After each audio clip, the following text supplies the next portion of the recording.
on Mamdani all night. Early voters, polls are showing, are more in his corner. Day of primary voters are more in Andrew Cuomo's corner. So I want to caution everyone that there might be a big gap early on that could narrow throughout the night. And just to put some quantities to that, we're talking about 386 or so thousand. 386,000. There's early another votes. 384,000 early votes, 46,000 mail-in votes that have already been scanned. We're approaching, and then looking at the day of voting, we're approaching 1 million voters, which we haven't seen since you and I were talking about this earlier, the 1989 Democratic mayoral primary, which was epic. Yeah. Ed Koch, the incumbent, David Dinkins, the challenger. Then you had two, the city controller, Harrison Golden and Richard Ravitch. This was an epic race. The thing that's fascinating about this is the incumbent mayor isn't even running in this primary, and yet you're getting intense interest. Right.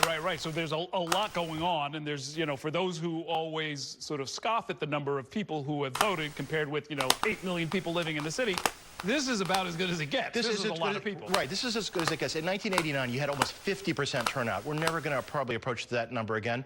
But with about 3 million active registered Democrats in New York City, we're getting at least to past 33%, which is something. It's good to see more voter participation. Okay, let me bring Bobby Kuza in. I know you're going to look at whatever results we ask for as they come in, but I'm sure you've got some favorites there that you're going to secretly want to peek at. I mean, there's some council races that we're interested in. I mean, among other things, we've been talking about some of these sort of exiled politicians trying to make a comeback. Anthony Weiner in a Manhattan City Council district. Fernando Cabrera is trying to come back and reclaim his old council seat in the Bronx. Reuben Wills, you remember Reuben Wills, who went to prison, then had his conviction overturned. He's trying to reclaim his old city council seat in Queens. So a lot of storylines we'll be watching, and we cannot remind people enough that we are not going to know the winners of the mayor's race and possibly some of these other races with multiple candidates tonight if nobody gets more than 50% of the vote. And let's remind people, 4 years ago, Eric Adams finished election night up by 9 points on Maya Wiley. He was up by about 11 points compared to Catherine Garcia. Then a week later, after the ranked choice voting tabulations were run, Eric Adams emerged the winner, but only by less than 1 percentage point. So ranked choice really does make a difference, and we're going to have to issue a lot of caution at the end of the night, depending on where things land, because the outcome may really not be clear. It really is striking, Bobby. You're saying Reuben Wills, who ended up going to prison, Andy King, who was kicked out of the city council for misconduct, Anthony Weiner, who went to federal prison for his own misdeeds, are all on the ballot tonight. They are all on the ballot tonight. I would not say that any of them are viewed as favorites in their council races. I think most of them have a real uphill climb. And we've been talking about the fact that there are not a lot of open seats. There's 8 of them in the city council. All 51 city council seats are up for grabs this year, but most of those are incumbents, 43 incumbents. Most of them will face little resistance in being reelected this year. In fact, most of them don't even have primaries this year. But there are some incumbents who are facing tough challenges. And then those 8 open seats, there are some very interesting races. One of them is the Weiner race. One is on the east side of Manhattan. That's the Keith Powers district. That is a very crowded, competitive field, including Virginia Maloney, who is the daughter of longtime Congresswoman Carolyn Maloney. She has thrown her hat into this ring. So beyond the mayor, we've got a lot of other stuff to talk about tonight. Yeah, very interesting. In fact, before she became Congresswoman, Carolyn Maloney was a member of the city council. I guess the daughter is trying to reclaim the seat. The thing that's interesting, though, is talking about political comebacks. 3 years ago, Andrew Cuomo was political roadkill, hounded out of Albany. Looked like his career was done. 5 years ago, almost on this night, Mamdani is in a crowded primary for an assembly seat. No one's ever heard of him outside of the assembly district. Those are our 2 frontrunners tonight. Okay, thanks very much. It is 9 o'clock, folks, and the polls are now closed around the 5 boroughs. You're going to see results very soon at the bottom of your screen. But remember, the results that you see will be the first choice votes, especially in the race for mayor. If no candidate gets 50% tonight, we'll have to wait a full week before the Board of Elections runs ranked choice voting tabulations. As we start up our election ticker, you're going to see on your screen that the Associated Press uses a number that is called expected vote as the ballots are counted. Now, that number is based on turnout in recent elections. Shortly after 9, the results of early voting and most absentee votes will be released. and you'll see those votes very quickly on your screen. There's typically a short lag between the count of early votes and the count of ballots that have been cast today. Also, as a reminder, absentee ballots can be postmarked as late as today, so there will be a few outstanding absentee votes to be counted after tonight, which could matter in a race that is very close. As we wait for the results to come in, let's quickly check in with the top two mayoral campaigns, starting with Bernadette Hogan at the Zohran Mamdani campaign in Long Island City. Good evening, Bernadette. Good evening, Errol. That's right. Polls just closed at the Mamdani campaign. We have not seen the candidate yet, but I am here with City Councilman Chiose. He represents District 36, Bed-Stuy, and you were at a couple of poll sites today trying to get out the vote for Zohran Mamdani. Talk to me about the people that you spoke with, and what was your pitch to them? Absolutely. So Bed-Stuy is a neighborhood that's seeing a lot of change, both gentrifying as well as a very established black homeowner voter base. And I posted up at a site where a lot of the traditional black residents go to vote, and I saw that in my election 4 years ago, and I was shocked to see that it wasn't even a mix of feelings around Mamdani or Cuomo. There was a lot of support for Assemblymember Mamdani at this poll. And you also were one of the youngest elected to the City Council at age 23. Was there any concern from any of these voters about his alleged inexperience, his only 2 terms in the State Assembly? That was not brought up once at these poll sites. You know, there was one reference around defund the police, but that was the only thing that I heard as a concern from these voters. And as soon as, myself or one of the other canvassers pushed back about that claim, that voter was easily persuaded to voting for Mamdani. Right, and talk to me about Andrew Cuomo, because he does poll the best amongst black voters. Why do you think that is, and why do you think that was a different story when you talked to those voters earlier today in Bed-Stuy? Absolutely. Well, I think a lot of older voters, a lot of older black voters have heard the Cuomo name for some time now, not only through Andrew Cuomo, but Mario Cuomo. And during this race, I think they wanted to vote for a name that they recognize on the ballot, and that was Cuomo. But I think over the past couple of weeks, that's changed through the rigorous campaign that Mamdani has been running. His extremely well debate performance, as well as the ground game and reaching voters who have not been reached by the Cuomo campaign in person. I think that really changed the tides in terms of what I was witnessing on the ground at the poll sites today. Now, regardless of the outcome, say Mamdani is not successful tonight, would you like to see him continue to go on? He does not have the Working Families Party line yet, but would you like to see the WFP consider or give it to him to go on into the general election? Zohran Mamdani and his entire campaign team ran a masterclass type campaign this election season. I truly believe that they will win this election. I don't even want to talk about any other ballot line come in November. I do believe I will be casting a ballot or casting a vote for Zohran Mamdani on the Democratic ballot line come November. Great. Thank you so much, Councilman. So, Errol, again, we're talking to Chiose, Democratic City Councilman from Bed-Stuy, saying that he was able to possibly turn a couple of voters in favor of Zohran Mamdani against Andrew Cuomo. Back to you. All right. Thanks very much, Bernadette. We'll get back to you a little bit later. Right now, we're going to talk to our Bobby Kuza at the big board. As the results start to come in, he can start to sort of show us what we are seeing.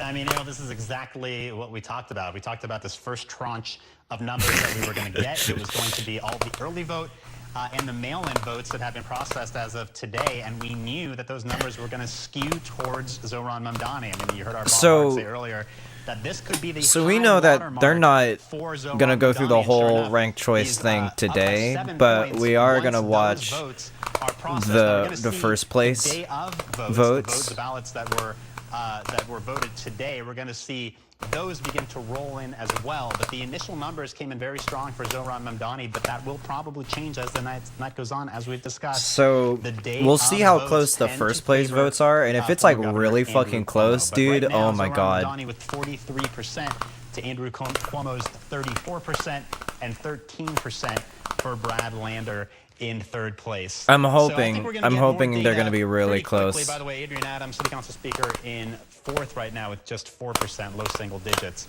I think over the next 10, 20, 30, 40 minutes, we're going to see the numbers really begin to climb, and then we'll get a better sense for where we might land at the end of the night. Well, yeah, can we see some of the other candidates? Because this is, almost like a sort of a capsule. This is the early vote, right? So how did some of the other candidates do in that early voting period? Well, I mean, clearly Brad Lander did himself some favors with everything that's happened in the past week, right? He got arrested at immigration court, became a national story. He had a pretty strong debate performance.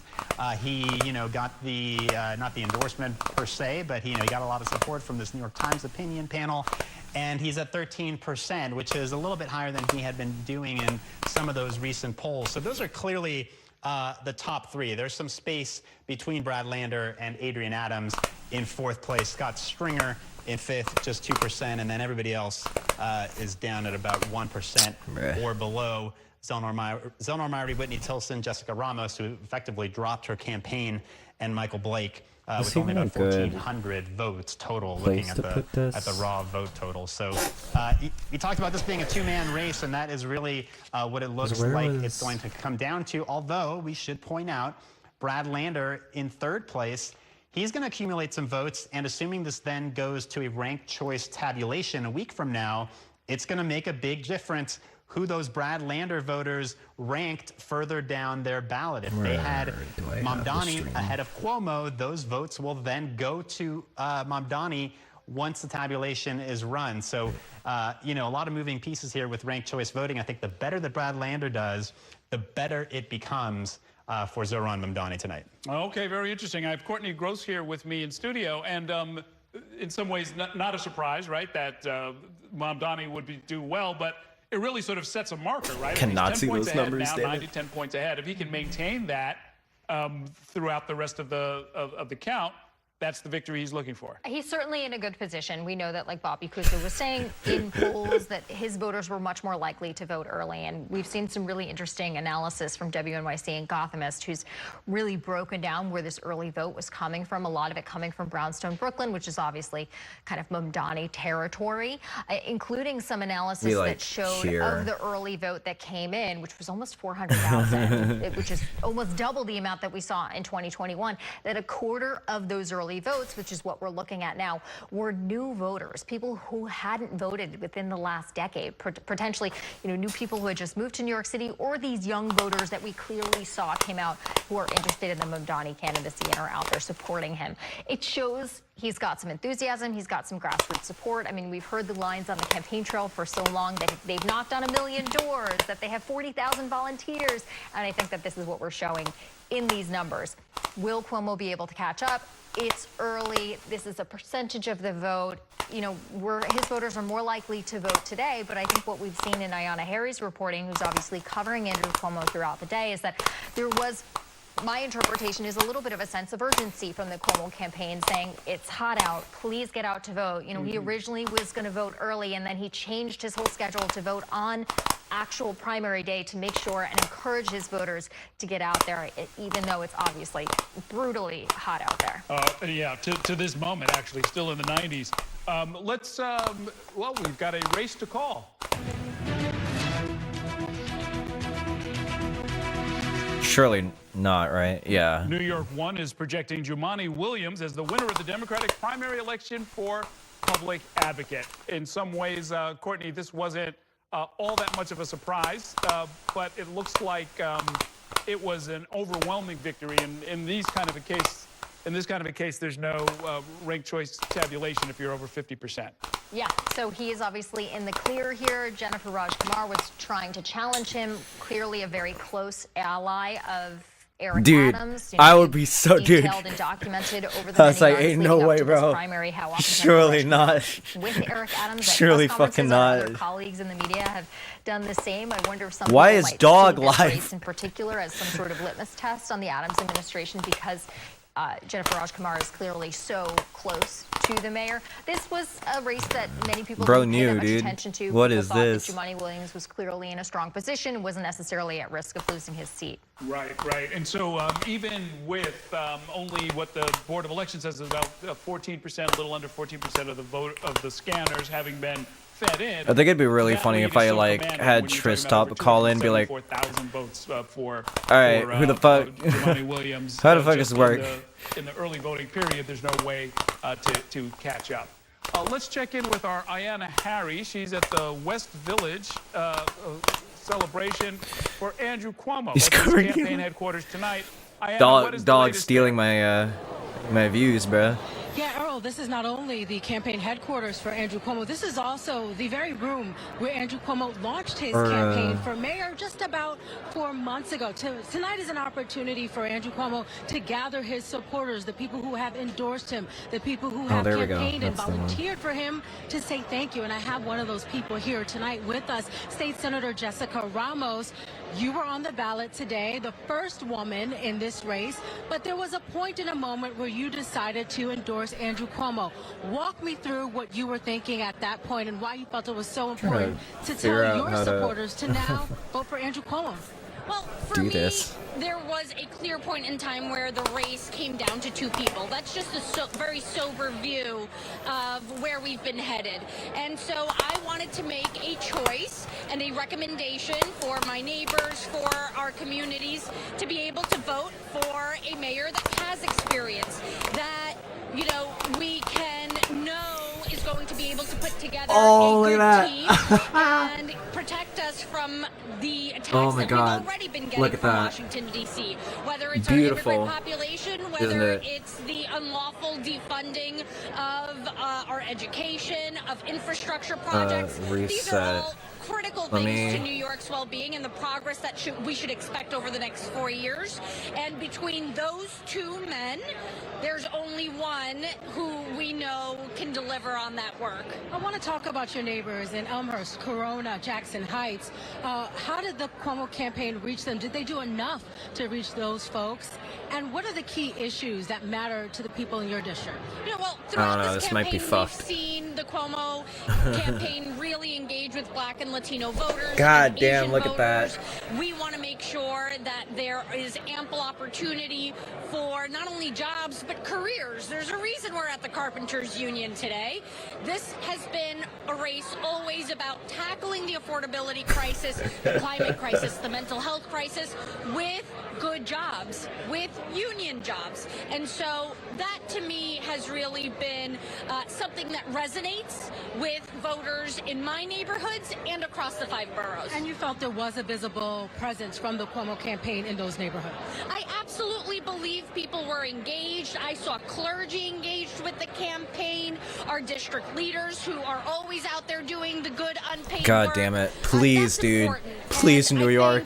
Even though we may not Come know on. the final results tonight, I'm hopeful that the final results will be in our favor. And what have you said to Jessica Ramos supporters who have been a bit disappointed by your decision to back Andrew Cuomo? Yeah, no, I completely understand that people can be confused, can be disappointed. Some might not understand why. But to me, and I'll continue to have these conversations. Oh, I hope this backfires. I hope this backfires on her. Why ultimately this was an important decision, keeping in mind everything that's happening in New York City right now. It was about him being the person at the right time, in the right place, at the right moment to protect New York from everything that Trump has been doing and what he's threatened to do. Okay, State Senator Jessica Ramos, also a candidate in this Democratic primary race for mayor, but you have now supported Andrew Cuomo. We appreciate your time. And Daryl, again, we are here inside of the clown makeup. Clown makeup. About 9 p.m. We're seeing some campaign donors, campaign volunteers begin to trickle in. A lot more people expected in the room. They do have New York 1 on the TVs, and everyone here, they have been watching these results come in. There's a lot of anxiety in the room, but also a lot of anticipation. Errol? Okay, so now, Ayanna, are the folks who are coming in, do they look like they were out working today, or are they just kind of showing up for the party? No, these are the people who their work was through writing checks for the Cuomo campaign. So these are the people who have supported donations and getting an opportunity to say, you know, thank you. This is how Andrew Cuomo was saying thank you, giving them sort of the earliest access to the room. We expect the room to be filled with even more people within the coming hours. Okay. These are all the fucking. Later, Ayanna. Thank you. We have 2 races. These are all the people that threw hundreds of dollars at him. Did you see the Iran update? I haven't really seen too much other than Trump breaking down on Truth Social or Twitter. I can't remember if it was Twitter or not. for Brooklyn they didn't Borough damage President. nuclear facilities that much. And, well, I'm joined again by our Courtney Gross. No surprises there either. Two incumbents kind of defeating some challengers who were we have never seen before. Officials or I should say, people who have run before. Yeah. And put up pretty fierce challenges. Yeah, particularly in the Bronx, Rafael Salamanca, the city councilman who's term limited, was facing off against Vanessa Gibson. You know, he declined to participate in a debate here on New York 1. Vanessa Gibson, I think, was running as if she certainly had a real race. Salamanca is well known, the land use chair at the city council. That's an incredibly powerful position, controls what projects get to go through and what projects don't get to go through. So obviously you're going to be close with developers and, you know, perhaps a lot of different neighborhoods all across the city. But clearly, you know, she came out ahead tonight. Not altogether surprising, but, you know, there's always, I remember she was here not too long ago when Salamanca decided not to participate in our debate. And I was talking to her and she's like, no matter who the competitor is, you always run like it's a real race. Yeah, you know, you don't want to... I think someone got called. Try and change whatever somebody's strategy is, but we always encourage people to come in and debate. Like, you know, let people hear what your vision is. It can only help you, and we're sad that he didn't take advantage of that. Let's go to Bobby Kuza at the big board. He's got some information for us about the controller's race. Yeah, we're taking a look at City Comptroller Mark Levine and Justin Brannon, the leading candidates in this one. Mark Levine right now with a pretty convincing lead, up 13 points on Justin Brannon. Not really a huge surprise. I mean, I think if you had to choose a favorite or a front runner in this race, it would have had to have been Mark Levine, the Manhattan Borough President, a relatively high-profile elected official. But Justin Brannon himself got a lot of support in this race, including from the progressive left. I mean, we saw him endorsed by the likes of Bernie Sanders and a number of other left-leaning advocacy groups and elected officials. And it seemed like maybe in the closing days and closing weeks of the race, he had begun to kind of narrow that gap. I mean, the only polling in this race came about a month ago, and I believe it had Mark Levine up by about 20 points. So compared to that, Justin Brannon has sort of I feel like I knew right at now, one Mark point Levine what with the a pretty comfortable comptroller lead in the early going of this race. did. And there was another candidate in that race, right? Do you have numbers for Kevin Parker? Yes, not to give Kevin Parker short shrift, but he's landed only down at 6%. He's a state senator from Brooklyn. He has run for office many times before, and some of the polling actually had showed him in the teens, but right now down at 6%.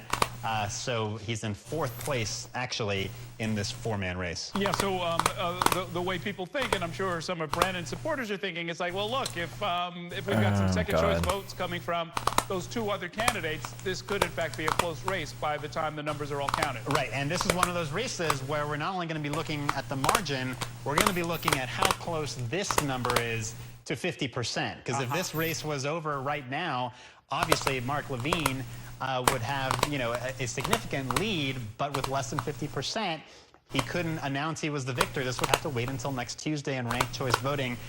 And in theory, yeah, like you said, if all of Ismail Malave's votes and all of Kevin Parker's votes went to Brannon, which is unlikely, but it is, you know, a mathematically possible possibility, then in that case he could actually surpass Mark Levine. Of course, that's the way ranked choice works. I'm too old for this, in theory, I think. But in practice, it doesn't always mean you can make up that much ground. We saw it almost happen in the mayor's race 4 years ago with Eric Adams, but that may have been a little bit of an outlier. With this kind of lead, it's very hard for the second or third place finisher to make up that ground. Got it. And while you're there, Bobby, could we look at some of the numbers for the borough president's races that we just called? We gave the sort of the top line number about who won, but I'm very curious as to what the percentages look like. Yeah, I mean, let's take a look at Vanessa Gibson. So I got to say, this race I thought was going to be a lot closer because Rafael Salamanca, you know, relatively well-known city councilman from the South Bronx.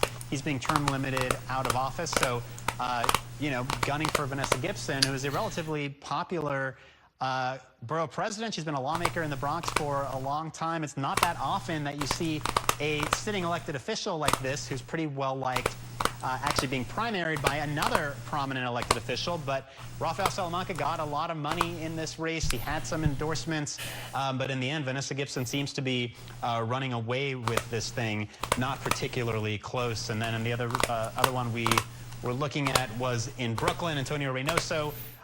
Also, you know, didn't really seem as though he was going to have to sweat this race.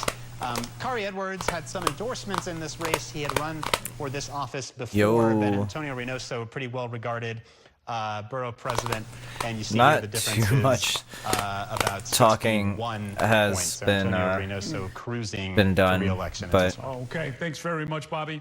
We're going to go out in the field now to our Samantha Liebman, who's also been focused on the city controller's race. She's with Mark Levine's campaign in the West Village. Sam, what is the latest there?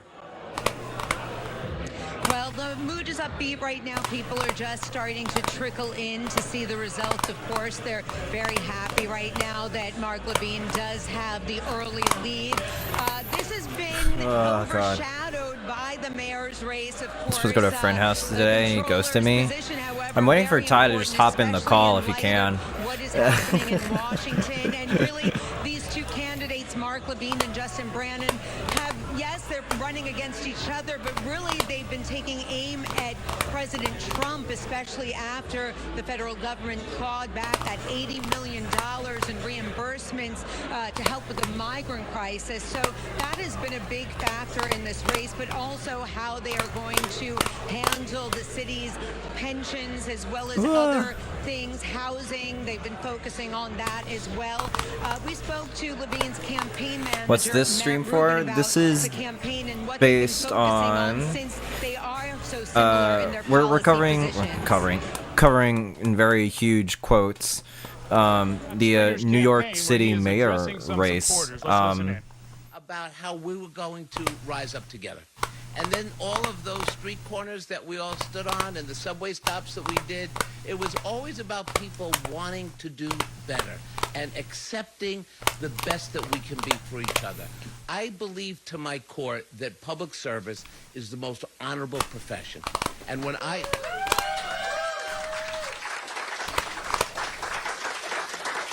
and through this campaign, what I've loved is watching the young people throughout the city campaigning for different candidates, not just for mayor, but for city council and controller and borough president. The young people who work for us, banging doors and campaigning every day. They represent the future of this city, and you know what they're saying? They want change, and they're not willing to wait, and neither should we. We should demand excellence again for our city, and that is why we are here tonight. Let's go, Mamdani, bro. It's at 43%. Hopefully that changes soon. Now, I have to just say, I've been with a lot of you for decades, and we've won some and we've lost some. But at the end of every campaign, we acknowledge that we just like this, and we're good at it. And that is what the West Side has always been to me, and that is what people in city government has always been to me. So I just want to say to all of you, better days are coming. Look, let me give you just a quick state of the race. So based on early returns, I'm going to need a late surge around 11 o'clock, okay? So will you stick around? But whoever ends up winning this primary, and we're probably not going to know tonight, we also have to recognize that once we have a mayor, a new mayor, we have to be part of this. So we all have to go back and do what we've always done. We have to organize on the most local level. We have to organize our friends and neighbors. You know what we're facing in Washington. You know what we're going to face as we constitute a new government in New York City. We have to be in this, all of us together. And let me tell you one thing. I ain't going anywhere.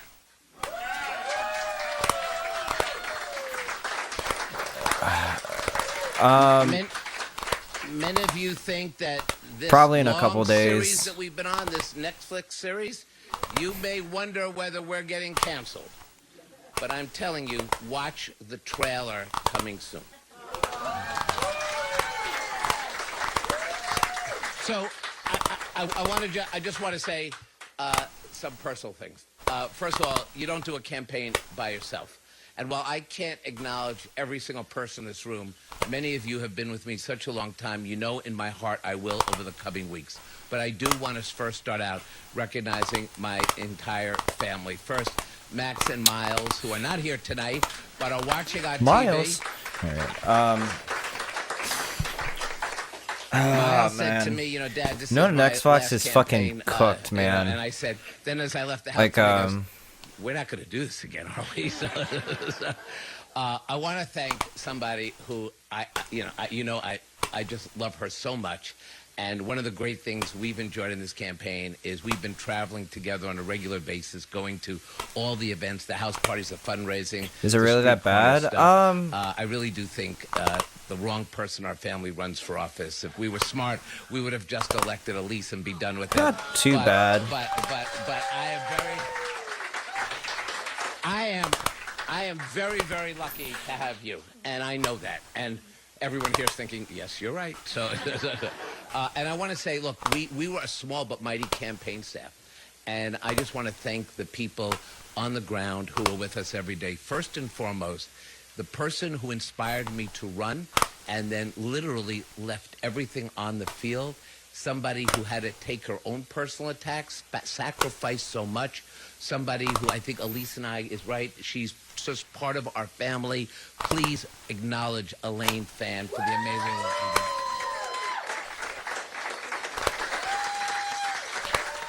As our campaign chief of staff, she was in it every single day, and our chief advisor, Dude, I have a John Little, 250K like PB, bro. He has been an amazing. I haven't really like.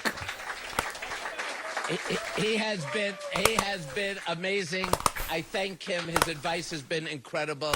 I think I just want to say thank you. I also want to thank somebody who's been with me literally in public service for as long as I've been in elective office. I want to thank the person who really day to day just kept this campaign together. Please really congratulate Susanna Vickers for her amazing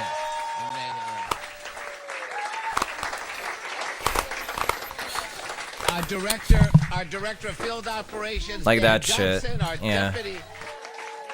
Our deputy field director, Ryan I was gonna say, it's like, have you tried it? Like, I'm hoping for our 300K average. Like, have you tried playing no Xbox? I want to thank Javier. Okay, former city controller Scott Stringer thanking his supporters. We're going to head out to Queens now. That's where the current city council speaker, Adrienne Adams, has her campaign headquarters, and our Kelly Mena is standing by. Kelly. Hi, Errol. That's right. We're still waiting on the candidate to get here. The speaker, she should be here shortly. But we are joined by our top and most visible supporter, the Attorney General, Letitia James. I wanted to ask you, we're looking at those returns right now. You had some reactions to seeing Mamdani holding a lead in the beginning returns we're seeing. What's your initial reaction? Well, I'm really surprised that he is winning in traditionally moderate communities, communities that can best be described as formerly Cuomo areas, Cuomo territory. So he's really doing good in central Brooklyn. He's doing good in parts of Manhattan, upper Manhattan. Cuomo is doing good on Staten Island and in parts of Queens. But the night is still young, but he is winning. And again, it really represents the excitement that I saw on the streets all throughout the city of New York, and I haven't seen this since Barack Obama ran for president of these United States, when the community in the streets was shut down all over. Yes, sir. Is Ty from New York City? No. We just want Mamdani. Listen, just like those young people, and I'm not, obviously I'm a mature woman. I do not, and I reject fear. And there was a lot of fear politics that were injected into this race, and it's unfortunate. And what's so great about this is that New Yorkers rejected fear, and that we will not be divided. And I can assure everyone who is concerned about his platform, that I'm going to do my very best to bring everyone together so that we all can be respected, regardless of your race, your ethnicity, or your religion. We're one New York, and we obviously need affordability in the city of New York, and we need individuals, obviously, who understand, who have lived experience. And as someone who grew up in Brooklyn, who came from a humble beginning, I'm going to make sure that whoever is the mayor of this city of New York understands that. I wanted to ask you, are you excited because you substantiated 13 cases of sexual harassment against the ex-governor? You have been critical of his campaign. Do you think that it's important for him not to get back into office? So, first, let me just go back and say this. Andrew Cuomo specifically requested that my Who is office this again? engage in an I couldn't see. investigation. It was important to me that we do an independent investigation, which is why we hired outside counsel. Unfortunately, Andrew Cuomo didn't like the results. I guess he thought that somehow I was elected to go along with his politics. That's just not me. I was elected to represent the people of the state of New York. And so those 13 women who reported allegations of sexual harassment, of hostile work environment, of having their breasts touched, is something I can't forget. Because as so many young people enter politics, as so many young girls and young women like yourself who have become journalists, it's important that they understand that they are respected, that they're not objectified. That Oh my god, this bar is so cool. Professionals and should be treated as such. And final question, there's some rumors that Adrienne Adams may be picked as a lieutenant governor. Your reaction to that? It would be great to have Adrienne Adams run with me all throughout the state of New York. But I'm not sure that's her future. I think her future right now is to be with her family, and I'll leave that decision to her. All right, thank you so much, Attorney General. Really appreciate it. You're hearing it right there from the Oh, top why did I do supporter that? That really pushed the Speaker, Adrienne Adams, to get into the race and why she is a primary candidate tonight. We'll hear from her a little bit later. Back to you, Errol. Okay, thanks very much, Kelly. And we've been looking at the numbers, Courtney Gross, I mean, we're over the 50% number, meaning more than half of the vote for mayor is in at this point. What patterns are you seeing? So we're going borough by borough. It just updated on my screen here, but you know, we're seeing Zohran Mamdani do well in Manhattan, in Brooklyn, and in Queens, winning those boroughs. And obviously these are preliminary figures. They are subject to change, so there's all these asterisks and caveats when we talk about them. But it's interesting to me that he's winning those boroughs. Brooklyn, not surprising. He's always done really well. Mamdani in polling has done really well in Brooklyn, so it's not surprising that he's winning that borough. But Manhattan is quite interesting to me, especially when you go and you dig into some of the more, the demographic data in some of these districts. I'm thinking about Harlem. That is a community. I was in Harlem with Andrew Cuomo a few weeks ago covering an endorsement by Governor David Patterson and the former assemblyman for that district, Keith Wright. And I'm looking at the assembly district for 71. And Zohran Mamdani has double the number of votes of Andrew Cuomo in that district. That to me shows that even though the polling has shown that perhaps Zohran Mamdani was not doing well with black voters and 50% of black voters were in Andrew Cuomo's camp, that maybe there was a demographic shift and there ended up being more black voters in is that my Mamdani's fucking camp. Of course, preliminary numbers, 50% still need to come in. Dude, my headphones are Cuomo so was fucking doing good. very well on Staten Island, like we heard the Attorney General say. I literally He's could not digging hear really it. into these numbers as we do as well, and he's doing well in the Bronx, which we've seen from the polling that is turning out to be the case. Well, you know, as they say, it gets late early around here. The percentage of scanners at this point is over 2/3. If this is a basketball game, we'd be in the third quarter, midway through the third quarter. There's going to be a shrinking amount of time and a shrinking number of votes. And as you know, we knew that, and as we've told our audience, whoever gets to 50% first is the winner. So this lead that we've been looking at since the first numbers came in shortly after 9 shows Zohran Mamdani about 7 points away from 50% and victory. Andrew Cuomo, again, we're expecting numbers to come in for him, but when you say something like West Harlem going 2-1 for Mamdani, that is striking, and that is telling, and that could tell the story. Yeah, originally when we first got that first tranche of voters coming, or early votes coming in, there was a 10-point lead. Mamdani had 9 or 10 points, and now that's shrunk to about 8 points. But he's at 43.8% of the vote right now. Really. And like you said, it just takes 50% plus 1. You know, we have about 40%, 30 It's still rendering, some by odd the way, percent of the Ty. vote still outstanding. So obviously we have to wait for that, but Mamdani is clearly in a very good position right now. And if I know anyone who is celebrating outside of Mamdani's campaign, which I'm sure Bernadette is at, but I assume Eric Adams is also celebrating tonight. Oh, yeah, well, we'll get back to the analysis of what comes next, but let's go out to Yes, sir. Zohran Yes, Mamdani's sir. headquarters. This is in Long Island City, and I think it's a brewery, so I think people are going to be happy no matter what. But Oh, there, man. and they've got good reason to be happy right now, right? This is like one of the Hey there, Errol. And I'm biggest with State races Senator for Gustavo Rivera from the Bronx. a DSA So as a Mamdani member. supporter, he also serves I'm with him in the state already legislature, biased, but although in the opposite chamber. In the upper house. In the upper house, correct. Now, you've been out with Mamdani on the campaign trail, and now we're seeing just in the early reporting that Mamdani looks like he's ahead of Andrew Cuomo. What do you think made a difference within the final days of this campaign? The thing that made the difference in the final days of the campaign is the same thing that made the difference from the beginning of the campaign. This has been an incredibly well-run campaign. The message discipline has been, I mean, just second to none, because it has been a consistent thing. How do we connect with people's lives? How do we change people's lives? How do we make our city more affordable? That is a message that cuts across the board. And these are early numbers, but they're positive. And what I saw on the street today and the times that I've been out with Zoran, it is pandemonium. People are energized by his presence because he understands that the campaign is coming from a place of understanding what needs to change in New Yorkers' lives, and we're going to get into office and actually make it happen. But Senator, that message of affordability, of creating more housing, is something that Governor Kathy Hochul talks about, and she is more of a moderate Democrat. Why do you think voters are turning to someone who's a member of the DSA and more on the left-leaning end, and he's only been in the state assembly for 2 terms?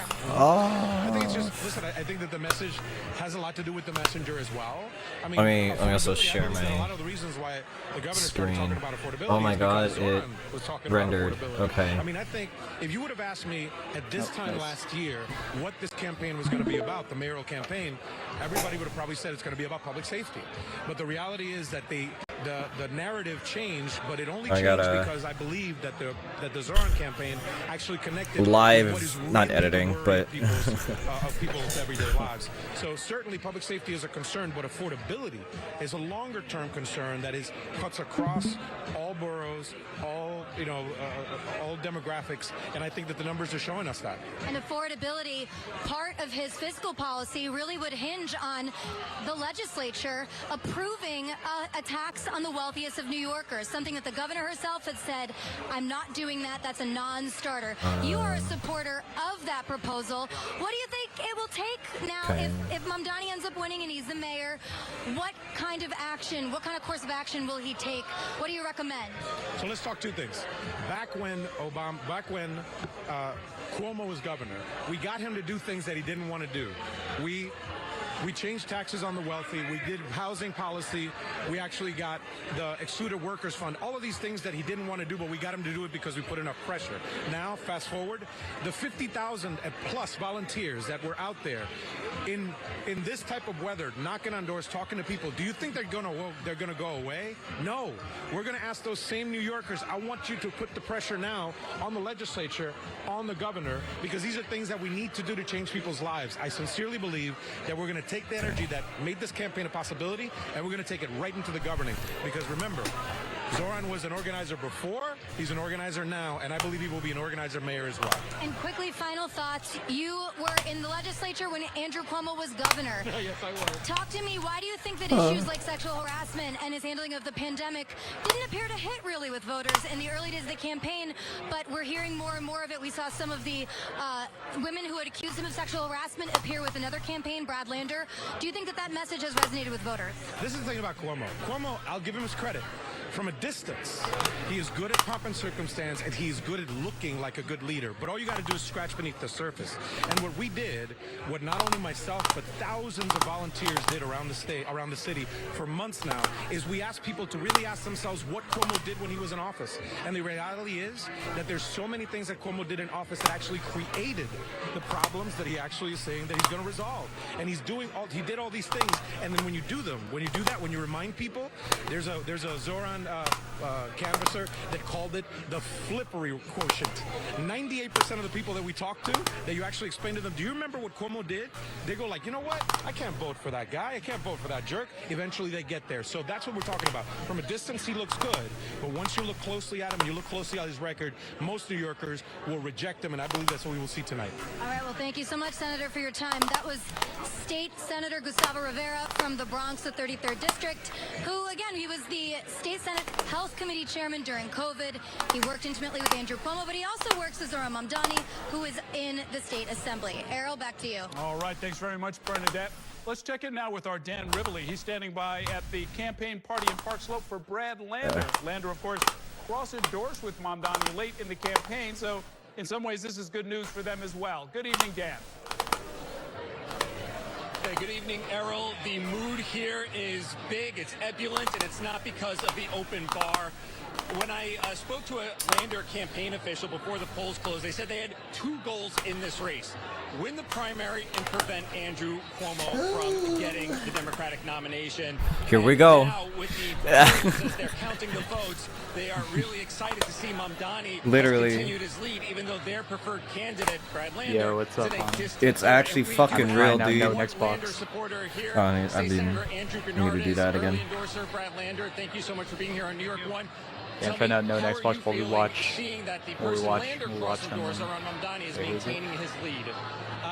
Mamdani, yeah. Mamdani, yeah. Brad Lander and everything he's done in this campaign, how he has coalesced the progressive movement in this city to stop a Mayor Andrew Cuomo, who I believe is not the right person to lead this city moving forward.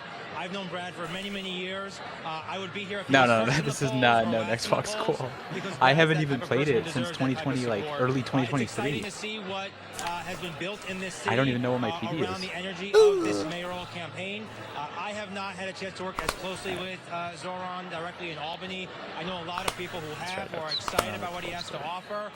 One of the reasons why I endorse Brad is because I know what he can deliver, because I've seen what he has delivered. I think that's going to be key for how this city moves forward, is being able to show results right now.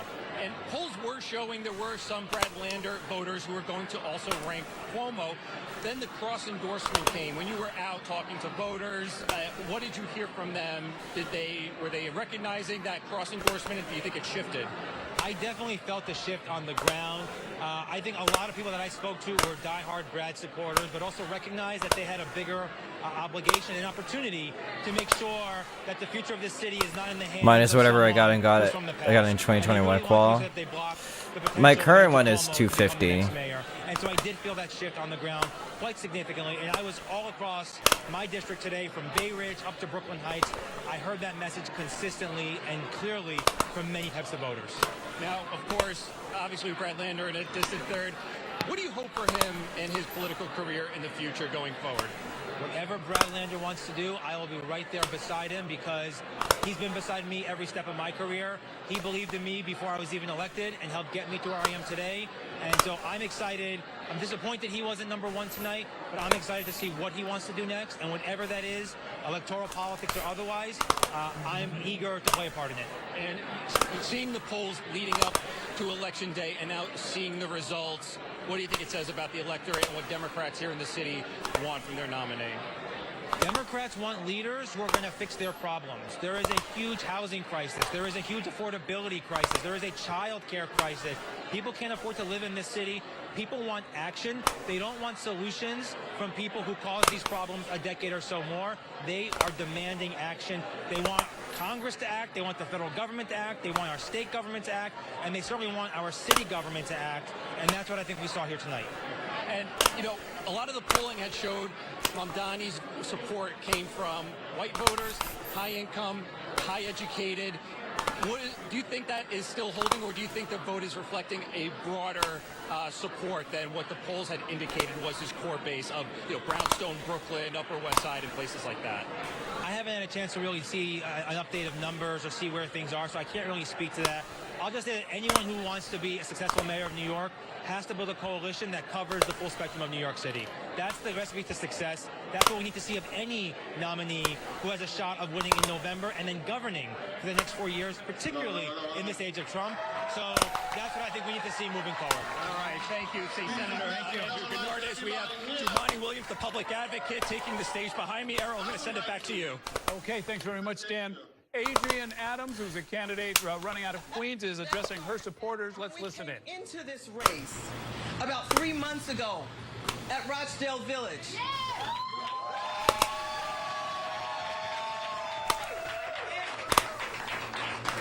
We propelled immediately to where folks who have been running in this race for a year and a half already were, and we leapfrogged over those candidates.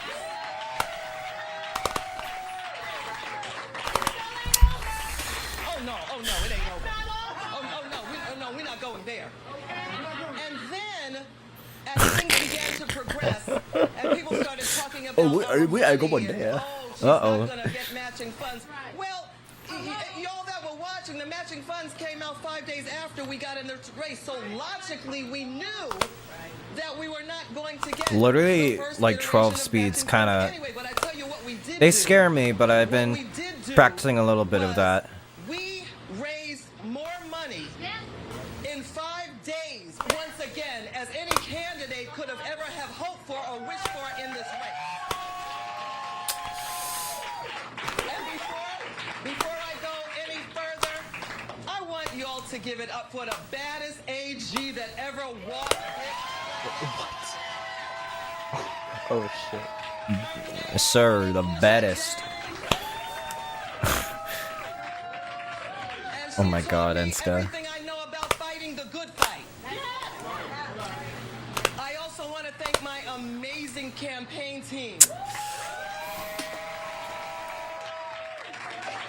They jumped in and they said, oh no, we're not going to be able to lift off the ground. Oh yeah, we lifted off the ground. We did much more than lift off the ground. We made people stand up and take note for who this campaign was and why we were here.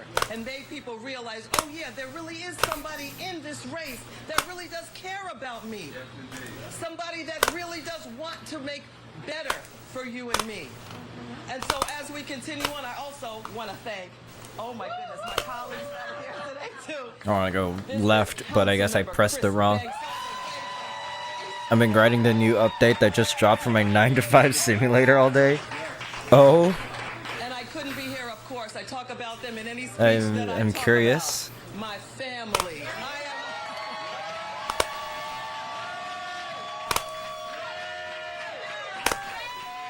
Let me in. Oh shit. You all know one of my taglines? You're gonna bonk me, aren't you? A mother and a grandmother and a sister.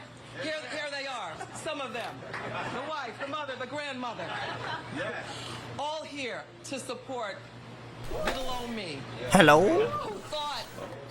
Who thought and still believes that she could be the first woman mayor of Probably gonna be mostly you because my siblings are fighting like That's constantly Adrian right Adams. now. We're gonna go now to Wait, hold on, I gotta turn you up. What? his supporters. Let's listen to that. Basically, I should realistically, I probably just should stay muted unless I'm talking, because my siblings are fighting. Like they've been fighting for like the past half hour.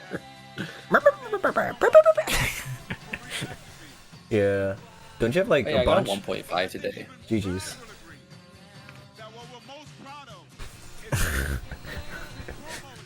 I mean, when Winter drops another score that's 1.3 plus, and it's like, that isn't a 1.4. That's the important part.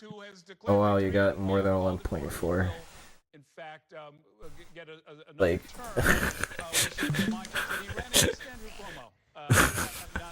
wow. I can't. What sticker do I reply to this with? Defeating Andrew Cuomo was on a lot of people's agenda. Our political director Bob Hart is here with us. What do you make of all these numbers? I mean, you and I talked shortly before 9 o'clock about how Mamdani would have a lead, as I predicted, and that happened, but that it would narrow, and it would get tighter and tighter. Errol, it's barely narrowed. There's a 7.8 point lead that Mamdani has over Cuomo, with about 85% of the expected vote in. He's basically held the lead. It's tightened a tiny bit. This is basically the worst case scenario for the Andrew Cuomo campaign. You fucking extremely difficult bitch. if these numbers roughly hold.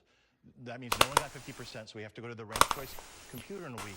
It's going to be extremely, extremely hard for Andrew Cuomo to leapfrog Mamdani as those numbers go down. Brad Lander, who's in third, has basically cross-endorsed Mamdani. That means that Mamdani will probably get more of those Lander This votes. is like a 1% dropping in at your apartment saying, hey look, I just got 10K. He could very well be the Democratic nominee for mayor. This is an amazing story. Oh my god. In live TV. Indeed, and this is like, wow. I think my audio is dying.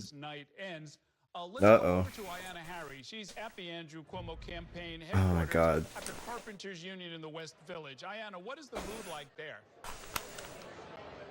75 to 85% of the vote in. And Zoran is still fucking leading with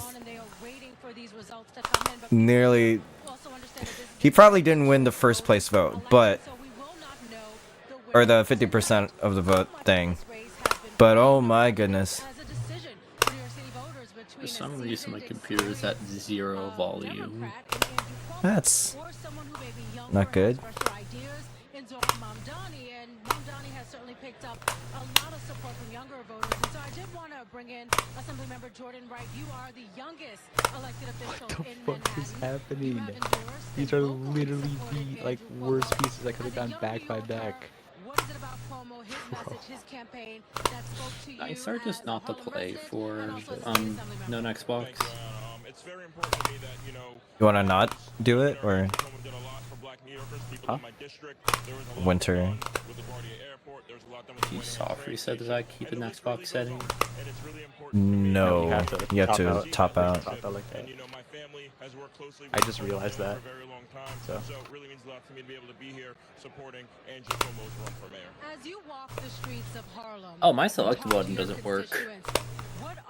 Oh, I know, it's Jim. that are really driving their votes in this race? are you on D5? Yeah. You have to go to turn on qual mode, and then you can do it.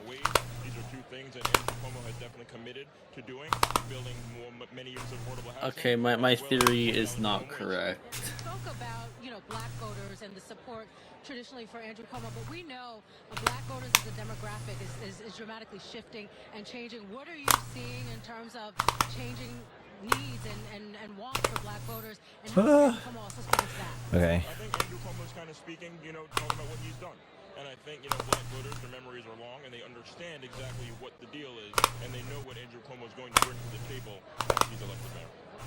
Jordan Wright, we appreciate you sharing your time. Errol, right now, as we're inside the Carpenters Union Hall, waiting for Andrew Cuomo to come in and address the supporters that have been gathering here tonight. And again, people eagerly watching New York One, listening to you, Errol, analyzing these results as they come in, and just staying tuned. Okay, thanks very much, Ayanna. Yes, sir. I'm just casually watching this race from definitely a New York City borough Good evening, Errol. As we wait for near more you. information about tonight's results, we bring in our panel of experts. Democratic consultant Teresa Gonzalez is back with us, along with Stu Lozer, a longtime Democratic consultant who also served as press secretary under Mayor Michael Bloomberg. So, Stu, I'm going to start with you. Mayor Michael Bloomberg endorsed in this race. He gave $8.3 million to a super PAC called Fix the City that spent more than $20 million to push the candidacy of Andrew Cuomo. I know you're not Mike Bloomberg, but you're very close with him. So how do you think that the former mayor is? I should probably warm up on Move Wars. I talked to him tonight. When Mike endorsed Andrew, Cuomo. Or like next session. Heartfelt, thoughtful, Yeah. and frankly great statement. Oh, yeah. I did not write it. In which he emphasized that no candidate is perfect. And maybe if Andrew Cuomo and his team had gone and agreed that no candidate is perfect more often, more voters would have given him. That's not bad. He's still alive, but as it looks He's right sitting now, next to the bench staring at me. Is this protest? And no mistakes were made. The governor's argument that I made no mistakes did not seem to carry the day. Never mind, you just Do you need think me that to it's a fact clear that room. the governor wasn't contrite enough, didn't apologize enough, didn't perhaps talk about why he was driven from office because of the sexual harassment allegations that we're seeing these results tonight, where Zohran Mamdani is clearly in a very good position going into the potential ranked choice voting scenario or computation that will occur on July 1st at noon. I will say that I think part of what makes Mamdani's campaign so electric is that he has made it a point to connect with people, right? To be out there, to be visible, to talk about things like, maybe I'm not as experienced, right? But let me tell you what I do care about and what you care about. And I think I would say that one of the challenges that the Cuomo campaign had was getting him out there more. So I think it was less about talking about what his faults are, more about kind of being okay with being with people, in front of people, and out there and open about it. But and I think that's really what the part of the magic of Mamdani's campaign has been. We have some mailers from Fix the City. I mentioned before. I keep looking for adjustments and it's like, oh yeah, it's no Xbox. Yeah. More than $20 million. They raised $25 million. Just gotta trust my gut with some of these. They were very targeted. They talked to Jewish voters in particular, sent out to certain areas in Crown Heights in Brooklyn, and said It's hard to just, aside from dangerous. reaction on just who has the best defaults. There was questions about whether or not they were lengthening his Yeah. beard. What is your reaction to that, Stu? I mean, do you think that this message kind of backfired? Well, look, I think you're exactly right when you say it was a dark message. The primary rationale. Dude, normal burns, like, Oh my god. normal slightly complex burns, I like remember how to do. The amazing thing about that is this is a primary in June. June follows the 6 weeks of the year in New York City that are the best 6 weeks. The ones in which you say, it is fantastic, and it was worth freezing my way to the train, the bus, or even... Holy shit, dude. Because I get to live in the greatest city in the world. What a joke, man. That was so dumb. That was so dumb. Second campaign in a row in which a candidate who has spent a lot of time in Westchester County and does not understand what winter is, perhaps doesn't understand what it's like to be a New Yorker living in the winter in a cooped up space, no matter how rich you are. Second time, first Andrew Yang, and now Andrew Cuomo saying it is a campaign. Everything is chaos. It is an amazing amount of cognitive dissonance Okay. to force down people's throats, as opposed to exactly what Teresa said. Assemblyman Mamdani started out with the simplest and most traditional sales technique in the world. I'm going to tell you something that you agree with already, so you agree with me. And the first thing you do is you agree with it. No bars. And then we can have a conversation. Cities of affordable for enough people, says the Assemblyman. We all agree with it. It's like selling anything. The first thing you do is get them to agree with you on anything. As opposed to She uses volume to get people to not say stuff that like she doesn't disagree with. that you may not even think is true by the time election day comes around. What? Who was running Teresa Cuomo, what I'm talking about, was running it almost I have so much shit in my ears. very similar to Eric Adams, talking about hiring 5,000 more police officers, talking about public safety, and Mamdani obviously picked up on that affordability message. Free buses for if my everyone, little free sister's like childcare in for everyone. You can or argue about something, whether or not it's even possible in the state legislature, but Cuomo she'll attempt to scream Oh. to get you to stop talking. Yeah. No, that's common. Yep. Like her bargaining pool is volume. Ah shit, dude. Right? There's this feeling of like, and we saw this during the election. It's broken. Ah shit. Issues are what people care about, and so, and there was all of this excitement that led to kind of a moment of despair when we lost, right? And I think Zoran's been able to kind of pick up on that, whereas I don't know that Cuomo's tapped into kind of that need to move away from this moment of despair and this. Can I just add one thing to this? Yeah. Donald Trump won because he ran both times. He won. That he won. He's only won twice, but both times he won because he did something that people understand. This time it was no taxes on tips. Yeah. Which is a great. Is it a good idea? We'll debate it. What does it say? It says I am the Republican Party, and I don't care about. I'm not just here for rich people. I'm here for people who make tips, people who don't have salaries. And it's something you understand. I literally pressed it, dude. What the fuck? I pressed rotate and it didn't rotate. That shit remind me what? Only the taxes on tips thing. No taxes on tips thing. I don't know what that is. Andrew, you talked about the mail from the Cuomo campaign. Bless them. I got a handbill when I walked into the campaign. It had 21 points on it in English. That's definitely not. A lot of information. I keep getting ads that are asking to like Oh, that call works. our governor and thank him for something. The message was very clear. Which one is that? If I may ask, which Okay, I think we're gonna go which governor? I don't know the name of the governor. Oh my god. Hi, Alex. Call and thank him. With a more than 7-point lead. Say my last name. Cuomo. Meanwhile, Oh God. I know. We've already called the races for public I know, Ty. election, as well as the race for borough president of the Bronx. You should thank your governor for doing stuff and then not know what that stuff is. Yep. Also winning renomination. Good strategy there, Mayor. Or Governor. Bobby, show us what's going on in that race for mayor. Right, so I mean, we've been talking about how Zoran Mamdani was supposedly going to be at his high water mark at the beginning of the night, and then the lead was going to narrow and narrow, and potentially former Governor Andrew Cuomo could overtake him. That has not happened, right? We started with Zoran Mamdani at the beginning of the night with something like a 9-point lead.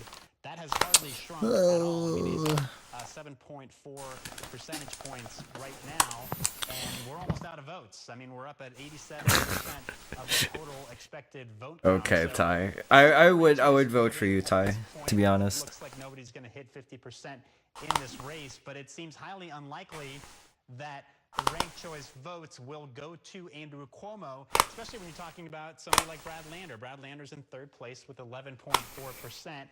And we have a pretty good idea that most of those Brad Lander votes will end up going to Zoran Mamdani in the ranked choice tabulation, given the fact that they cross-endorsed each other. Polls that have been taken the last couple of months have also shown that most Lander votes go to Zoran Mamdani.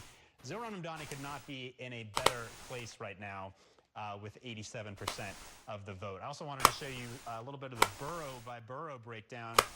We knew Zoran Mamdani was going to do well in Brooklyn. And you look at the numbers here, he's up 19 points in Brooklyn. He's also up in Queens, which we didn't necessarily expect, up by 8 points in Queens.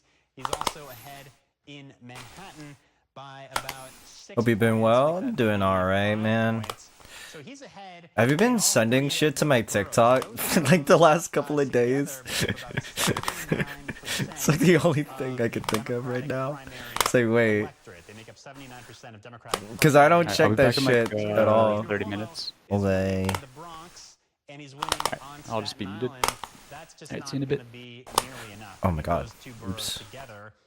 Only make up about 21% of the Democratic primary electorate. So, you know, Zoran Mamdani is winning in places that we didn't necessarily expect him to win, like you were talking about earlier, Errol. So that's going to be one of the stories of the night, is the way that he has outperformed expectations. And also, you know, you look at the trajectory of Zoran Mamdani over these past few weeks and past few months. I mean, you go back to February, nobody even knew who this guy was. I mean, there was an Emerson poll in February where he had 1%.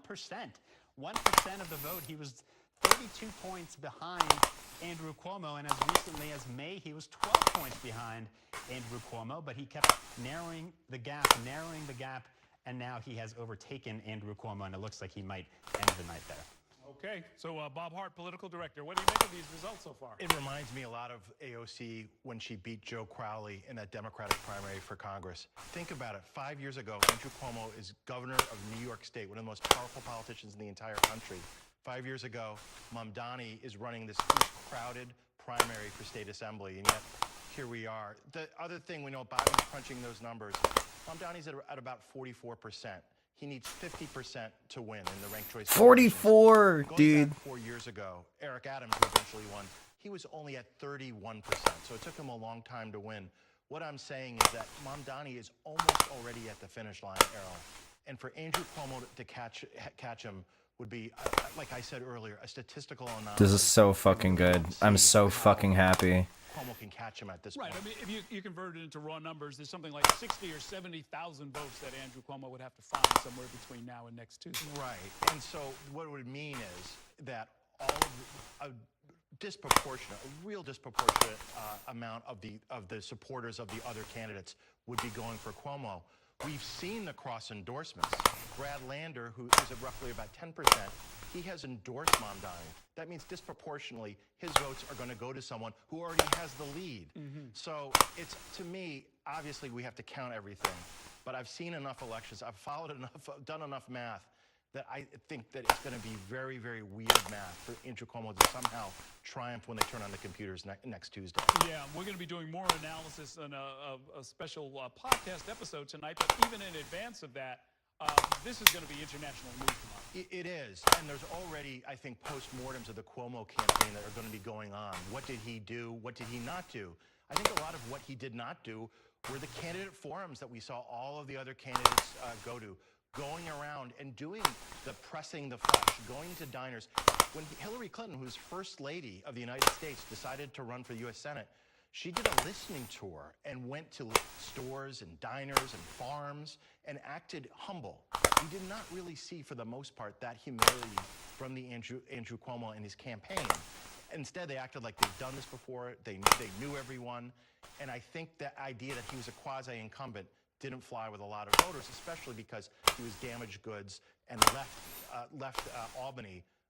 Basically, he was run out of town because of the sexual harassment accusations against him. Yeah, well, it was interesting. He was, in some ways, trying to run an inside and outside campaign, right? He's saying, oh, New York is really screwed up. It's in crisis. We need to make some changes. On the other hand, you know, and some of the other candidates did point this out. They're like, well, you were in charge for over a decade of the whole state. You bear some responsibility for whatever it is that's not going right in New York right now. Andrew Cuomo is obviously a very strong politician, but his great weakness is there's no humility. There was never a statement of contrition about mistakes he made, either with handling COVID, saying that nothing was perfect, handling the sexual harassment scandals that drove him from the job, and reintroducing himself to voters. He had name recognition, but that clearly hasn't been enough tonight. Okay, let's go back out to Brooklyn, where Brad Lander is about to address his supporters. We're in Park Slope there, and if somebody could put those signs down. Oh, there we go. I'm under strict no dancing orders. Meg Barnett, everyone. I could have gotten not one more vote than the people standing on this stage today, and I would still be the luckiest guy in the city of New York.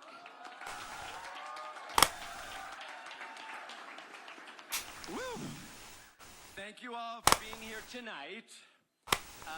The votes are still being counted, and the ranked choice tabulations will take a few days, but this much is clear.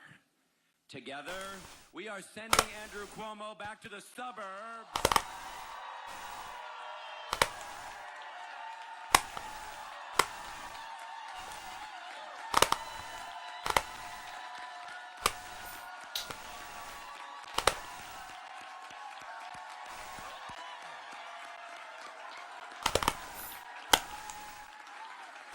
With our help, Zohran Mamdani will be the Democratic nominee. What do you mean? What the fuck do you mean? And we are on a path to win a city that all New Yorkers can afford and where everyone belongs.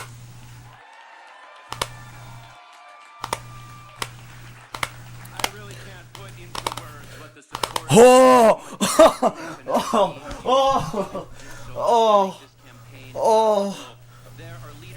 organizations and people who supported me long before it was I want to especially road action.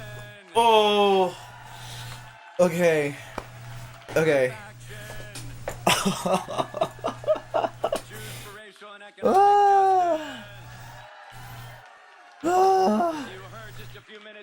Oh my god.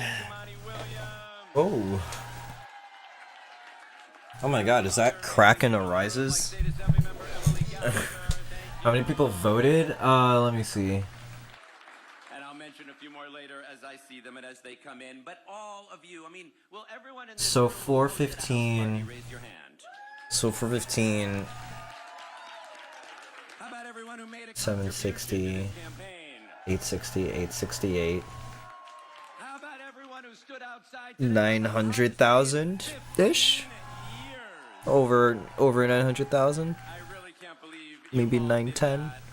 It is incredible. I always say that really the thing I am most proud of in public service is building the best teams, and we have the best one of all.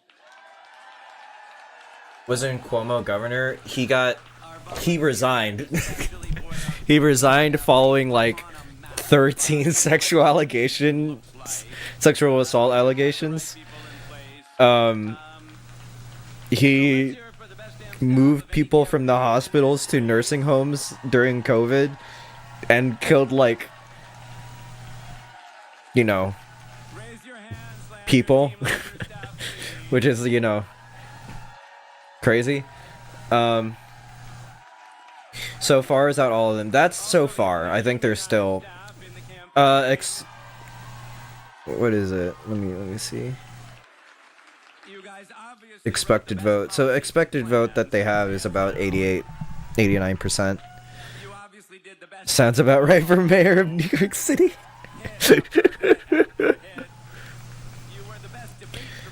That's good. Yeah, like they had Rudy. Okay, like what's like the order here? Was it like Rudy, then Michael Bloomberg, then Cuomo? Is that what that was? Really, your devotion, your passion, your belief in me. No one who voted Brad is going to come second. Yeah, so like a lot of Lander votes are going to oh wait, let me move my little guy here. Thank some of the most important people in my life and on this campaign. I mean, of course, the New York Times editorial board. Just kidding, of course. I Wordle and connections, but I really urge the Times to cancel. Yeah, so Lander plus Mamdani, like that shit's fucking over.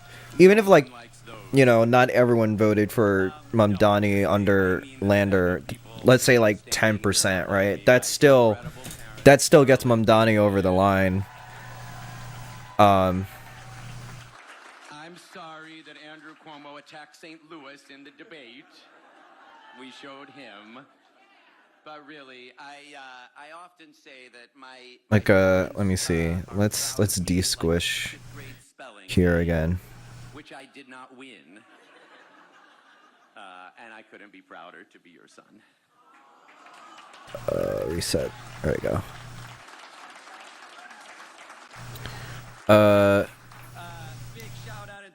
Not great for. Yeah, it is. Yeah, it's a Dem primary. Oh dang it! Who was it? That was Brad Lander speaking in Park Slope. Let's go over to where Zelnor. Motherfucker, go back. Let's go back. But yeah, that would 43.5%. Golly, bro. I think a lot of Adams voters are going to Cuomo as well for some reason. Golly. Surely once Lander's votes come in and they go to Mamdani, like it's over. Like it's so over, right? Surely.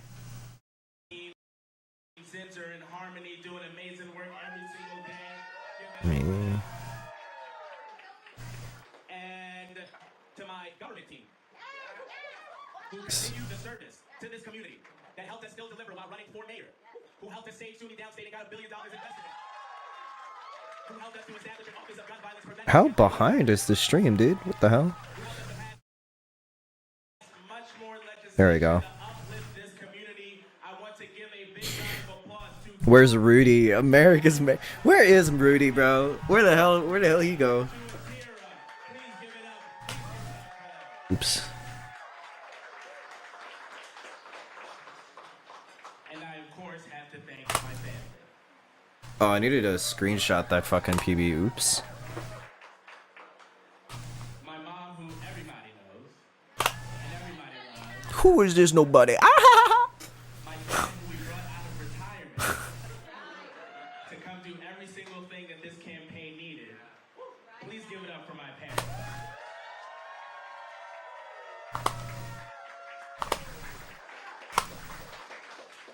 There's a very pretty woman in the audience. I'd argue the best. I'm seeing so many like to my family. And then my family.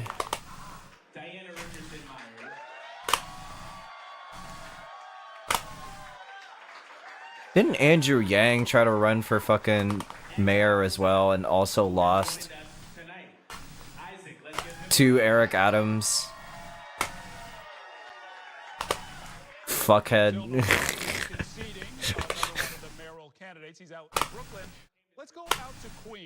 He's so... Andrew Yang was so fucking normal, man. Good evening, Errol. So right now, I've got the Mamdani supporters standing behind me. We also have New York One on, of course, with the live coverage. And with me is the co-director of the Working Families Party, who argued to rank Zoran Mamdani #1 on their slate of preferred candidates. Anna Maria Archila joins me now. Anna Maria, let's start out with what you thought about Mamdani a year ago when he was, again, a two-term assemblyman. Nobody really knew who he was. He talks about this time when he was at 1%, right? Name recognition. Why did you think that he should top the Working Family Party's slate? Well, we studied the results of the 2021 election, and we understood that in order to win against the candidate of the billionaires, we needed to construct a Damn coalition it. that could engage young people, that could engage Muslim voters, that could engage working class voters from across the city. And When he got 1K to... He was... That was like his one good idea. That was like his one good idea. And then gave nothing else. Like, oh wow, okay. You know about universal basic income? Okay. Is that it?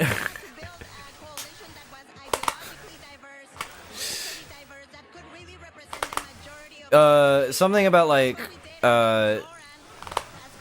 technological regulations too. Though I don't know if he really communicated that stuff well.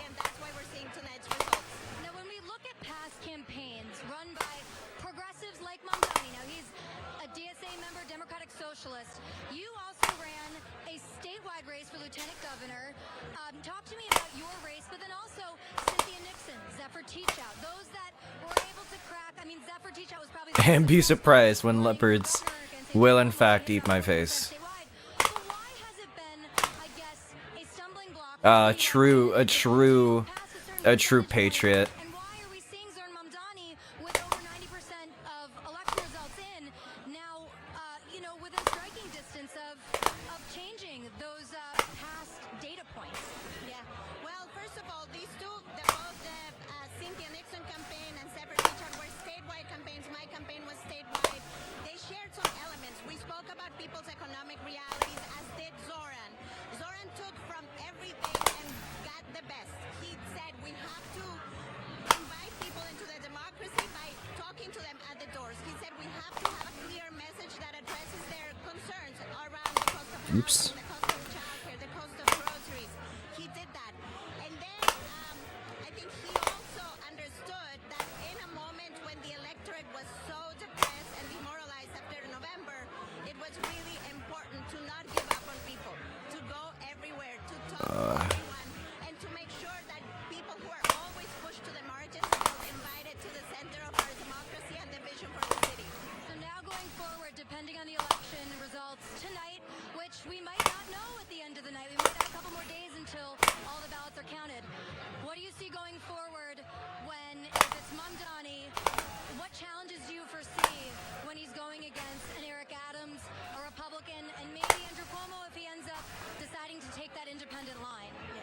Well, we know that the billionaire class didn't pour $25 million and is ready to give up, so we are going to get ready to win in the general election, whether it is with, you know, against Cuomo and Eric Adams, or only one of them. We know that the forces behind both of their campaigns are the forces that have made New York City so unaffordable for so many people, that have made New York City a place where working families really struggle. So we will do the work that needs to be done to engage the communities that still are getting to know Zoran Mamdani, and we will make sure that in the general election we are winning with an incredible mandate to deliver for working families, not billionaires. In the general election, you'll have to attract independent voters, right, who are not allowed to vote in this closed Democratic primary. Maybe talk to some Republicans. I mean, a general election is different, obviously, for those reasons. But why do you think, you know, these messages of affordability, which are vastly different from the message of affordability from Governor Kathy Hochul, or some more moderates in the state legislature, why do you think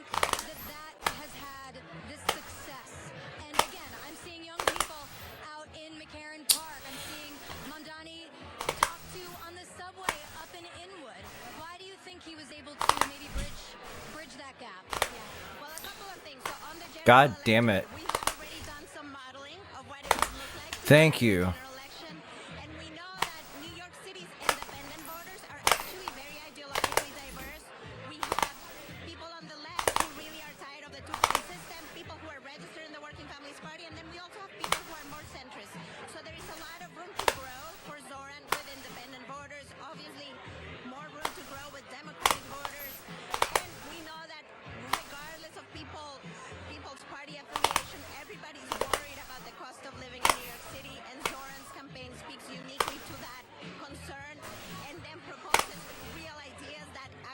address people's challenges. All right, thank you, Anna Maria, so much for your time.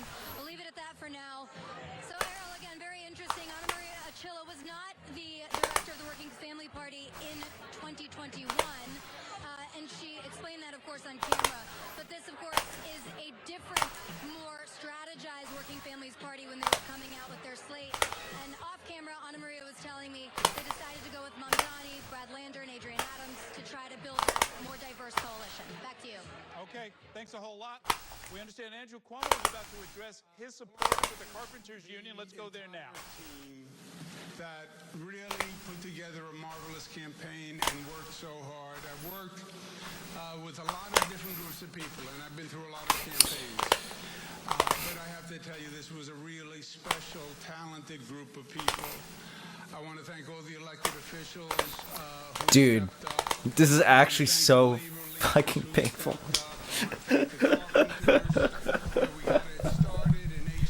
Oh. Well, are you kind of good at no Xbox? Cause defaults are kind of okay. They're okay.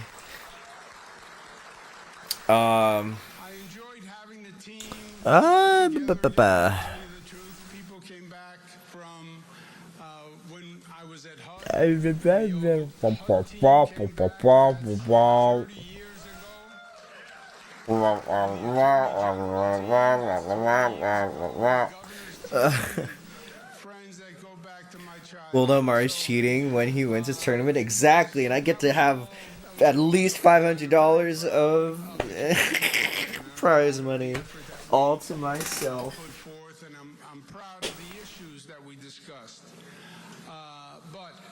Exactly, I want taco.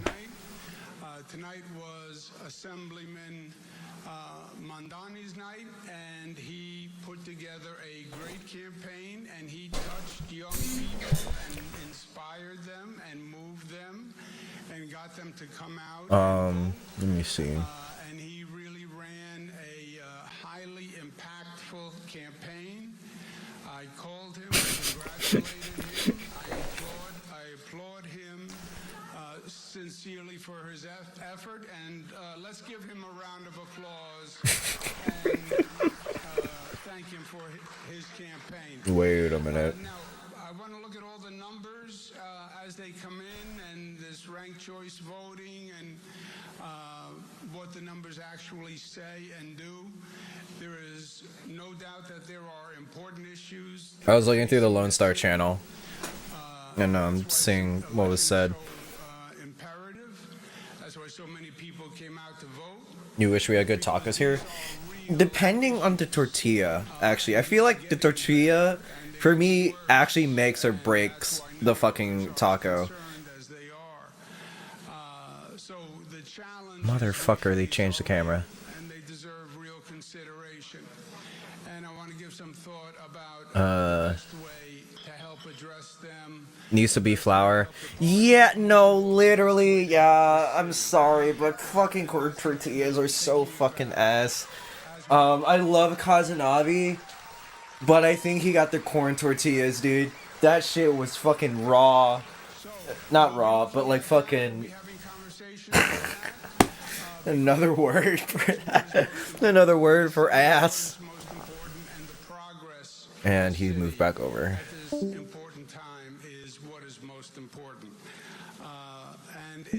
They never cook right. It just doesn't taste good. I know that I had like corn tortillas Yeah, at the same place where I get my burritos. Like I think I experimented. Like, all right, let me get tacos. Those are cheaper, right? All right, let's do that, and then let's be healthier. Let's do corn tortillas. And then I got tortillas, the corn tortillas. Shit was so fucking flaky. Not flaky, but like it felt that it should be flaky, and it felt like depression and just staleness and not like, you know, like this was the face that I had like eating that fucking tortilla when it doesn't like embed and shit. But like, hold on. Ugh. Like that. Fucking.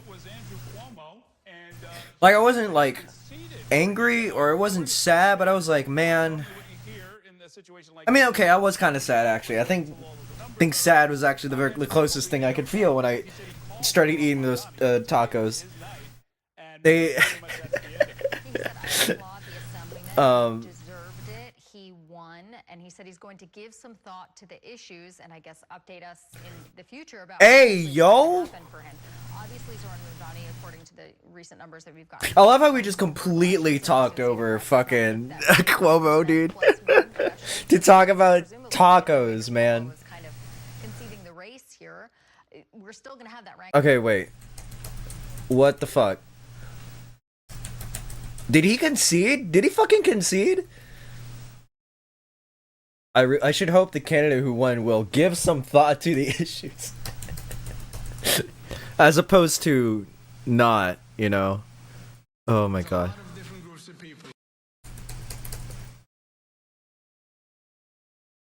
God, look at that lead, man. That's so beautiful. Fuck you, I won. About to address his supporters at the Carpenters Union. Let's go there now. Team that really put together a marvelous campaign and worked so hard. I've worked with a lot of different groups of people, and I've been through a lot of campaigns. But I have to tell you, this was a really special, talented group of people. I want to thank all the elected officials who stepped up. I want to thank the labor leaders who stepped up. I want to thank the carpenters, where we got it started in HTC in 1199. Give them a round of applause.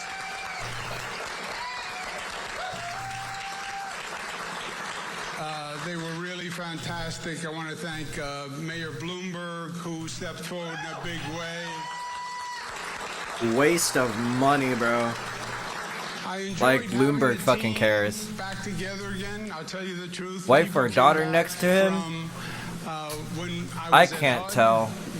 They're all white. Came back, that's 30 years ago.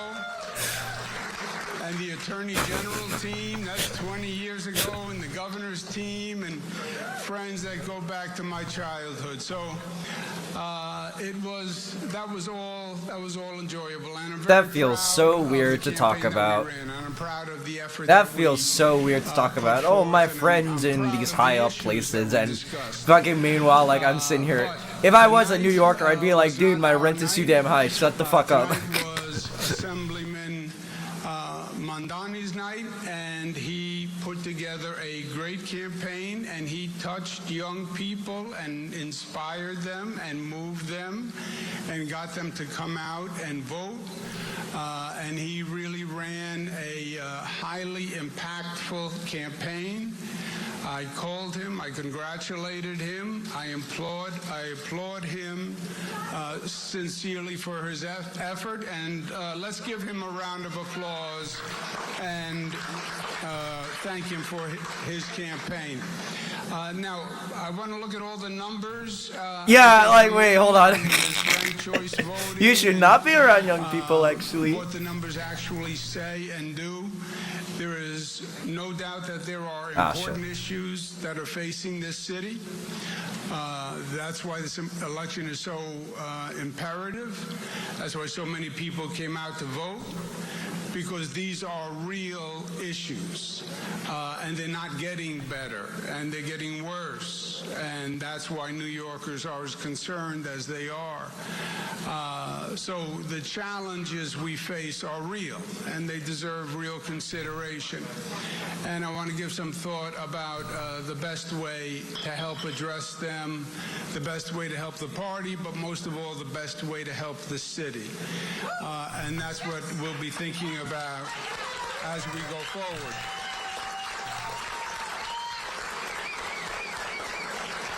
Coke, seed, mold. We'll be looking at that. We'll be having conversations with that because the work is what is most important, and the city is what is most important, and the progress for the city at this important time is what is most important.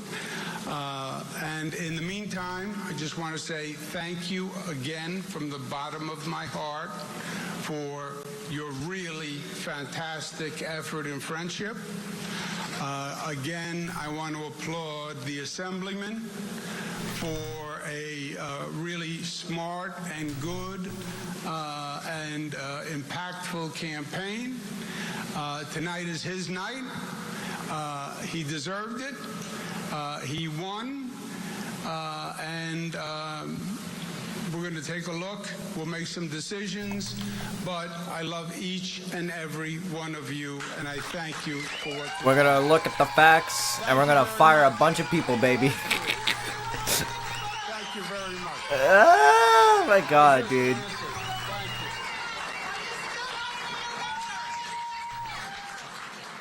Okay, that was Andrew Cuomo, and he appears to have conceded, think, Courtney. I gotta say, is that that might have been a normally conceding? What you hear in a situation like this is count every vote. Let's wait till all of the numbers are in.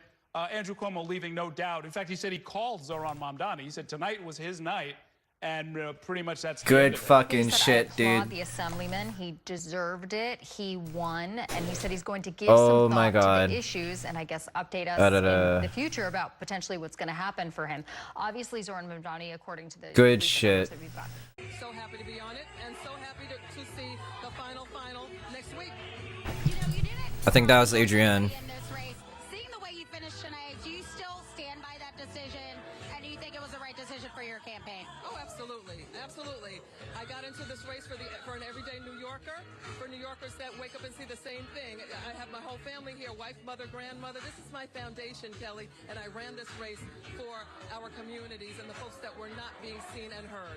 I wanted to ask you about that. You got into the race a little bit later than everybody else. In your speech earlier today, you mentioned that starting a little bit later. I love how that was so not an answer. What were you bringing to the race that you maybe didn't see in the other candidates at the time?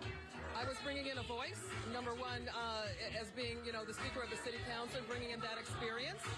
The one who has successfully negotiated city budgets, about to close our next one, an amazing accomplishment. And also, the one who is already doing the work.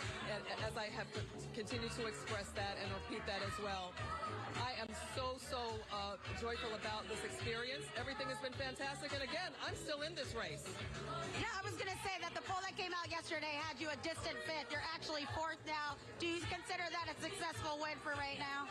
Oh, you better believe it. We are still in this race, moving this race along, again, for the voice of the voiceless, the people that really, really wanted to see me get in this race all along. I'm still in this race and running it all the way to the end for them. I wanted to ask you, Zohran Mamdani holds a significant lead over the ex-governor. You're both on the Working Families Party slate. What do you think that's sending, that message that he's leading right now, and do you think that that is a significant advantage? Zohran Mamdani has run a heck of a race, and I feel honored to still be a part of that slate with him. We're going to go forward once again. I'm still running my own race, though, and very happy about that, and we're waiting for next Tuesday. Is this like one of the worst cope I've ever fucking heard?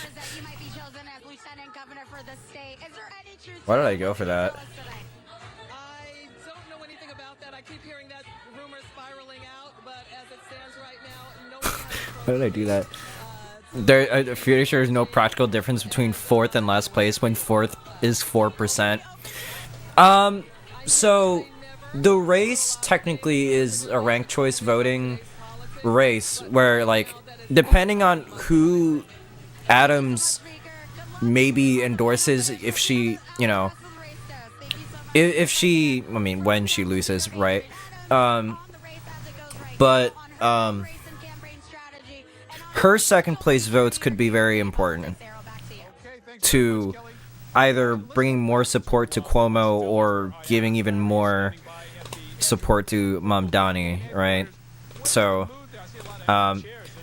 fourth isn't, obviously in this case, isn't as important as third place, but second and, I mean, first and third are already set for, like, you know, the one team already. So her saying, like, you know, I'm running my own race, it's like, you against yourself, bro? Like, are you just...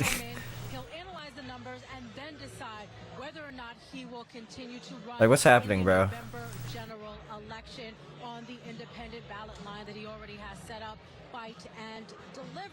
Oh, hold on. I'm getting asked an important question.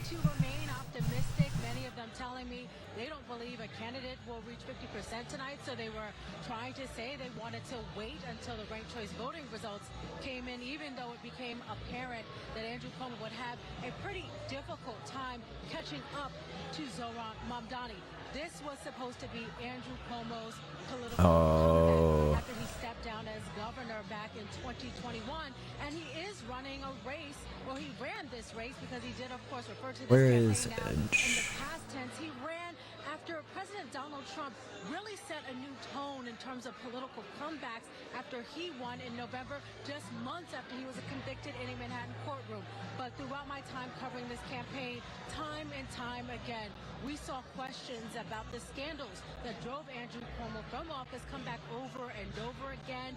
And while there were some very enthusiastic supporters, there were some people who still were not over what happened with Andrew Cuomo. They felt that he still had not fully accepted responsibility. So again, Andrew Cuomo, he delivered a speech that many people in this room seemed pretty stunned to hear, that he was conceding the race tonight, not even waiting for the ranked choice voting tabulations to happen. And I think there will be some real serious questions asked of this campaign as they, you know, step aside and take a look back.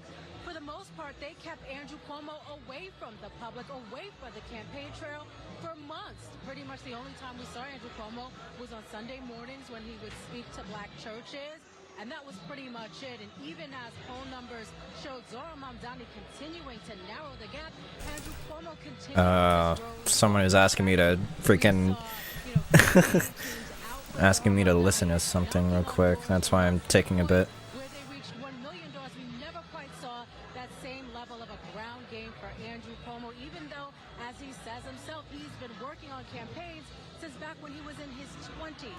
So many questions that people in this campaign will be thinking about and trying to answer over the next few days, over the next few weeks. But what was a positive tone has certainly shifted after Andrew Cuomo's speech just a short time ago.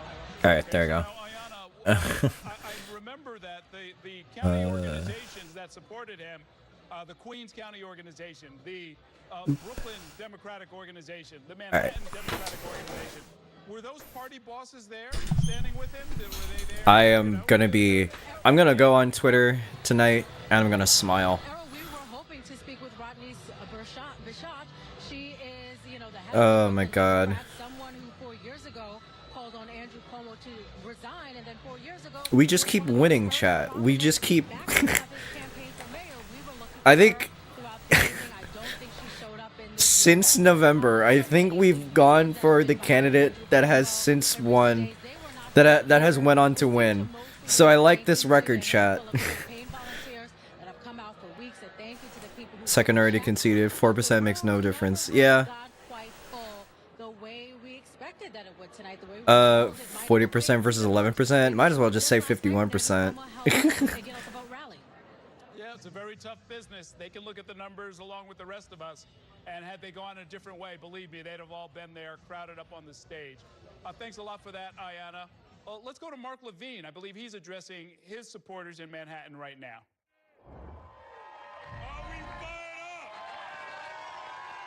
This guy is running for comptroller. But I think he was winning.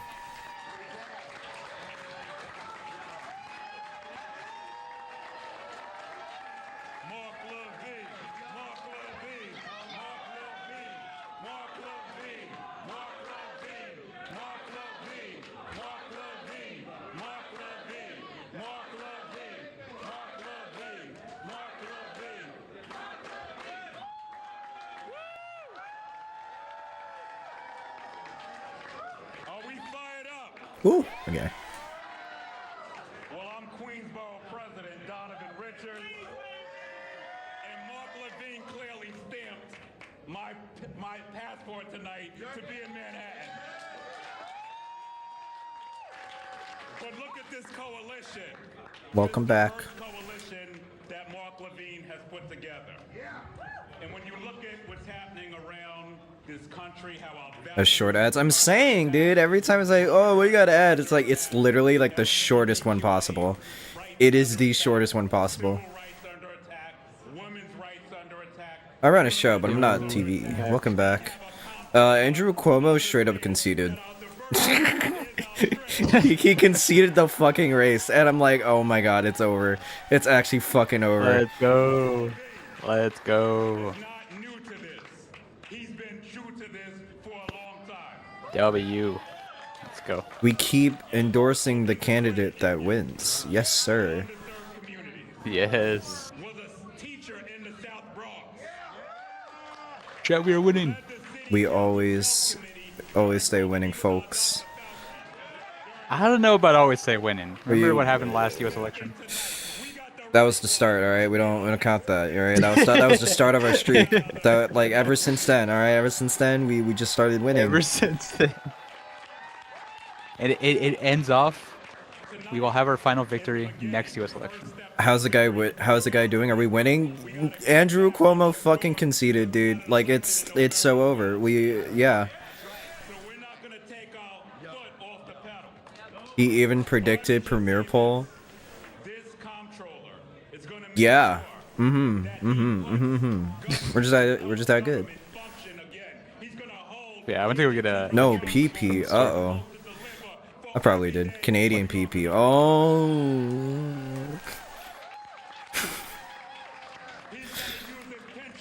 I don't know. Oh wait. Oh, Pierre Polyev. Yes, sir. And I got how many bucks? Like 200.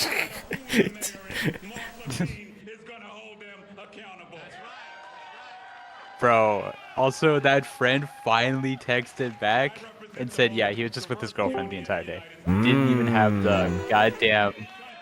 Oh. I don't know what the word is, but he didn't even try to tell me that he was just gonna be busy all day. Yes, we are. Oh yeah, yes, we are. Let's go. I gotta turn you up because you are so quiet. No, don't do that. I'm far away from my mic. Oh, okay. Someone doesn't know how to treat their own microphone. Close. All right. Ooh, okay. All right. I forgot what comptroller does, but I'm assuming they're a good guy. Usually. Okay. Yes, sir. Finance guy. Very descriptive, I see. Or at least, what are they supposed to do? Because who knows what people are actually doing anything anymore. Ladies and gentlemen, welcome to my bar mitzvah. We are Cool. boroughs now, so I gotta do this. Is Queens in the house? Let's go. Queens, get the money. Give it up for the borough president of the world's borough. Give it up for Donovan Richards, my brother. It's true what they say, Queens gets the money. Is Brooklyn in the house?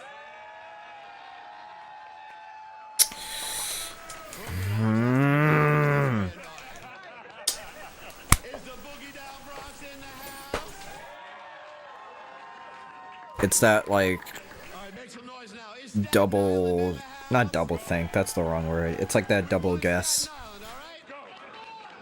You double back on a guess where it's like, oh, I think I shifted too far. No, you didn't. This is kind of cringy. They won. I don't even know which one Mark is. Who is it? Yeah, Mark Levine. I don't know which one that is. Did they even win? They're at 48%, which is okay. I can see that being good. They'll get over. Now, I got some people to thank, but I want to start by acknowledging my. I'm gonna assume this is Mark Levine. A beautiful, beautiful thing to have my mother, Adele Levine. I'm pretty sure it is, yeah.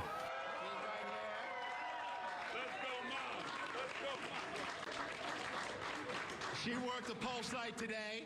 We won PS1 87. Let's go, Ma. My amazing family, my wife, Evelise. My son, Alejandro, star of TV. I'm honestly surprised a comptroller even gets this many people coming out to the comptroller celebration. Like, I guess this was also a big race.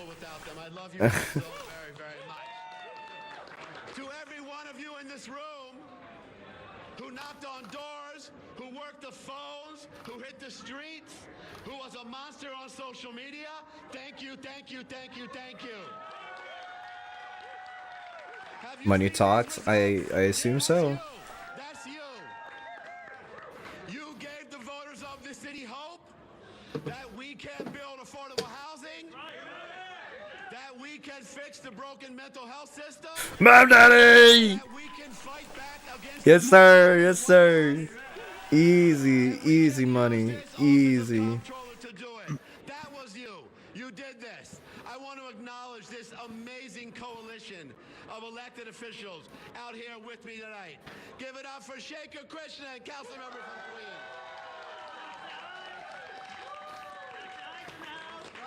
Give it up for Assembly Member Brian Cunningham. Oh, shoot. I need to... On day one in December. Give it up for my sister Linda Lee. Give it up for the leader of the Brooklyn Democratic Party. Hold on. Rodney's Bashot Hermele. Mark Levine declaring victory. He's not quite there yet, but he's at 48%. It only takes 50% to win. We may have to wait until next week to make it official, but clearly in the lead. Mark Levine thanking all of his supporters. Let's go to Bobby Kuza, who's at the big board with some results in some surprisingly close city council races. Yes, some surprisingly close. Some incumbents actually fared better than we thought they would. But let's go to City Council District 2. Oh, I need to check on my boy. Anthony Weiner trying to pull off a miraculous act of political redemption in this race. It did not work out for him, Errol. Anthony Weiner with only 10% of the vote in this primary race, putting him in 4th place. In 1st place is Harvey Epstein, state assembly member, who was generally considered the front runner in this race. Only at 39% though, so this will go to ranked choice voting. But he Hey, yo. Why does that guy have like the worst fucking name? Harvey Epstein is so fucking cursed, dude. That's such an awful name to have. Oh no. I would immediately. She is in 1st place. No, that's okay. Well, there's Jeffrey Epstein, who's dead, and then there's Harvey Weinstein, who is a film producer. So this is far from over. This will go to ranked choice voting. These that's oh man, that's so unfortunate. Could shift around. And also Vanessa Aronson had actually cross-endorsed with And yeah, Harvey Weinstein's the also serial this one could be really rapist. interesting next Tuesday, July 1st, when the Board of Elections runs the ranked choice voting tabulation. As we said, oh yeah, your alarm's going off again. Did pretty well. Shahana Hanif. Get out of there. It's so funny, like you can't even hear it. I can't hear it. Like you specifically. I literally cannot hear it. My headphones are really good at blocking out noise. So if anyone that is good though. If anyone has any Sennheisers, you know, just saying they're the thing. I hate their fucking touch. Oops. Their little like touch panel sides things, but that's it. I do want to get a Sennheiser headphone and then like a specific mic, like separate mic. I mean, Anthony Weiner. Guess what? He's also running in the race, baby. Not in the mayor race, but he's in a race. I think he is in some race, and I learned that in this broadcast. So I don't know. It did, and I think there's probably a lot of right now going through the campaign and through. Did he lose? Did he fucking lose? Kind of suspected things are moving in this direction, but there's always there's no Past hour. win kind of conversation. So there's probably a lot of process. Did he lose city council? It certainly did sound like a concession speech, and I think He lost. he's leaving it open. That's fucking gold, dude. Distant fourth. Can never come back, bro. Stop trying, dude. Don't even do it, man. Of that race for governor. So this is Andrew Cuomo's biggest loss, first loss. Sue Wong. I mean, do you see him coming back and running in If you really squint your eyes at it, I can see the joke. Speak about his campaign in the past tense. Yeah. Tonight, I heard him do it 3, 4, 5, 6 times. I'm allowed to mispronounce that. I feel for the other flags who are trying to argue otherwise. I don't know if I am, but I don't know if he's going to probably. I don't know. Inside information, but I heard him talk in the past tense. So that I thought was telling. So we're obviously going to be watching this, looking at the ranked choice voting results that come out on Of a Tuesday. variety, right? Yeah. Clearly in a very good position. We are waiting for him to come out and speak to this crowd that he has assembled in Long Island City. So we'll obviously go to that as soon as I want to see him. I want to see the Mamdani, bro. The Mamdani machine, baby. I can imagine one of the people that is celebrating here today is Eric Adams. Eric Adams went and voted today in the Democratic primary. He's obviously still a registered Democrat, saying that he voted for himself 5 times. I will take it. It wouldn't surprise me if he was crossing his fingers and finding the door. Surely not, right? Surely he did not fucking vote for himself 5 times. Very much so. Surely he did not rank himself that. And I also think, it might have been you, Sue, I was talking to about this. He's been working very quietly behind the scenes, right? If you've noticed, there's been a change in tenor at City Hall. Apparently your chat thinks it's a bad tag, but I don't think so. What's going on? Mom Daddy won, Bella! Mom Daddy won, baby! It's all over. some New York mayor candidate that we are cheering for won. So that's good. All is good in New York. Well, okay, technically he hasn't won yet, but he is like he's at 48. He's at 43, 48%. It doesn't fucking matter. Right? the votes are gonna go for him anyways. Once second and third are brought up to him. There was 25 minutes between our first panel and our second panel, and I fielded 3 calls in that time. The Filipinos usually, yeah, though that one's the weird thing to them. I think people do not know. They're going to look to Eric Adams, and Eric Adams is coming in. Wait, what's the weird thing? What, Filipino? With a strong base of support among Black New Yorkers and a strong base of support among more weird than furry and VTuber. That's crazy. Okay. Black hats. That's a pretty good combination to start off of. So one of the ballot lines, the mayor has 2 ballot lines, or at least Yo, we won again. We winning again, baby. What we doing? We just gonna playing DAS because I'm tired of no Xbox. We're winning. We won. Anti-Semitism. We were talking about Orthodox Jewish voters in Brooklyn, obviously supporting him, and a few weeks ago is so long ago, bro. That's so long. It was. Man, World War III didn't start yet. That's a good thing. That's a good thing. That's what I'm saying. No, that is a good thing. That was so long ago. Pre-C2WC. Yeah, that's a long time ago. At this point, we're nearing the end of the month, dude. We're like a week away. Less than. Just a week away. Can you believe it? What is up for grabs? I mean, are they really? I can't.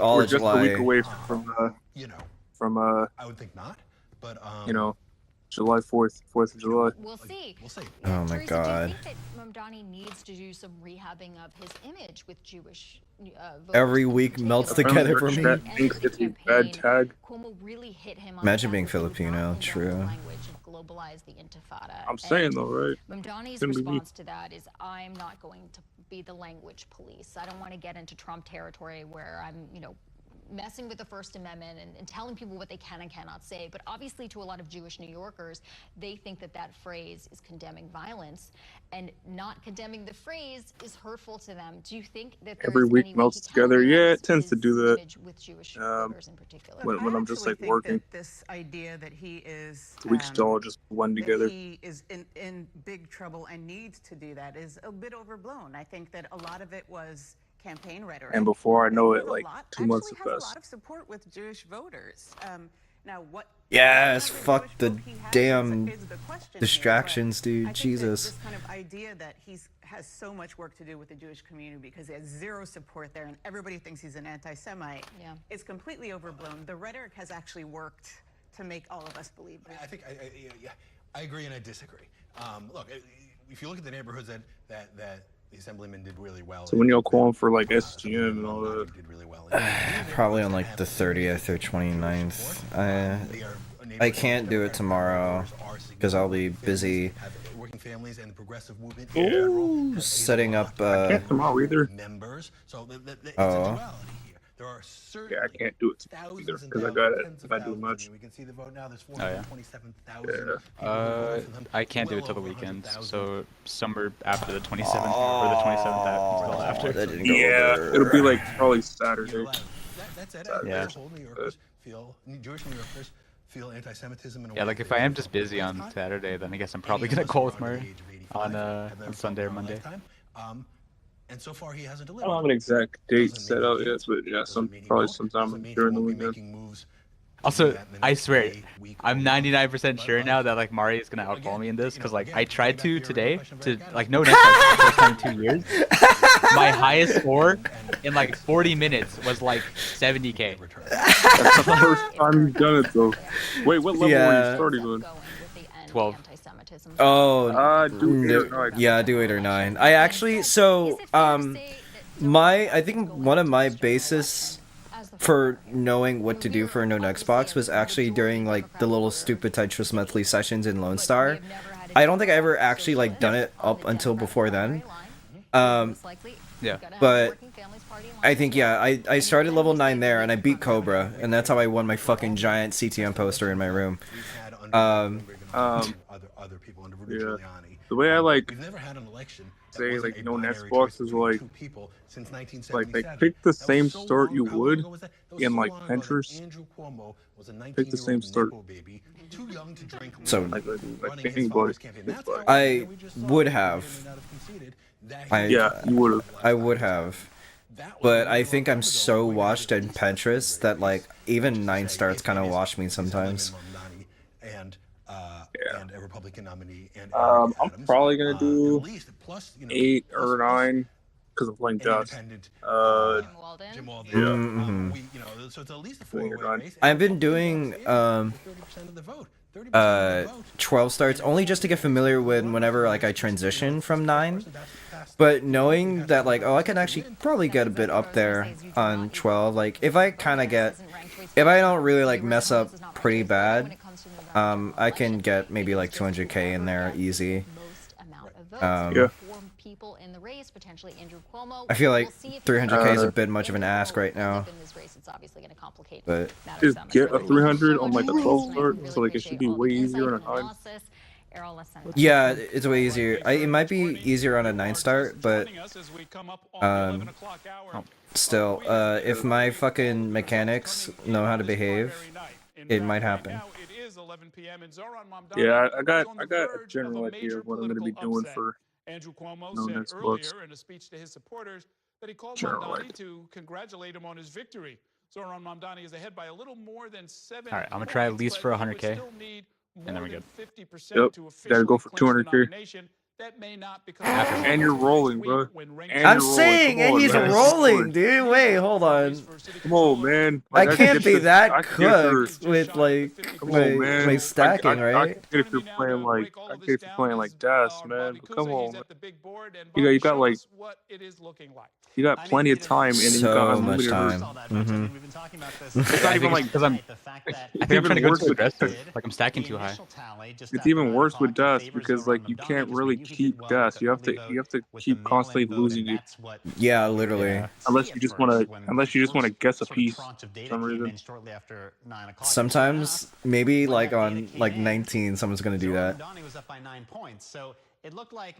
Yeah, when I get too high in playing Dust, I just have to guess a piece and hope it's right. Sometimes I'm right. Sometimes you just die. Sometimes Yeah. it looks like I have the vision sometimes. Bro. I usually am wrong. I think like 90% of the time. The sort of trajectory that Zoran Yeah. Mamdani has been on these last few months. If you look at the polls from Emerson College, he went from 1% of the vote in February to 10% in March, 22% in Guys, May, did you know that Mamdani had only 1% of the vote in February? But also, did you know that he had 1% of the vote in February and now he blew up?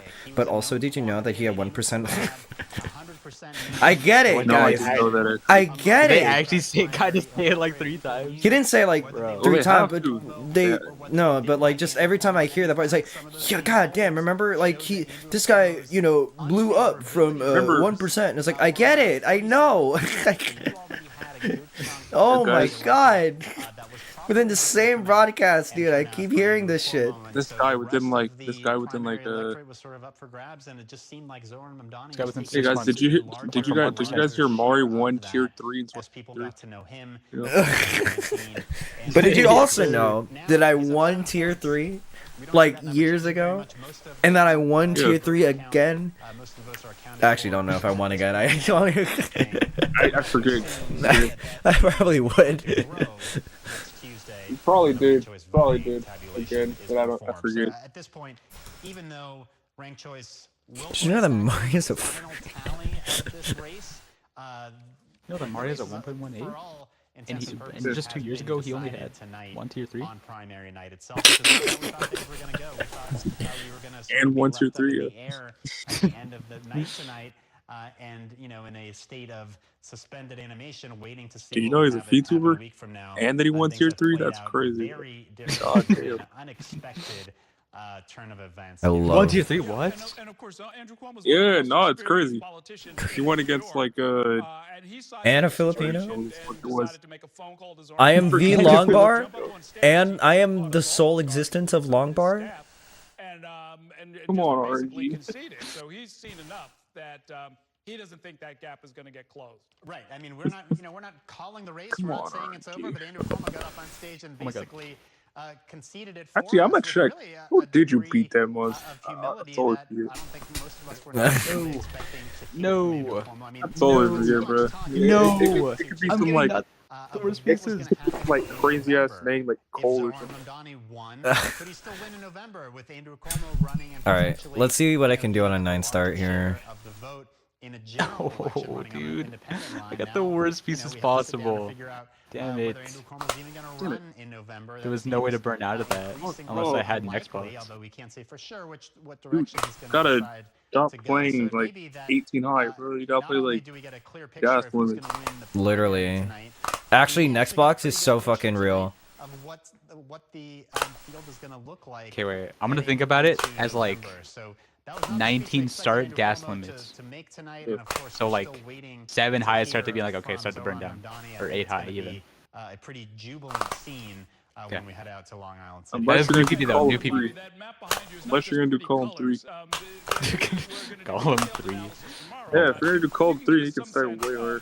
Alright, where's my Tetris PBs? I'm gonna add a no Xbox at the very bottom. Dude, wow. Taking so long for the site to load. This is just borough-wide numbers. Which one? All it is. Looks a little bit Right like Damn, this site is shitty as hell. and if you look at Brooklyn, that's What are you trying to do? you know, he really runs up the score about a 17 I'm trying to load up CTM. delta. This shit is lagging, bro. It's not loading up. Uh-oh. Sure about the other boroughs. I mean, Kings Some was ass, where bro. What the hell? looked like Cuomo did perform well. I know my Wi-Fi ain't that bad. Winning Queens by about 8 points. Of course, the vote tally is not complete. I need to ask Meme if she's heard this song yet. I literally like heard this in like the recently released playlist you have on like Spotify, and like, wait, shit, dude, I might like this. I might be a You pop should head. I should. Something like 21%, I believe. I had that number earlier. So Is that bad? Is that a bad thing? just winning the Bronx What? and Staten Island, and Zoran Mamdani took all Like him pop? Is that of bad? the city's biggest borough. Not that it's bad, it's just like, you know, not the genre that I often listen to anymore.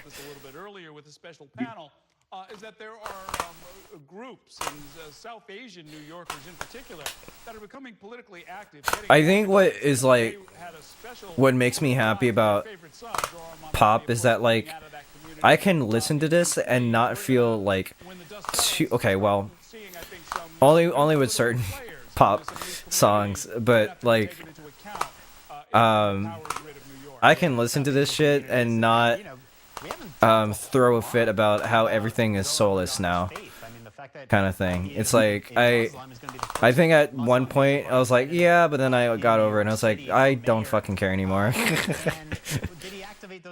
And like, not that You gotta stop being a yeah. At a certain point, it's like, yeah, stop being a nerd or whatever.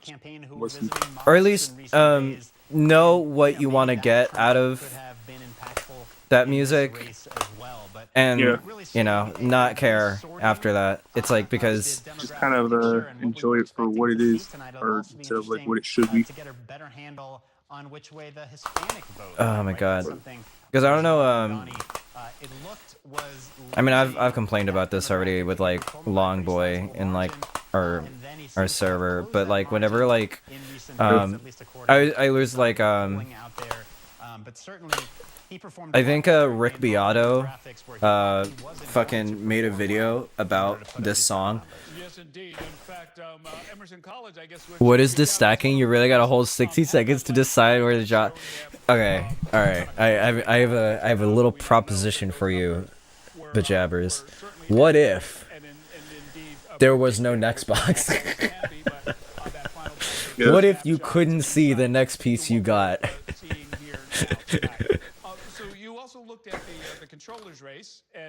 Yeah, I'm gonna need you to do that. I'm gonna need you to do that no next box on level 18, and then try and score. Yeah, I'm gonna need you to do that. I'm gonna need you to Try to score some Tetrises. Probably not that bad. Be real? Okay, bro. Okay, bro. Try it out. Try it out, bro. Try it out. Actually, right now.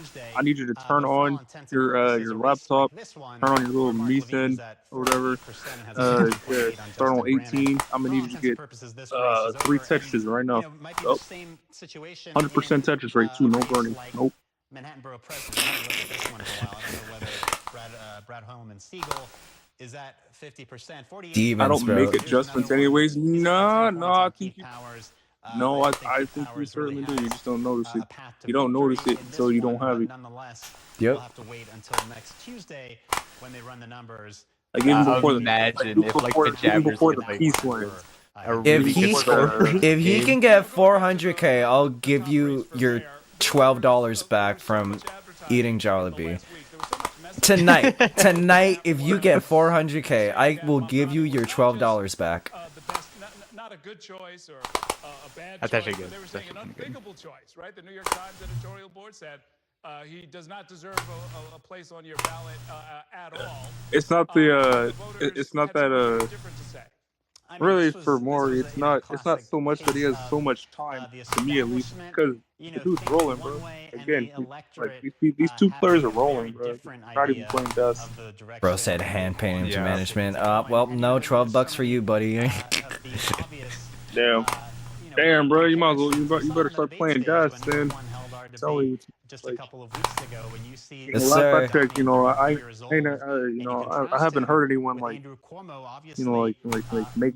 RSI, from playing keyboard desk. Last I checked. take over City Hall. And I didn't know the $12 was up for grabs. Well, if you got, now you know. Now you know, yeah. If you got 400K tonight with no next box, I would have given you your 12 bucks back.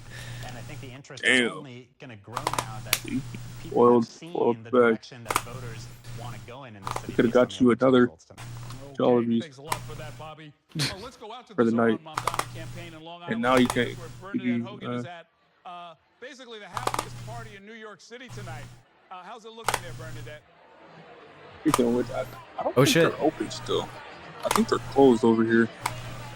I think they're closed over here right now because I was thinking about maybe getting it. Nah, I think they're closed. What the hell? No bar? Ah. Damn. Okay, new PP. It's okay. Those next box bits is so real. We out here, you know. Hey, man.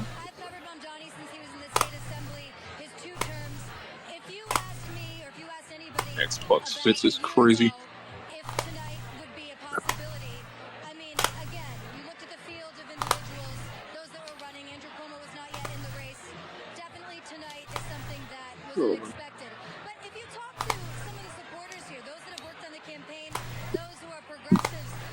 Oh shit, I forgot to check who won today.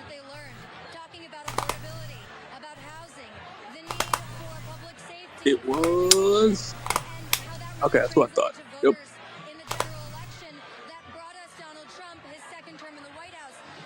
Who's all playing tomorrow? Masters. 5K chase down. 5K chase down, Mari. Yep, 5K chase down. Better pray Better for that not bar. die. Okay, I think I did it. Hey, Mari wins game 2 of futures on next one.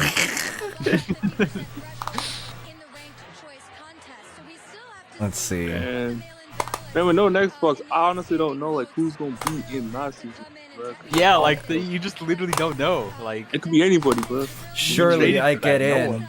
Surely I get in somewhere, right? It could just be anybody. Like,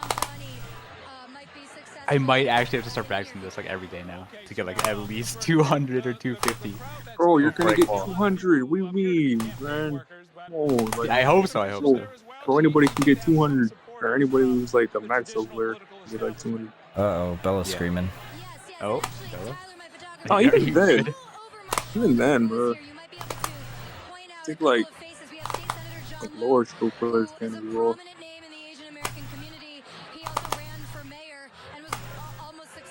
Why are you screaming, Bella? What you doing? Who am I? She's screaming? What is she doing?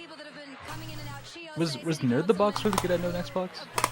I don't know. Probably. Just check the thing. Is Bella the same person as Rika? Is insane. What? Wait, is she... What? What? Oh. Tack. No. Tackers asked that. No. I'm a bad person. See. First off, bro, like Rika don't watch this dude's stream. She don't like him. She actually came in like once when I was like in the early morning. When she was like letting the dog out. Oh my god. Oh my god. Yeah. That was like her last appearance. Calm down, Billy. Calm down. Look, I can't be expected to know everyone. That's true. That's true. Like how is Tacky supposed to know? What you're supposed to know because you've heard Rika's ult is crazy. Yeah, he knows. We've heard Bella on VC. We've heard Bella on VC. Yeah, of course. Mario has known Bella for years. I mean, Rika. Yeah. Yeah, Rika, obviously. I mean, both technically, right? So. Yeah, both. Yeah. And plus, isn't Rika like Japanese? Like, I'm saying, bro. No, I've never heard Bella, speak Japanese, to my knowledge anyway. I don't know. Just kidding. I don't know. I don't know about that one. I don't know about that one. Wait, which one is Bella then? Wait, what do you mean? Which one's Bella? Blue Bella Bunny is Bella. what does that mean? Was that a triple flip? Yeah. Oh. Goal. I think both can be true at the same time.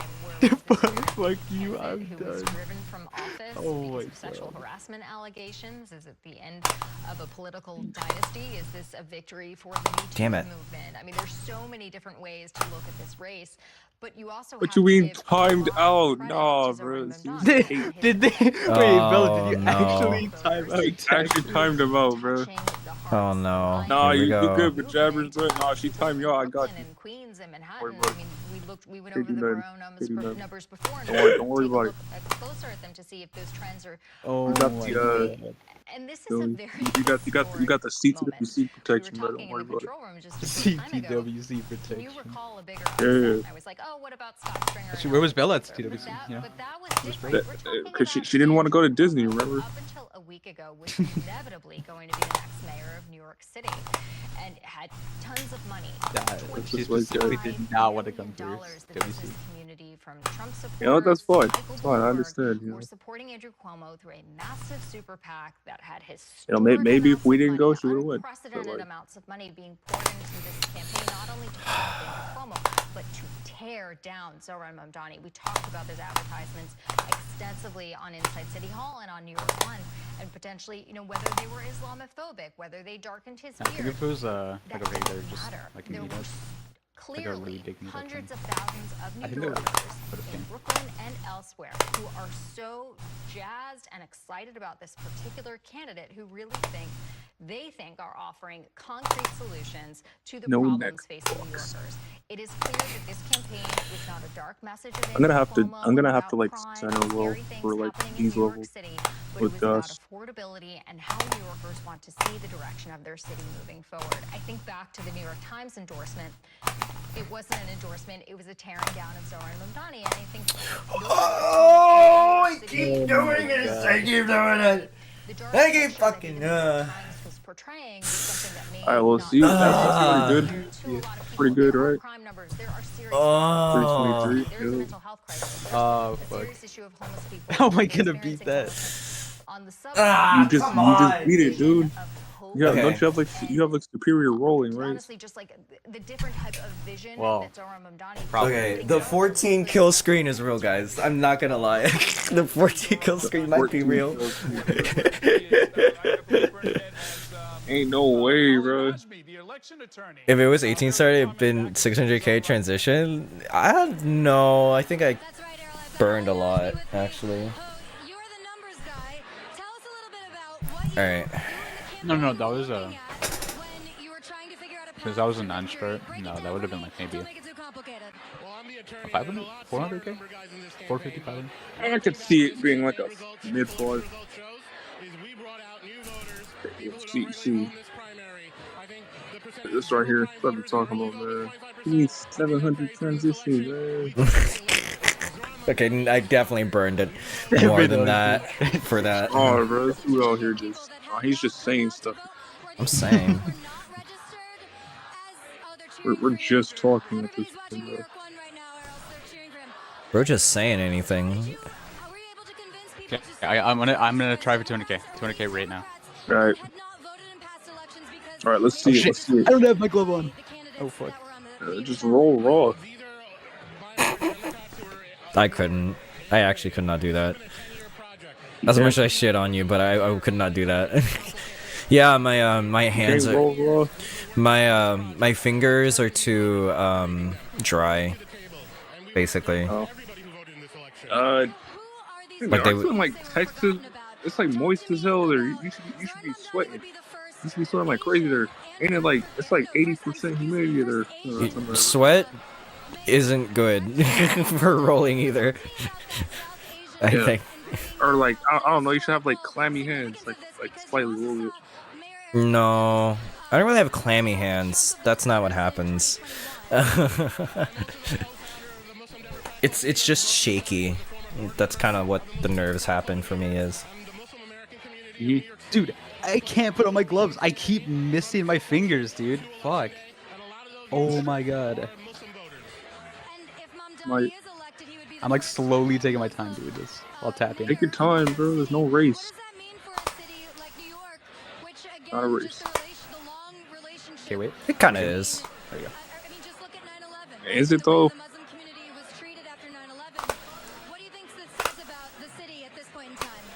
I think today's election result shows New York City loves Muslims Ooh. and Mamdani loves everybody in New York City. I do all that and then get nothing.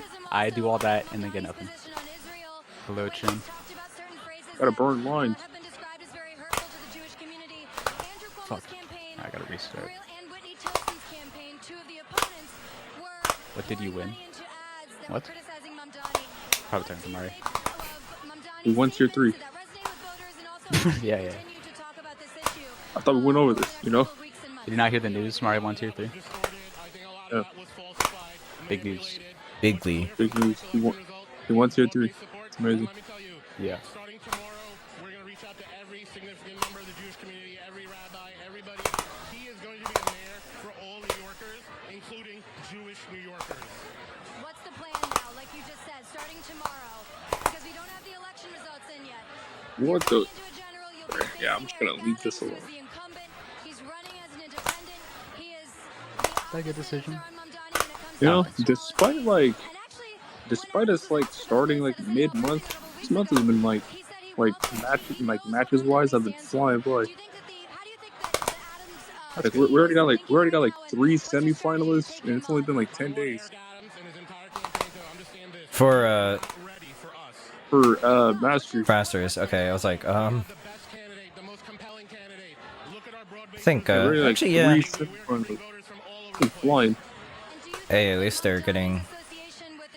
Yeah, they are. In T1, we got 2 semifinalists though, and it's the 2 that have been predicted. That's crazy. Almost like you know, this guy might make the finals.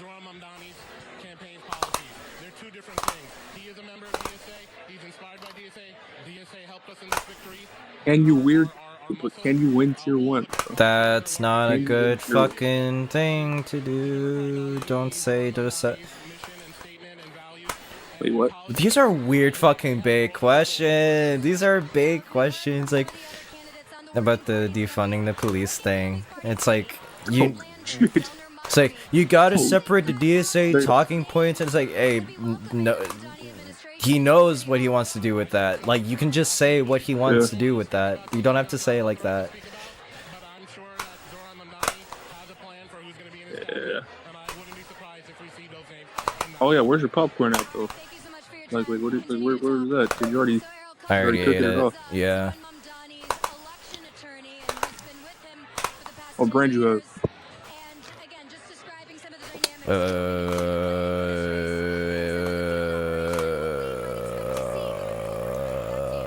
Yo mama. That ain't no brand. Man. Forgot it. Bro doesn't even know what brand he had, even though he just had it. Wait.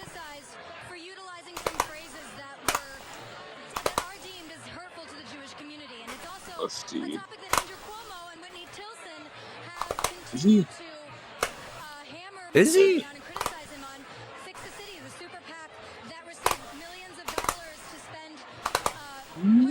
Hold on.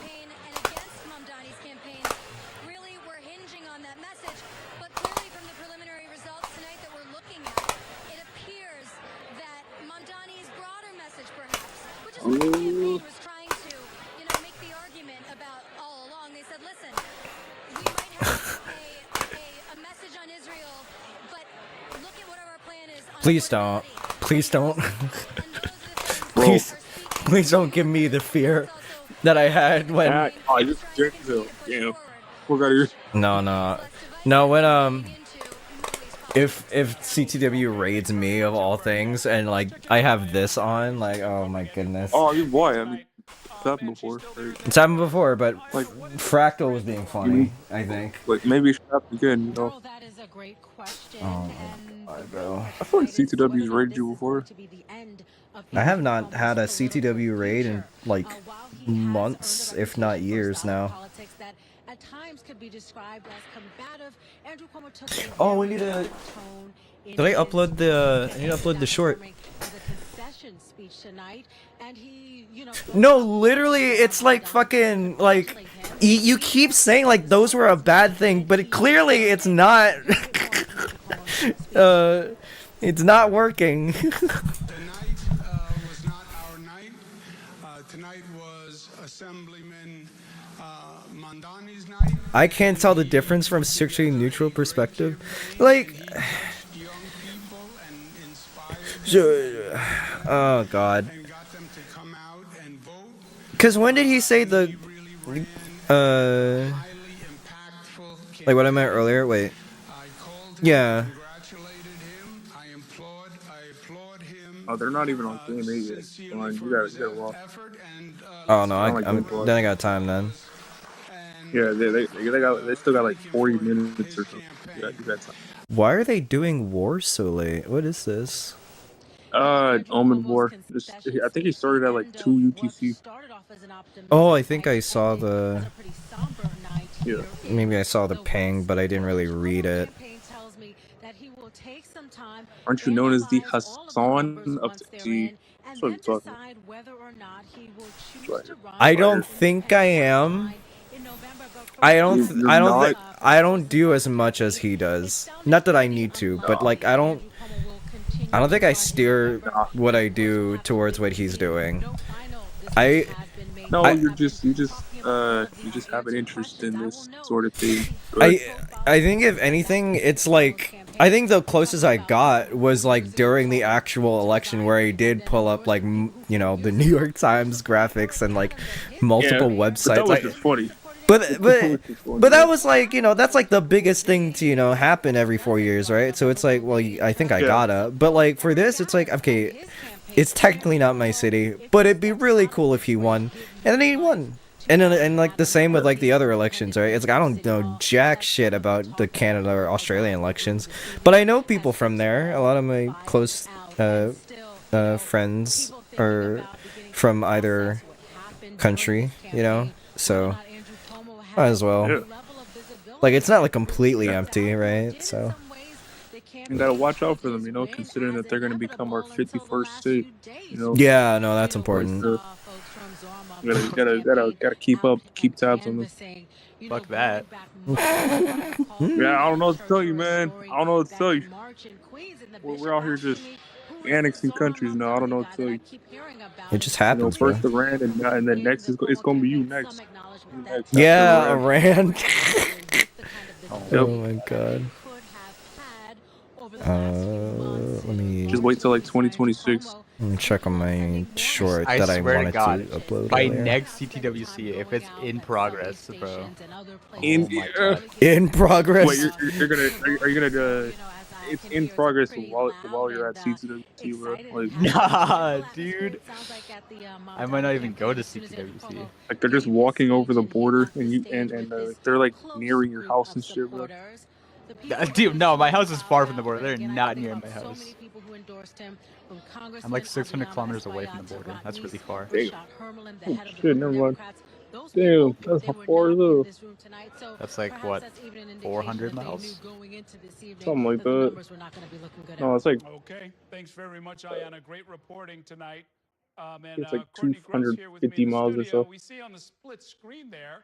It looks like at the Zoran Mamdani's headquarters, Brad Lander just but yeah, like, one of his man, what is that? Arrangement, and he was greeted with a No, because 3 miles is 4.8 kilometers. Giving an interview there right now. Wait, what did you say? You said 600 miles, right? 600 kilometers. Or kilometers. I was thinking around 400 miles, yeah. Yeah, it's like 480. For some reason, I thought you said 400. Cynthia Nixon who Yeah, no, it's like has 480 been miles, posting on give or take. So Instagram yeah, and you other got social media for people to you not got a rank while. You Andrew got a while. Cuomo. I mean, we can go back to Or the 2018 gubernatorial yeah, primary a where little she while, obviously challenged A little while. the governor at the time. So and this got maybe like a 4% few of the hours. vote to 2 Andrew hours. Cuomo's this next 66% short of the will vote. So you feature can Knight, see, to me, with this party, and this and is I will a now working put she family's in the party title. now.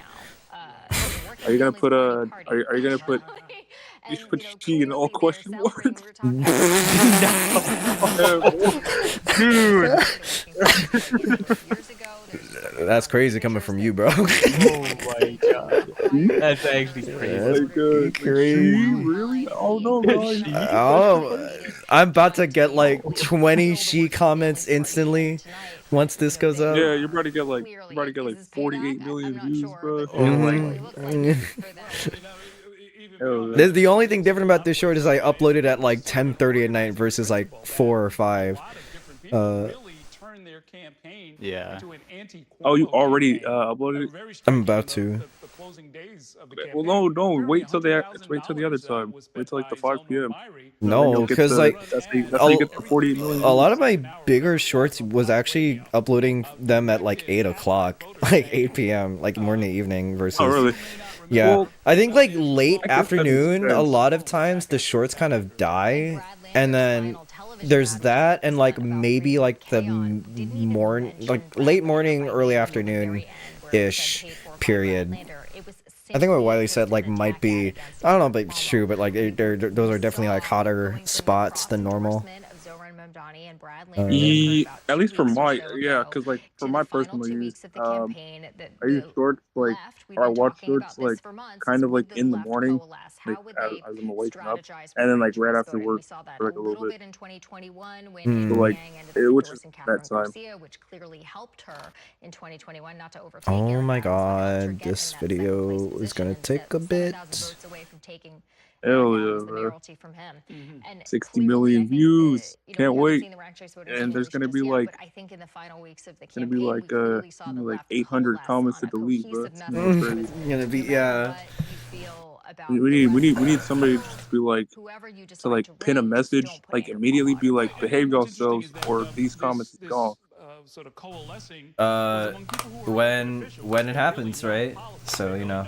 They know how to buy ads and place ads and really focus their message. And there was a certain amount of that was really very notable because all of the people you're talking about are elected officials, right? Brad Landis, Selma Omari, Adrienne Adams, had a very emotional press conference where it was basically devoted to attacking Andrew Cuomo. So he inspired all of that, sort of energy and in some cases vitriol. And in the end, I guess it all worked to Zoran Mamdani's advantage. Absolutely, his unfavorables going into this race, Andrew Cuomo's unfavorables. Oh god, the 13 starts are becoming hell. Okay. That was clearly what did him in, is that, he had a certain number, a certain percentage of voters who clearly thought that he deserved a second chance and that he has a lot of progressive, things on his agenda that he was able to accomplishments or progressive accomplishments that he did while he was governor, increasing the minimum wage, same-sex marriage, the bridges. We can count the amount of bridges, the LaGuardia Airport. There's certainly a lot of The bridges, Harry. The bridges. The damage his career did, the sexual harassment scandal, clearly COVID. You can debate his leadership over COVID. What was the meme thing again? It's like it's not about the blank, it's about the Mets or whatever. Those particular aspects of his career. Right. And Oh god, what was it? I won't ask you to pull up a bunch of numbers, but I'd like some analysis if you don't mind. I mean, this in a lot of ways was about the past versus the future, right? I mean, Andrew Cuomo can claim to be a lot of things, but he can't claim to be a fresh new face on the scene for Democratic politics. Right, and I mean, I think the problem was he presented that as a strength, right? The fact that he's been around for a long time, he has the experience. Yes, sir. Kill that shit. Mamdani was pointing to what he will do, what he wants to do. It was more of a forward-looking About the best they vision, could have and done in there. I guess that's what ended up winning out. I mean, I was thinking for months when Bit of spoilers. Andrew Cuomo was going into this race. And it was clear that he would have a lot of support. I was wondering whether once people were reminded of his past controversies, whether that was, immediately going to put a dent in his numbers, that people would remember the controversies of Cuomo's past. Yeah, it'll be and fine. realize that they didn't want to relive those again with him in City Hall. That did not happen. Just publish it. It'll get monetized. Don't fucking worry, dude. Don't fret, dude. For Andrew Cuomo to step down as governor just 4 years ago, right? Now, not only not opposing him running for the mayor of New York City, but actually endorsing him to run for mayor in many of those cases. So I was waiting for that. I'm waiting for them, dude. It's a little bait. It's just a little bait. Just a slight bait. I wonder, should I be the first comment? She? No. I will kill you. Maybe one of the things we didn't really account for was the number of undecided voters. It seemed like those voters were up for grabs and that they could end up going to Andrew Cuomo, but in the end, Oh my god.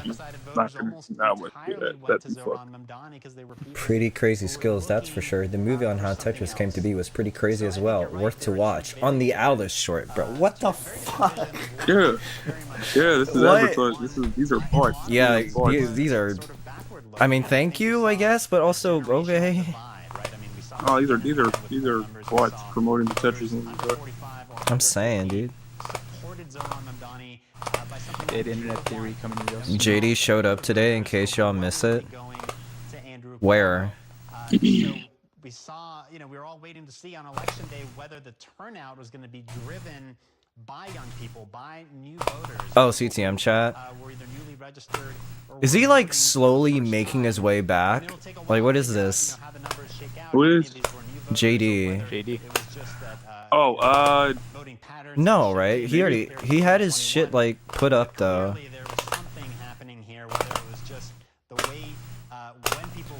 Motherfucker was like 3 hours away during C2WC. I mean, yeah, wasn't he like upset or something? He was in chat. He was in chat during C2WC. No, I know that. I meant like. Oh wait, what did you say? So, wasn't he in like Merced or something? I don't know. I don't know. Yeah. Like if you always wanted to, you could go. You could always go if you wanted to. Though.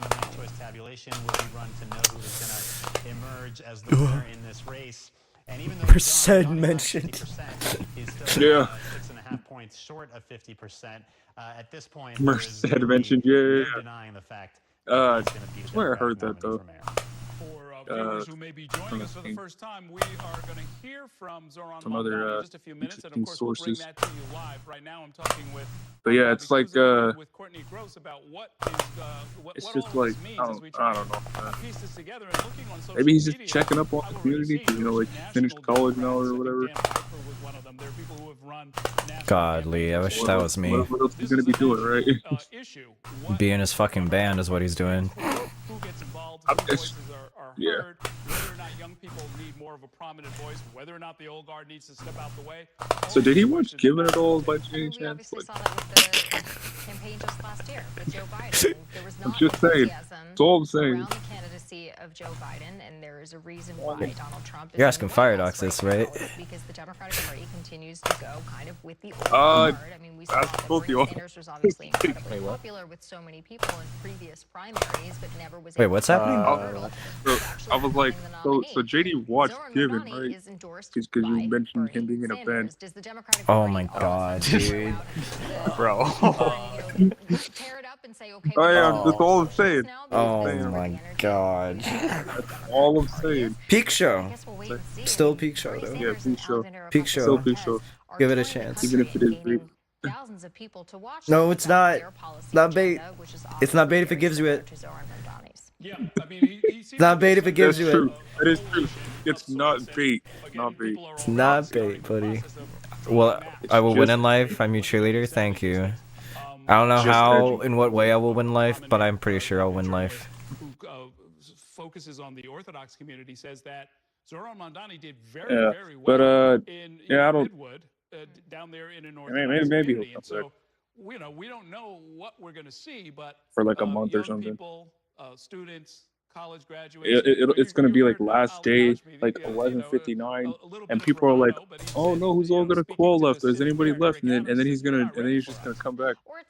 He's gonna go, and then you're gonna see like the little classic Tetris bot thing. Oh, JDM from JDMFX is about to qualify. Oh my god! JDMFX And is it's actually gonna qualifying. be from the bot. It's actually gonna be from the bot this time. It's actually gonna be from the bot this time. That's how not we're all just gonna someone know. copying and pasting. Yeah. Because for the longest time, bro, people would just copy and paste it. These were items that people And said, people would be like, "Oh my God, no way, JD!" And then they would discover it's a prank. But this time it's real. This time it's real. And then he'll get in there, and then he'll get in there and be like seed. I don't know what seed it'll be, but he'll probably make it in there. And then he can play like everybody else. You're not pinged. You're like who pinged me? Homelessness. Oh look, you got 200. See, GG's. Mental health, homelessness. Yeah, see, told you anybody can get 200. It's a mouthful and not necessarily something that There we anyone is go. going to remember. What is Zoran Mamdani Let anybody, running bro. for? ATV skip. I wonder how much how many of the OGs will go though. Your Huffs, your well, like the OGs as in like some of the slower toppers. Like your Tristubs and your Nenus. Wait, what do they call it all? I've got a mandate to move forward. You've looked at the Oh God, Randy forgot today was Tuesday. at least I'm a leader of the Democratic Party in New York City. Yeah, I mean certainly Hell more yeah, so bro.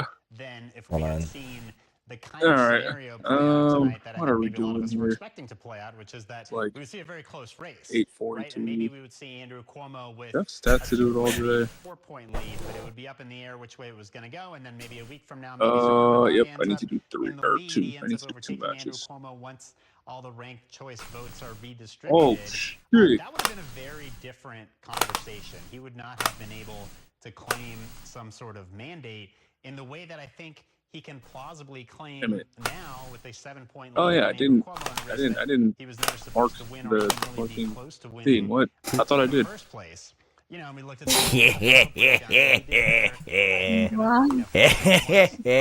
What's good?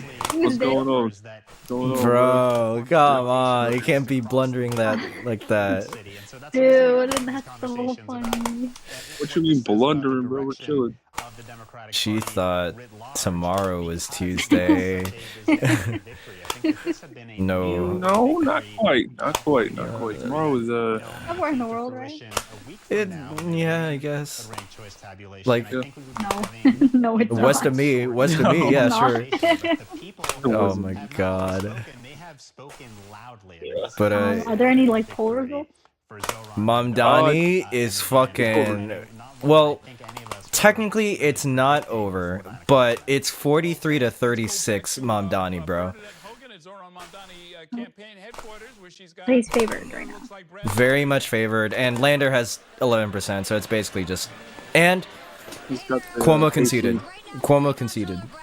So it's like. Oh wow, really? Yeah. Oh, do they have ranked choice there? It's ranked So, choice. In the percentage. It's Oh, ranked. nice. They need to introduce that everywhere, bro. Did they hear Carney? No. I swear I heard Mark Carney. Alright. You're hearing what you want to hear. I am hearing what I want to hear, yes. Bro, where can I see the freaking results? I just looked up election results. I'm and streaming not my seeing them yet. screen right now. Oh wait, I need Yeah, it. well you have freaking My bad. Tetris overlay. I can't freaking read shit over it, bro. Well, I just said it was 43.5%, I think, last time I checked for Mamdani, 36 something percent for Cuomo, then 11% for Lander. Yeah. And these are the first place so- votes too. Huh? And then if since no one Oh, this has is just the primary, right? So. yeah, the primary.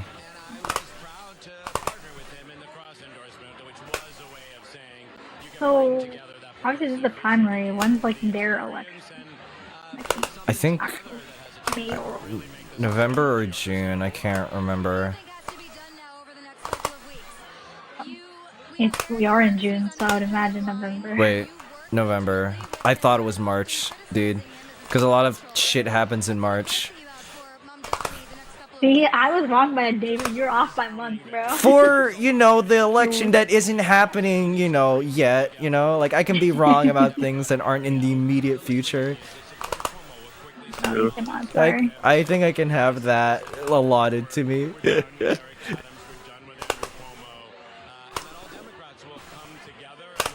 Who the heck is this person in the Republican Party? There's just one dude. Yeah, that guy is not winning, bro. What is up with his hat? It's ugly. It's like a shoe. Okay.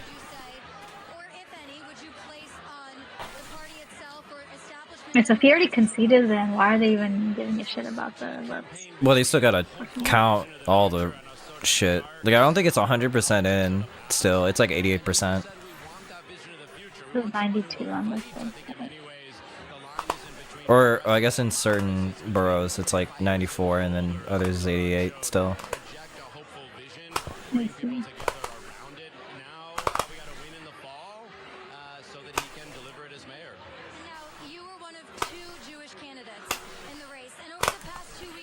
Here we go. Do it. Do the thing.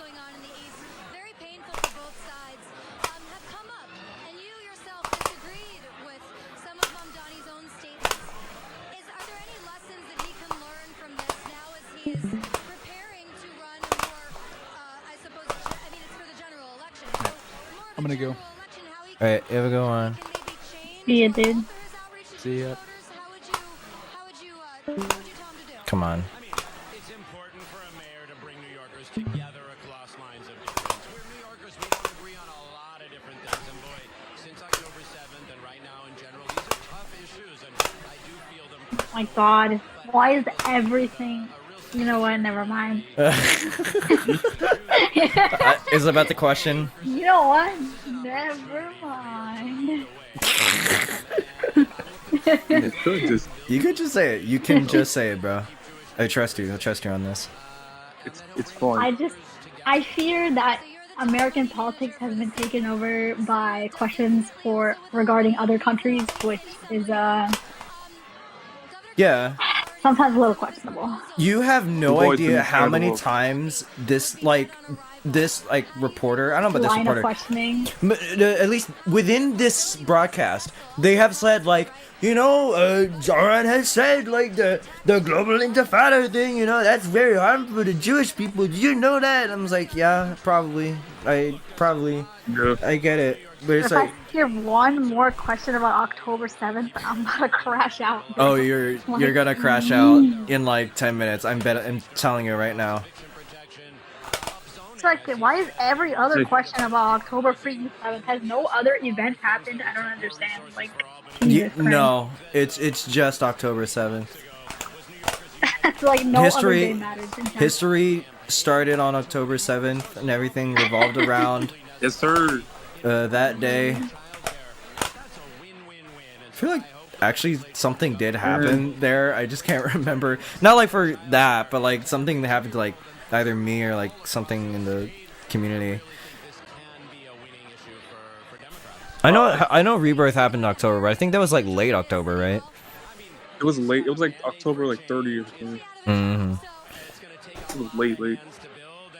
Jewish voters are a noteworthy block in New York, but yeah, like, yeah, no, like the question where he was like asked like, are you committed to going to Israel or something? I was like, why the fuck would he go there? No, literally. Why would he go there for? He's the mayor of a city, dude. I saw that. I was like, what? Oh my god.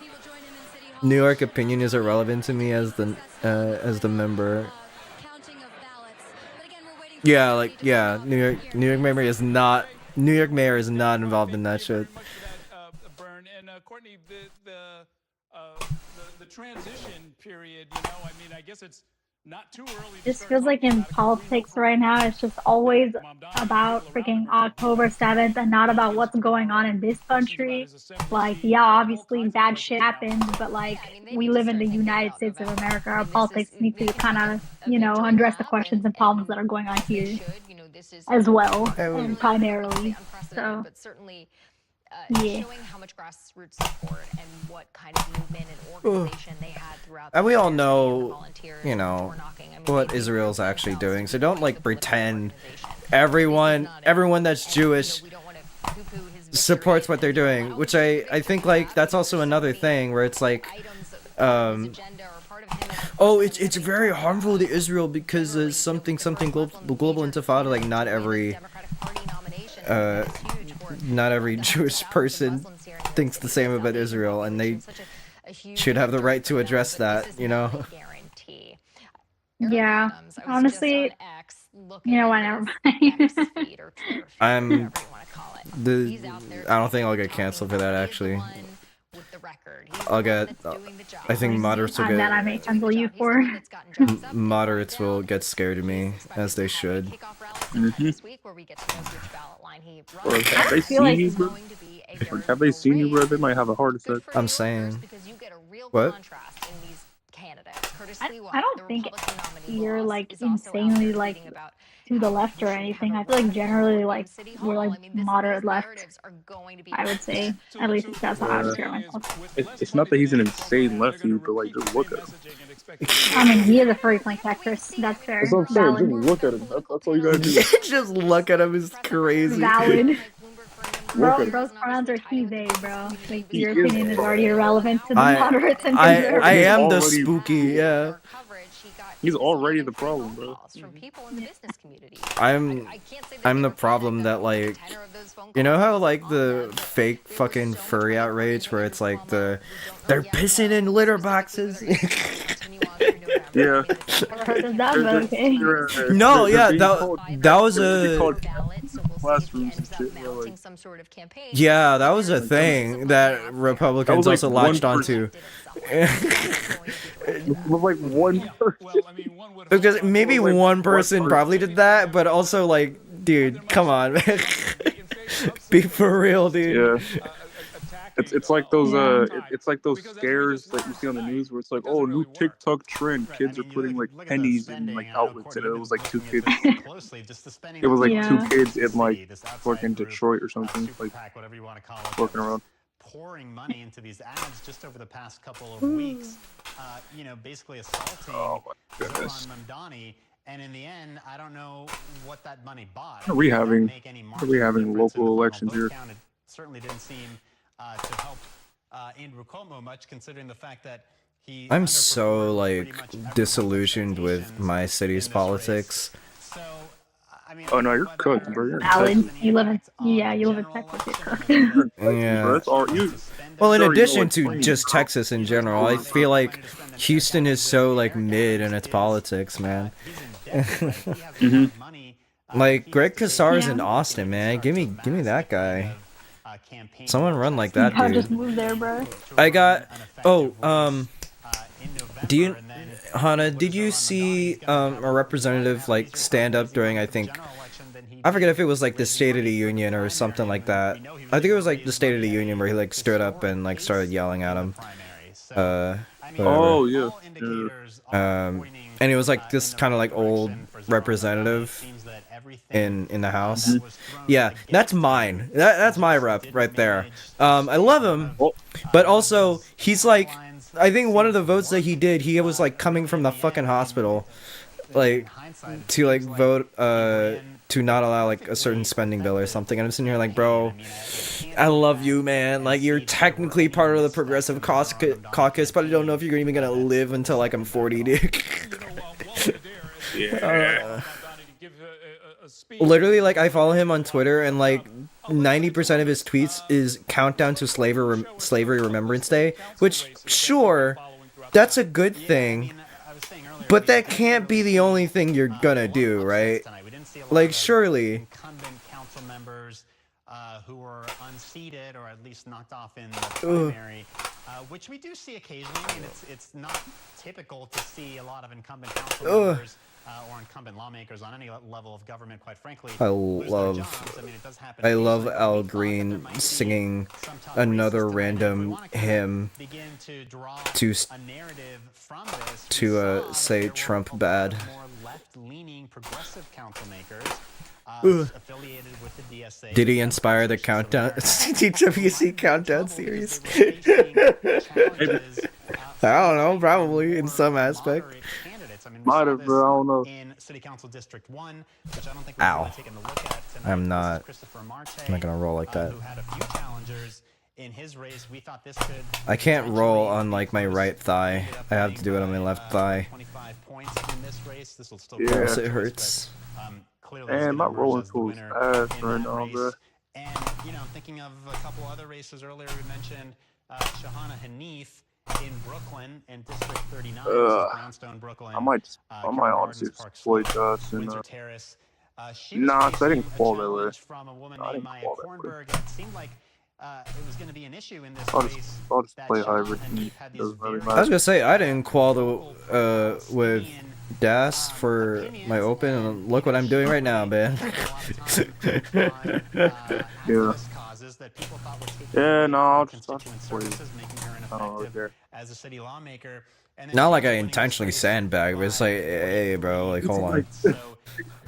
She wasn't really in Yeah, trouble at I need all, to like and not it was a really play in similar many story that events played anyway out as it is. So I'm saying, dude, that's why like I stopped playing in Wars, because it's like, as much as I love the game, bro, I cannot be playing this much. I cannot be those vultures that like, oops, that And here again, I mean, look at this. man, that fight for every fucking game that goes on, dude. I so cannot. all I need, I just need an event to start at like 17 or like 18 UT.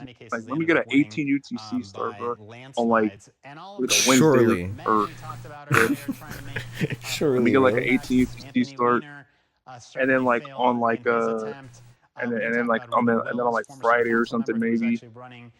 It's weird. It's weird that there's no Friday events. Like of all days, no Friday events. He finished fourth, I believe. I don't think we've Sunday, I'm cool because I'm home anyway, and they usually start early enough. So that's usually the only times I can actually play events. So like, I actually do try and play Sundays when it's possible, and all the seats haven't been like taken up within like 4 seconds. Like, was kind of a sense that people maybe had back in November when we saw voters across the city make this sort of I like in Mackenzie, bro. One UTC. If you take a look at District True, Wait, Mackenzie. Mackenzie fucking took out Frodo Dodo, also known as Sky. Yeah, they did. It was pretty good. Pretty crowded race. I was gonna say, is Mackenzie actually pretty good, or? Somebody who he's getting better. He just maxed out the other day, didn't he? I saw that, but I'm also like, oh wait, he did get it. Out the other day with like rolling or something. So, like, he was like a 26 max, right? Like really early. No, it was like a 27. I don't think it was that early. 2 years ago. I think it was just a normal max. It was like a 900 something on 25. I remember the video started out like that. They just had big ass pace. Big ass pace, and then like kind of died because of nerves, right? Yeah, So which is like normal, pretty normal. That's pretty normal, yeah. Yeah, it looks like they're doing pretty good in TNT. You know, they're out here getting like 900s and stuff. So that's pretty good. Wait, Dr. Knockers was in this fucking bracket, or was in the other one? No, he's in the other one. She was term limited out of office. Wait, what? Dr. Knockers and Futures, right? Surely, right? Maybe? I don't know. I don't fucking know. Oh. Finally play my match tomorrow. Goddamn. It's been too long. Yeah, like I said, this month's been flying for matches, bro. No, I don't think Dr. Knockers signed up this month. Unfortunately. I don't think they did, no. This was a pretty hard fought. No Dr. Knockers. Just March. So you're calling for both of those, right? You're calling for both of those, right? Yeah. Not tap, bro. Not fucking tap. I mean, you can play Dust in it. You know? Not. I know, like. Surely not, right? That's not how that works. Curious to see what happens. Yes, it is. That is how it works. Oh my god. That actually is how it works. That's why. Is it just no rolling? It's just no rolling. You're kidding me, right? You're not. Yeah, it's just no. Like, I'm not trolling. I'm like serious. have to crunch the Seriously, numbers, please read the obviously, section. with the Democratic Only the primary, DAS and TAP playstyles are allowed. where the new council Since the goes. TAP I mean, playstyles allow you don't to heed the spirit of DAS. ticket is an However, indicator of must heed the anything. spirit of TAP. One The spirit of TAP is primarily a single finger attack that directly addresses the direction of buttons, with a single hyper quick tap. Basically, just no butterfly tapping and none of that weird shit that Moya does.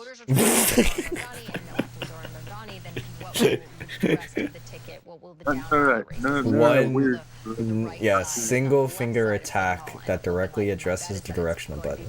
Pretty progressive, in which it already has. You must use a secondary hand or finger no more than one time. They've had many clashes, the city council, with the other side of. Because who does that? Wait, who does that? Whether it's over policing legislation to have solitary. I guess beforehand.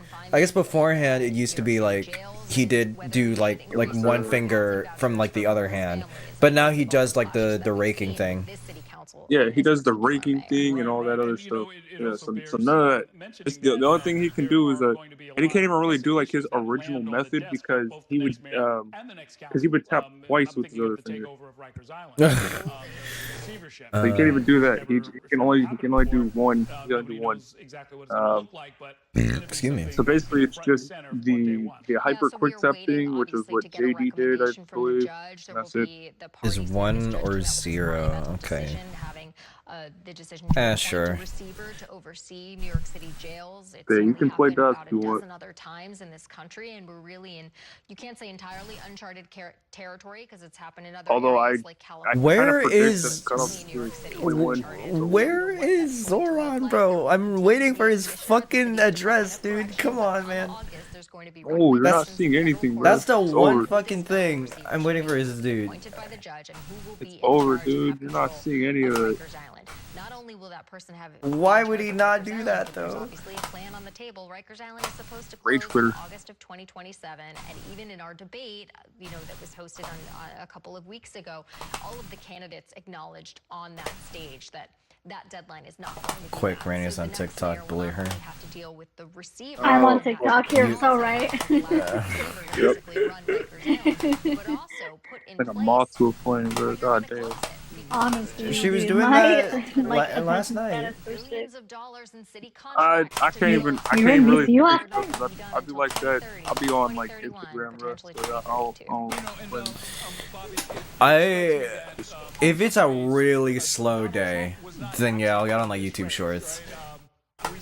Yeah. It's shorts and reels for me. It's reels because certain characters have gotten Certain characters. Yeah, certain characters. I wonder who those certain characters are. I wonder. It could be anybody. It could be anybody. Wait, what are we talking about? I zoned out again. Shit. Oh my god, dude. Put I down the not phone. on my phone. I put it away. I put it away. What are you talking about? Actually Put down the cooked. Put down the bottle, bro. Put down the bottle. Sorry. I'm paying attention now. Alright, My guys. bad. No, you're good. You're good. It's all good. Well, we all got our vices. We got our vices. It's crazy. Oh my god. Yeah, I understand. I understand. Yeah. But, Okay, low-key, it's not even that bad anymore. It used to be so much worse for me in the past. Like, I'm okay now. that's what they all say when they go into You rehab. sound like you don't believe me. No, I don't. Oh my goodness. But no, it's like, who do you watch on the thing? Like, what got you there? A thing. Yeah. So yeah, like I said, certain characters got me on this. Shorts was just kind of organic. Shorts was me, definitely. Shorts was just organic. Damn. It was just kind of organically. But yeah, reels was certain people. But I can't get into Instagram Reels because I don't use Instagram that much. Yeah, I don't use Instagram anymore either. Yeah. I only use it. I only use it for that and texting them. Other than that, I don't really use Insta. Like the Insta algorithm is kind of shit, so I just don't bother using it at all. There's a bunch of language on that app that I don't know if I would feel safe interacting with. That's true. Yeah, the people on that app are also Yeah, way. I mean, it's usually called the racism app. Yeah, for real. Although I don't get those. I don't get those. I hope not. I've kind of like, yeah, no, the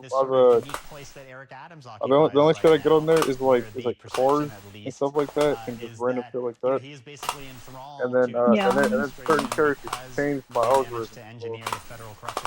Came into your algorithm is the choice of words, They dude. changed my algorithm. Wonder where that went to. Yeah. They got changed the system. Yeah, it's still good. It's still good. It's not racism. Not racist. I hope not. It's I hope definitely not. Yeah, I hope not. No, like it's not. Definitely not. But it's still. I think for me, my Instagram feed is just like it's just tech setups. Because I used to go on Instagram if I wanted when I was customizing my gaming room or whatever. So I would look up people's setups. So that's really my entire feed. And then for me on TikTok, my entire feed is like edits of shows and stuff, or just like clips of shows. To be honest, it's kind of like what it's become. That's literally like what TikTok is for me. Like it's just clips. Yeah. Yeah. I'm not complaining though. I like my edits. Yeah. I have far too many edits saved, bro. I only had that streak of super intense tech stuff when I was when I was thinking about building my PC and then eventually building it. Yeah. Once I got it all built, I kind of stopped looking at it. Although every now and again I'll see a video from some creators and I'll watch and see what's going on.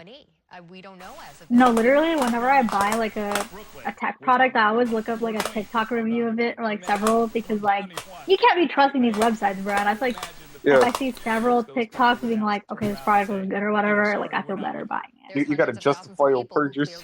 YouTube ruined the dislike button, bro. Like, that's so true. You know why they removed it? It's because of YouTube Rewind just taking like from what like the last yes, one sir. did. Like, yes, sir. People were dislike bombing it. But you know what? Like honestly, I actually miss YouTube Rewind. Like I don't feel like YouTube has much of a community anymore, so that's probably why they would never do YouTube Rewind again. It's but so back fractured, in the day, like the YouTube Rewinds were so fun. At least they tried. At least they tried with 2018. I know it's probably the most disliked video, but at least they tried. Yeah, I'm looking at nostalgic though. Like occasionally I'll go back and watch some of them. Just to see like all the old YouTubers. It's like 2019. They didn't even really try. In 2019, it was just a watch video. Haha. I don't remember them by year. Or whatever the fuck Will Smith says. They couldn't do 2020 because of COVID, and they couldn't do 2021 because COVID, and they just gave up at that point. It was over. Yeah, exactly.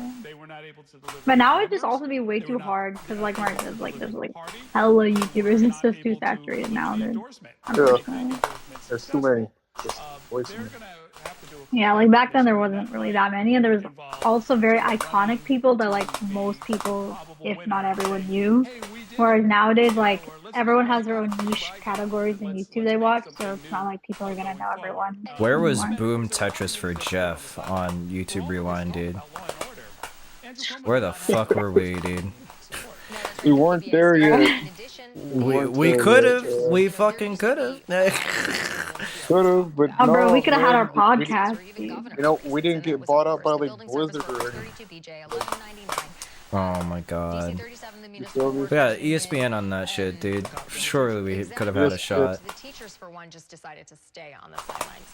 Oh, we needed to be on there like multiple years. We needed to like climb up the ranks, get up to ESPN 7, 6, 5, 4. Yeah, instead of the Ocho, bro. What the?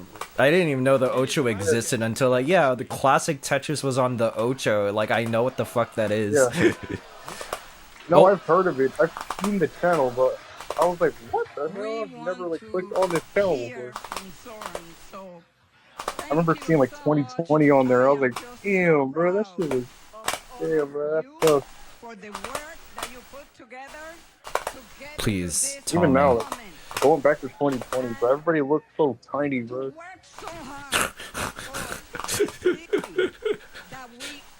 Everybody looks tiny and small as hell and young as hell.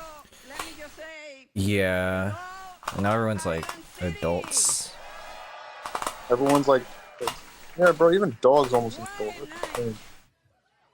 He's about to, yeah. That's how you know it. That's how you know it's over, bro. Cause like, what is that? Dude, once dog is fucking gone from this scene, it's like, okay, it might be over, chat. Well, no, cause remember we got Scooty. Guy. We got Scooty. But then, yeah. So we still got like 5 years, surely. Still got 5 years.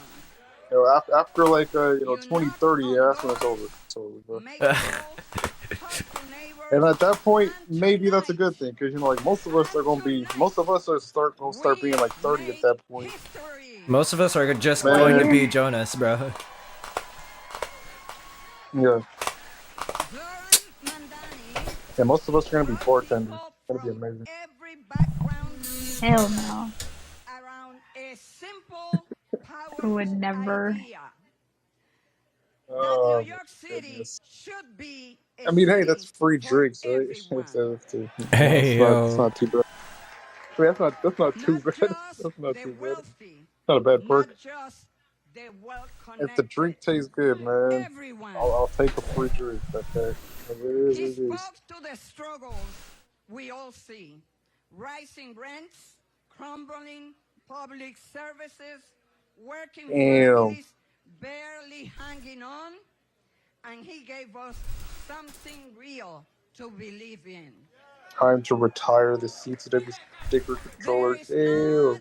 Special formula here. It's about listening to our people, to our Bro, hanging up the gloves? Oh no, the stickers just peeling off. A vision for the future Damn, of this city. Almost 6 years. Wait, what's happening?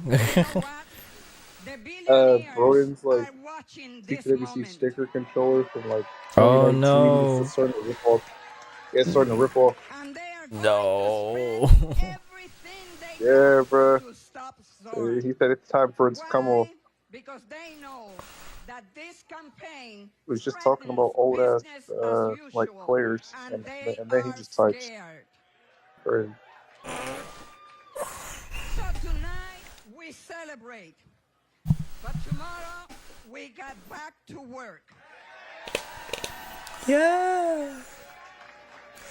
Surely, bro. Come on. We get back to work, man. Yeah, bro. R slash what was it? Unwork or whatever that fucking anti-work. Anti-work, yeah.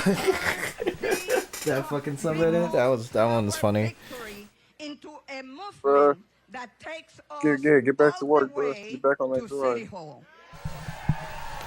You gotta be grinding, you know, so that people can attend, you know, the space region.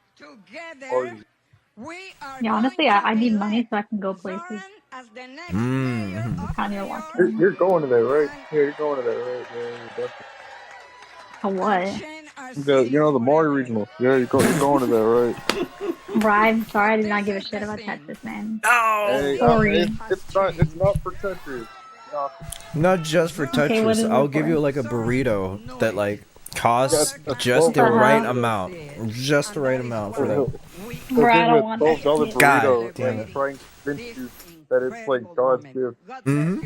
Look, I'll make you a deal. How about this? If there's ever a Tetris tournament that ever coincides with a Valorant tournament in the same city, I will pull up.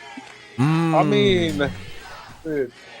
The closest thing after that was like Genesis, where they had like a bunch of extra games. I don't think that counts. Bro, I swear to God! Because like Tetris is just the side event of anything. Side event Genesis. Yeah. Alright. We're always just side The event. real thing for Genesis is it's a Smash Journey. Who So like, where would the majors be here in the US? In the US? Yeah. The ones that they consider majors are Genesis, CTWC, and Jonas Cup. So all the West Coast. They're really dragging out this guy's entrance, dude. Yeah. I know. Just walk out, bro. I'm saying. At this point, you already want to lock in. Valorant. And that's convenient for me because they're all on the West Coast. So like, which is cool because like they're big, but also like all the other regionals are like on the East Coast. So like, I'll see people on the East Coast going to like 11 regionals, and I'm like, what the fuck, man? I'm saying like well the next one is Philly, and then there's the one in the Northeast, which is like all of like the New England people. Where the they can go to fuck? they can go to like 11 regionals or something, bro. It's like where what the is fuck that? is the Northeast one at? Is that like Delaware or? No, that's in like what is that? New Hampshire? No. Vermont. Is it No. Connecticut? No, because that's Boston. That'd be Boston. Well, I mean, Boston's beginning of the year. Yeah, I mean, yeah. Which? Why is Connecticut even a state, bro? Why don't y'all just combine? So tiny. And No, Rhode Island. I'm too. saying like, why did Rhode Island exist then? Like before that. Dude, I'm saying like there are like 5 states that should just be annexed, bro. Like, Yeah, honestly, I agree with that. So what is the necessity for your like existence? bro, there's like 8 people live in North and South Dakota that just combine them, bro. True, we should combine the Dakotas back into one. I agree with that, and we should Virginia get rid of and West Connecticut and Rhode Virginia, bro. Island. Like no one lives Yeah, in West true. Virginia, bro.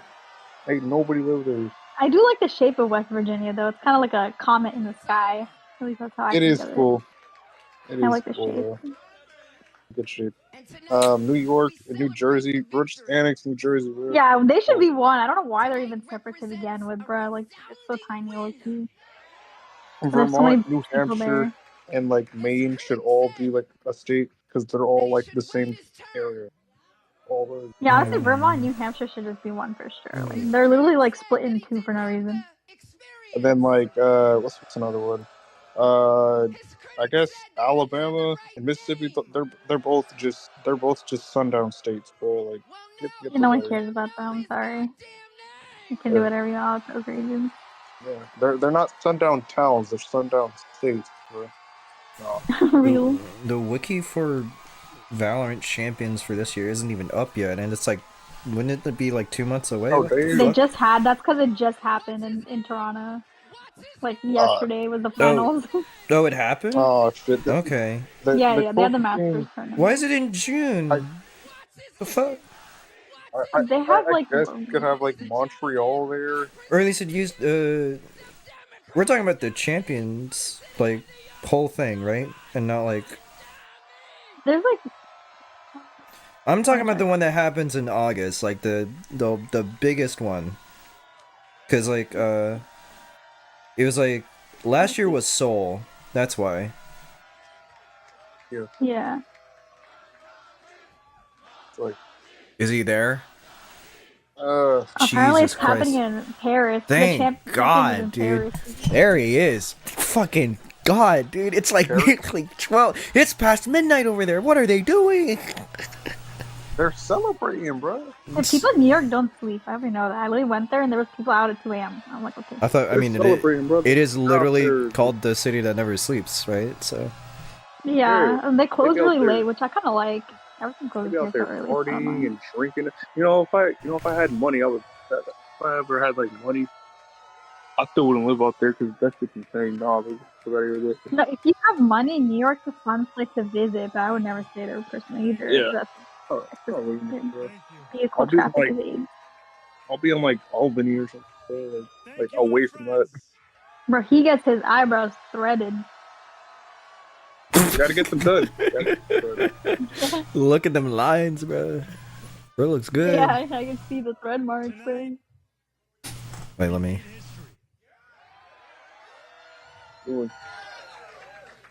In the words of Nelson Mandela, it always seems impossible until it is done.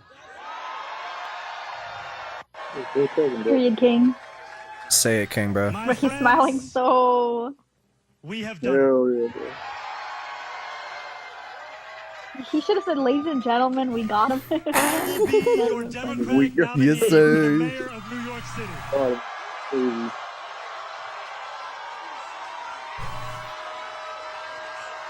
He's gotta stay respectful.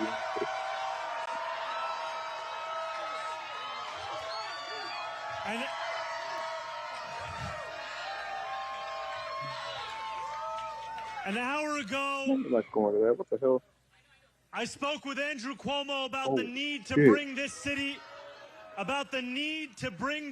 together, as he called me to concede the race. Got him. You should have said bye-bye. And I want to thank Brad nice. Lander. Me personally, if I got voted, I should talk the hell out of everybody, bro. I just got like, yes, sir.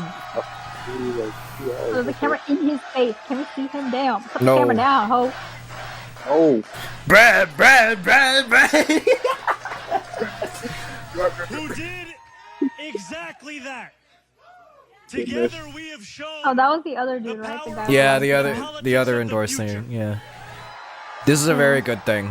I saw a clip of both of them, like on a On that talk show stage. hosting. Oh yeah, Colbert, right? Yeah, but like, yeah. I saw a clip of that today. Wait a minute. Ah, shit. There's people. Today, 8 months where are after these people? launching this campaign, with the I'll vision move of a one of them city up. that I'm gonna every move New one. Yorker could afford. Wait, so I don't really know too much, obviously, because I'm not from New York. But like, why is he like a huge deal? Like, I know why like the other dude's a piece of shit, but like, why is he so big deal? Like, New York in general is a big deal because it is like the largest city, and that's kind of it. There's like a bunch of like I think the UN is there, right? I don't know. Like the headquarters for UN is over there. Because New Yorkers have stood up for a city they can afford. All I know is the billionaires do not want him, which means I want him, because billionaires do not care about anyone else's interests but their own. He's running Excellent. as part of the Democratic Socialists. Hello, Nima. Hello. Hello, Nima. 74. We're 8 hours on the factory floor. Yeah, this is a big victory For the left in general. potentially. Not just the left, but The Democratic Party, it's yeah. meant to send a message to the larger Democratic establishment that like you kind of fucked up big time trying to put your weight behind the other guy. Disgraced former governor who had scandal after scandal, and then, hey, you want to fix your youth enthusiasm problem you've been talking about for half a year? The answer's staring you right in the face. So there's a chance they listen in time. Surely, right? This was a proven result right here. Yeah, but you know, he's too radical, you know, like it's never. So many people threw so much weight against It's so much money. With the So- anti-Semitism allegations, so much Islamophobia, and of course the same Marxist, you know, for a fortunate few. boogeymanning that we've heard all the time. Yeah. It works. For each and every New Yorker. It just kind of emboldened everybody further. If this So has I think demonstrated that anything that's to something the world, big for it is that our dreams national Democrats to take note of. I think it significantly increases the chances of a potential AOC 28 run. I think at least once or twice. I think once every hour of this stream, once or twice every hour, I heard the So you've said some pretty wild things about them Israels, and I'm like, oh no, fuck off. Bro, Shut if I see up. someone mention Israel for though, I'm gonna crash out. I've Yes, had enough. Israel potentially We are the because United States of America, bro. Jesus Christ. potentially We're not because politics of Israel. incoming World War III, Israel. Yeah, Yeah, literally. like, come on, guys. So obnoxious, dude. It's so obnoxious. The victory of the Gambian uncle who finally saw himself and his struggle in a campaign for the city that he calls home. Dreaming demands solidarity. This is the first time I've when felt I look out at political this hope room, since Bernie won Nevada. And out onto the It's been so long. Literally, So dude. Oh my god. Did you guys see that clip of someone in the crowd yelling, "We just bombed Iran"? And Bernie Sanders' reaction was just hilarious, dude. He's like, "What? What are you talking about?" And someone had to confirm that, yeah, indeed, that just happened. Oh no. I did not, but I want to see it. This It's so is funny. solidarity, and it defines our victory. I'll be right back. I'm gonna get on my computer. And Or above my all, PC. dreaming Audio deserving of a stream, yes sir. Last Friday night, as the sun began to drop in the sky, I set off on a 13-mile walk from the northernmost tip of Manhattan to the base of the island. We began in Inwood, where music played and neighbors set out dominoes on the sidewalk. It was 7 p.m. The weekend had arrived. For most people, the time for work was over. But this is New York, where the work never ends. Waiters carried plates on 181st Street. Conductors drove the subways that rattled high above 125th. And world-class musicians tuned instruments as we passed Lincoln Square. By the time we made it downtown, a crowd marched behind us. A living embodiment of the energy and purpose that defines this campaign. He's so good. Still, long past midnight, New York worked. Garbage trucks weaved through empty streets. Fishmongers carried in tomorrow's wares. And when we finally arrived at the Battery at 2:20 a.m. in the morning, the workers who run the Staten Island Ferry were on the job too. Just as they are every hour of the day, every day of the week. Each of these New Yorkers I'm gonna go eat it, sir. carried a dream with them that night as they labored. Just as each of us dreams of a New York that is more hopeful and affordable for all. And we have worked hard for our dream. This has been a historically contentious race. One that has filled our airwaves with millions in smears and slander. I hope now that this primary has come to an end. I can introduce myself once more.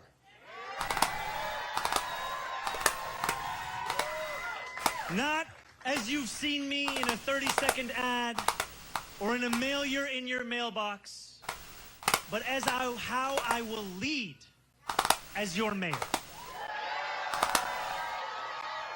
I will be the mayor for every New Yorker. Whether you voted for me, for Governor Cuomo, or felt too disillusioned by a long, broken political system to vote at all, I will fight for a city that works for you, that is affordable for you, that is safe for you.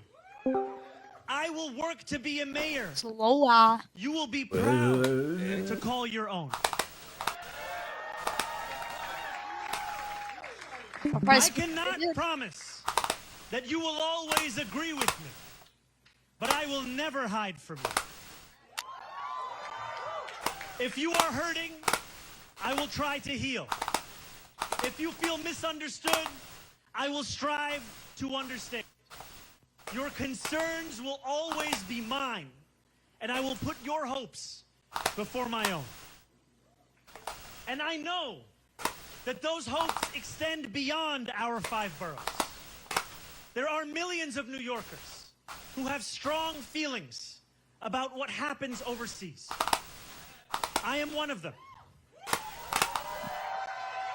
And while I will not abandon my beliefs or my commitments, grounded in a demand for equality, for humanity, for all those who walk this earth, you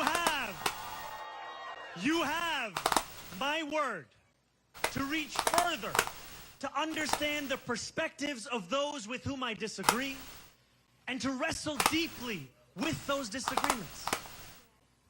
Let me close with this. In these dark times, I know that it is harder than ever to keep faith in our democracy. It has been attacked by billionaires and their big spending, by elected officials who care more about self-enrichment than the public trust, and by authoritarian leaders who rule through fear. But above all, our democracy has been attacked from within. Bless you. For too long, New Yorkers have strained go get water. to find a leader who represents us, who puts us first. And we have been betrayed time and again. After so many disappointments, the heart hardens. Belief becomes elusive.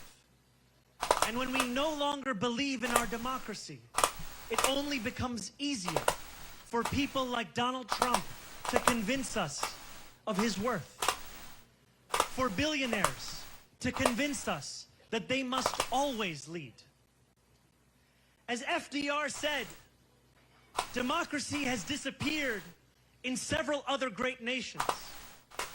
Not because the people disliked democracy, but because they had grown tired of unemployment and I like his speech though so far. of seeing their children hungry while they sat helpless in the face of government confusion and weakness. In desperation, they chose to sacrifice liberty in the hope of getting something to eat.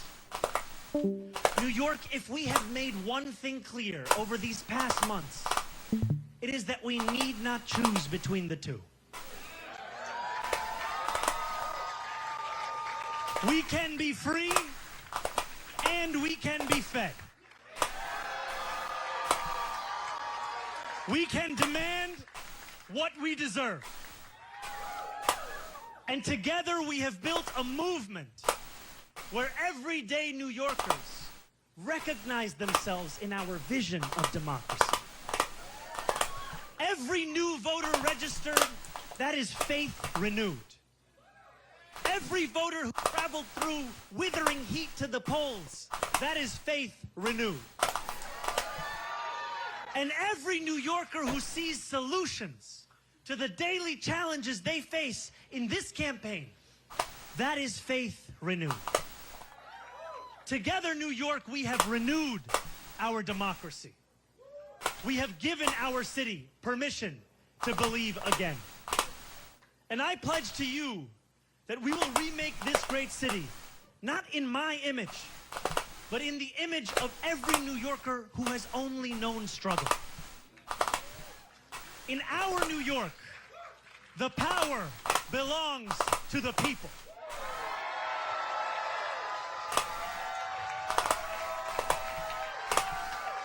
And as I thank the people that are here with me today, and as I thank the incredible leaders who have long fought for those people, who are here across this crowd and across these 5 boroughs and standing next to me in the Attorney General of this state, in the public advocate of this city, in our Congresswoman, Nydia Velasquez, in our Controller, Brad Lander, and in every single person who believed in this campaign long before it was easy to do so. And you believed when it was difficult. We dreamt in the night. And we are now building in the dawn. That new day, the one that we have yearned for, the one that we have struggled for, the one that we have knocked for, have texted for, have called for, the one that we have obsessed over. That new day is finally here, my friends. And it is here because you have delivered it.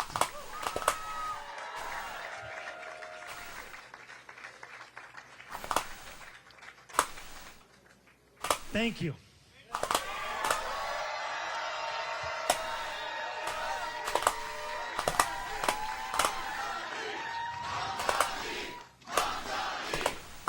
Bro is And bro cooking with smile this. is from left side of his face to the right side of his microphone. You didn't. The You're excited not. sound.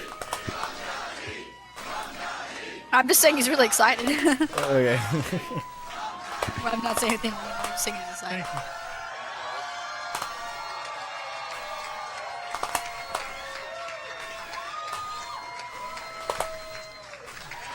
Thank you.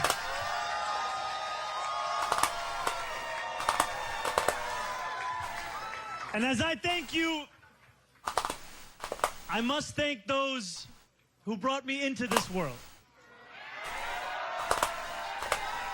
I must thank my mother and my father.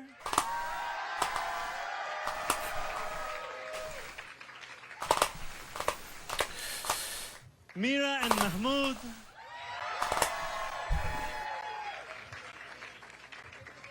And I must thank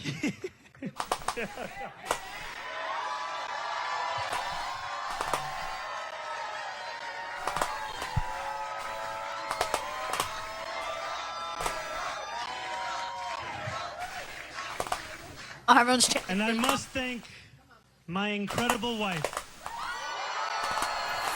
No wife. No wife. Mama, Yeah, I saw a picture of her. She's pretty. Oh, is she? Yeah.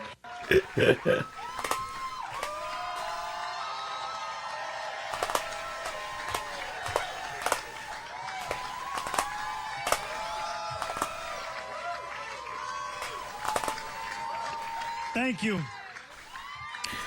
Thank you so much.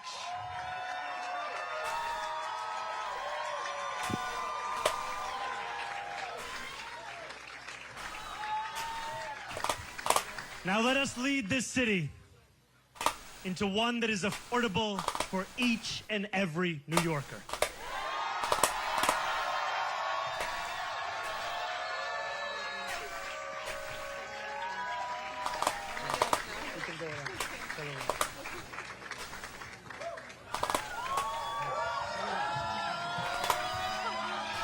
Is it finally over? Looks like it, yeah. Holy shit, man. So much anxiety, so many moments like we felt the rat fuck coming on. But nah, our boy pulled through. He clutched. He clutched. Clutch it out. Oh my god. Oh, thank God. Oh. It was so perfect.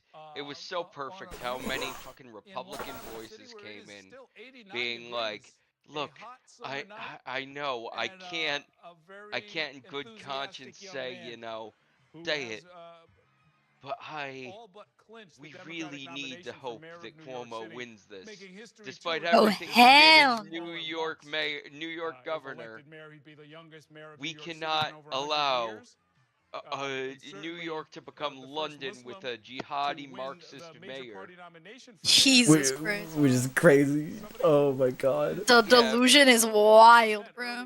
George Santos, Laura Loomer, Libs of TikTok, everybody coming out of the woodwork. And it's like, look, I've been through this once before. Fucking India Walton in Buffalo. Oh man. That shit hurt. This doesn't seem to be that. I could still be wrong. Keep your eyes on the general, people. Literally. Yeah, I mean it's a closed primary. It's a closed primary, right? But like, which is good. General election, we have no idea what the fuck's gonna happen. So stay vigilant. But like, that's true. Because I've been through this rodeo, and I hate how much hope I felt there. You know, he says this is the power of the people, attributed much of Yep. victory here. Yeah, that is kind of worrying for the actual main election. What's gonna happen? Gave a lot of props to Brad Lander. Yeah, because all it takes is the Republicans coalescing around the lesser of two, as they perceive, leftists. Zoran Mamdani, we don't know, but clearly, you know. Is Adams running? Yeah, Adams is running as an independent, right? And he's gonna be like kind of like the main guy. Is anybody gonna vote for Adams? Hope not, but there's always like a chance, I guess. I don't know. I doubt it. We'll see how it goes. I think come general election time, all eyes are going to be on this. Pretty decisive. Yeah. Yeah. Oh my Actually, god. I would say that's not. Because like usually like it's way closer. When you would say it's decided. Like I 1% think with difference or half a percentage. I think with this much of a lead, yeah, with ranked choice. With this much of a lead and the cross endorsement too. Yeah. Third place is Lander, and you know that Lander was going hard in the paint for Zoran at the end. So it's like most of that 11% is going for Zoran. Yeah, that makes sense. How the fuck did that J go over? I didn't even quick tap that. That's the reason that you saw I didn't know they were using ranked choice voting. I thought there was only one state that did ranked choice voting. When they introduced for this to general me. elections, yes, it's Maine, I believe. Yeah. Yeah, but for primary elections, it's not every part of New York, but it is New York City. Okay. But then he almost immediately pivoted to pulling Brad Lander up on stage. Man, and I think my mind's just going back to old primary moments in 2020. Remember that one coin flip that literally decided the Democratic primary for Pete Buttigieg in the Iowa caucus? Oh, was it? Was it Iowa? I thought it was Arizona or something like that. Okay. No, it was the Iowa caucus, and did you see that coin flip that I'm talking about? No, I didn't even know the coin flip was a part of that. I'm gonna send you it because it is remarkable. He didn't really refer specifically to how he was going to go about governing, right? I mean, this was more sort of philosophical in tone. And you know, we mentioned earlier, Kathy Hochul put out a statement. Yes, talking there about it how is. She wants, you know, she heard. That's so funny. She's ready to meet with him. God damn it. And obviously, we still got a long way to go. Long road to November. By no means are we coronating Zoran Mamdani yet.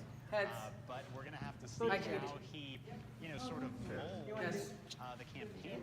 Alright, so Buttigieg will get 3 delegates. That's so dumb. That's so fucking dumb.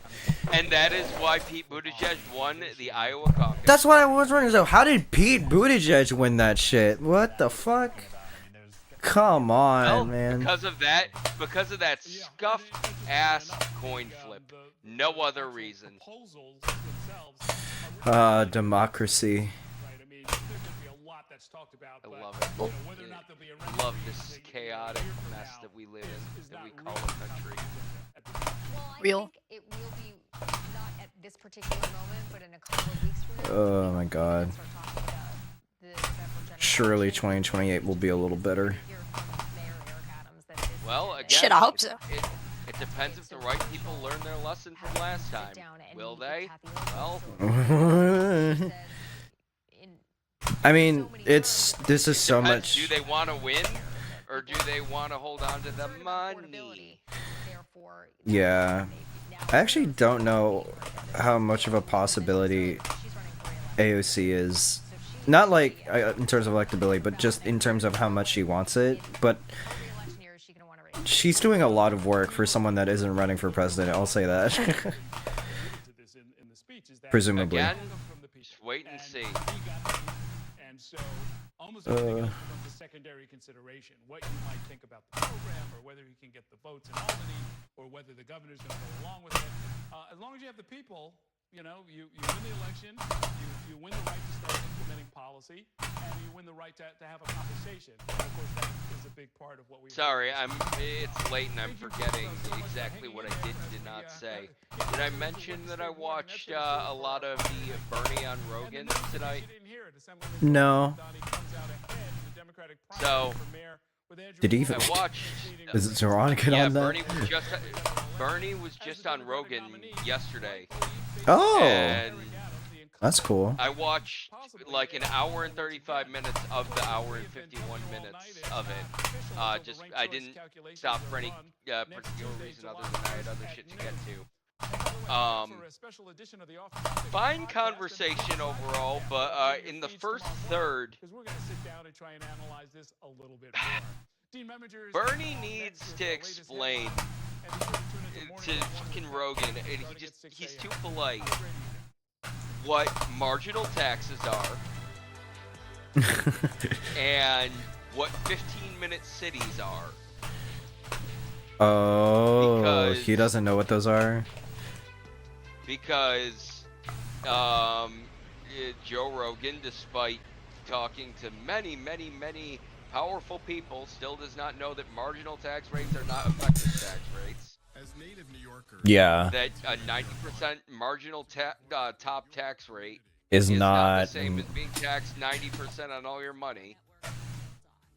And that, like, you can set, you know, percentages and brackets wherever you want.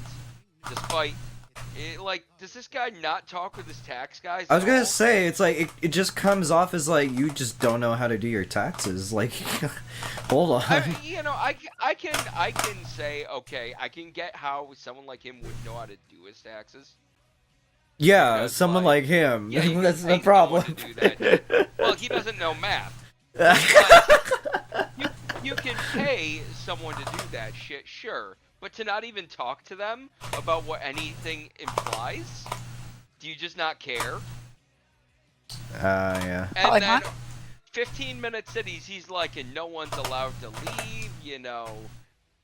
So much, I feel like there's like, so no. much misinformation about the 15 cities thing as well, The entire yeah. idea behind a 15-minute city is that you don't need to leave all the time. You can leave if you want, but like, everything you need is within the day to day is right there. Is within the 15-mile radius, yeah.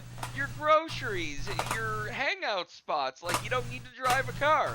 You can still drive a car, but like, you know, need it to live, dude. Yeah, exactly. Yeah, the goal is that we reduce car dependence. That's literally it. And he just doesn't get it. And what does Bernie say? Literally nothing. And I'm like, dude, you just gotta push back. That's all you gotta do. He's probably just tired, bro. He's probably just tired, that's like, what I'm saying. Giving up.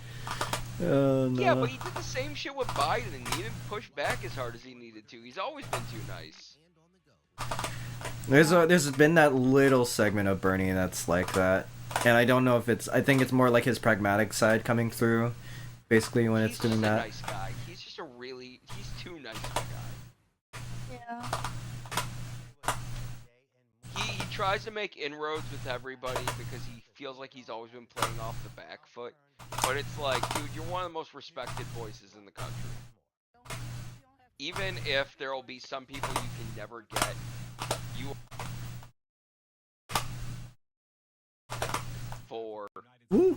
for left-wing people are looking to for a voice.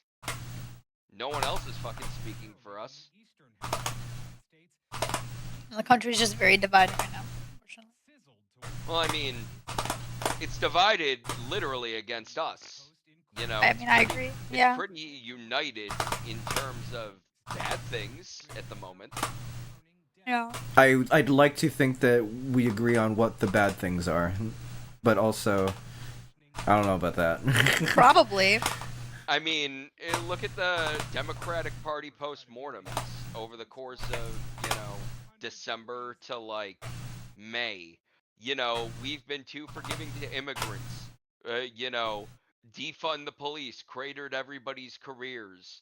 What was it? Theater 2 crashed. Trans women in women's sports was a losing issue for Democrats, and we need to abandon trans women.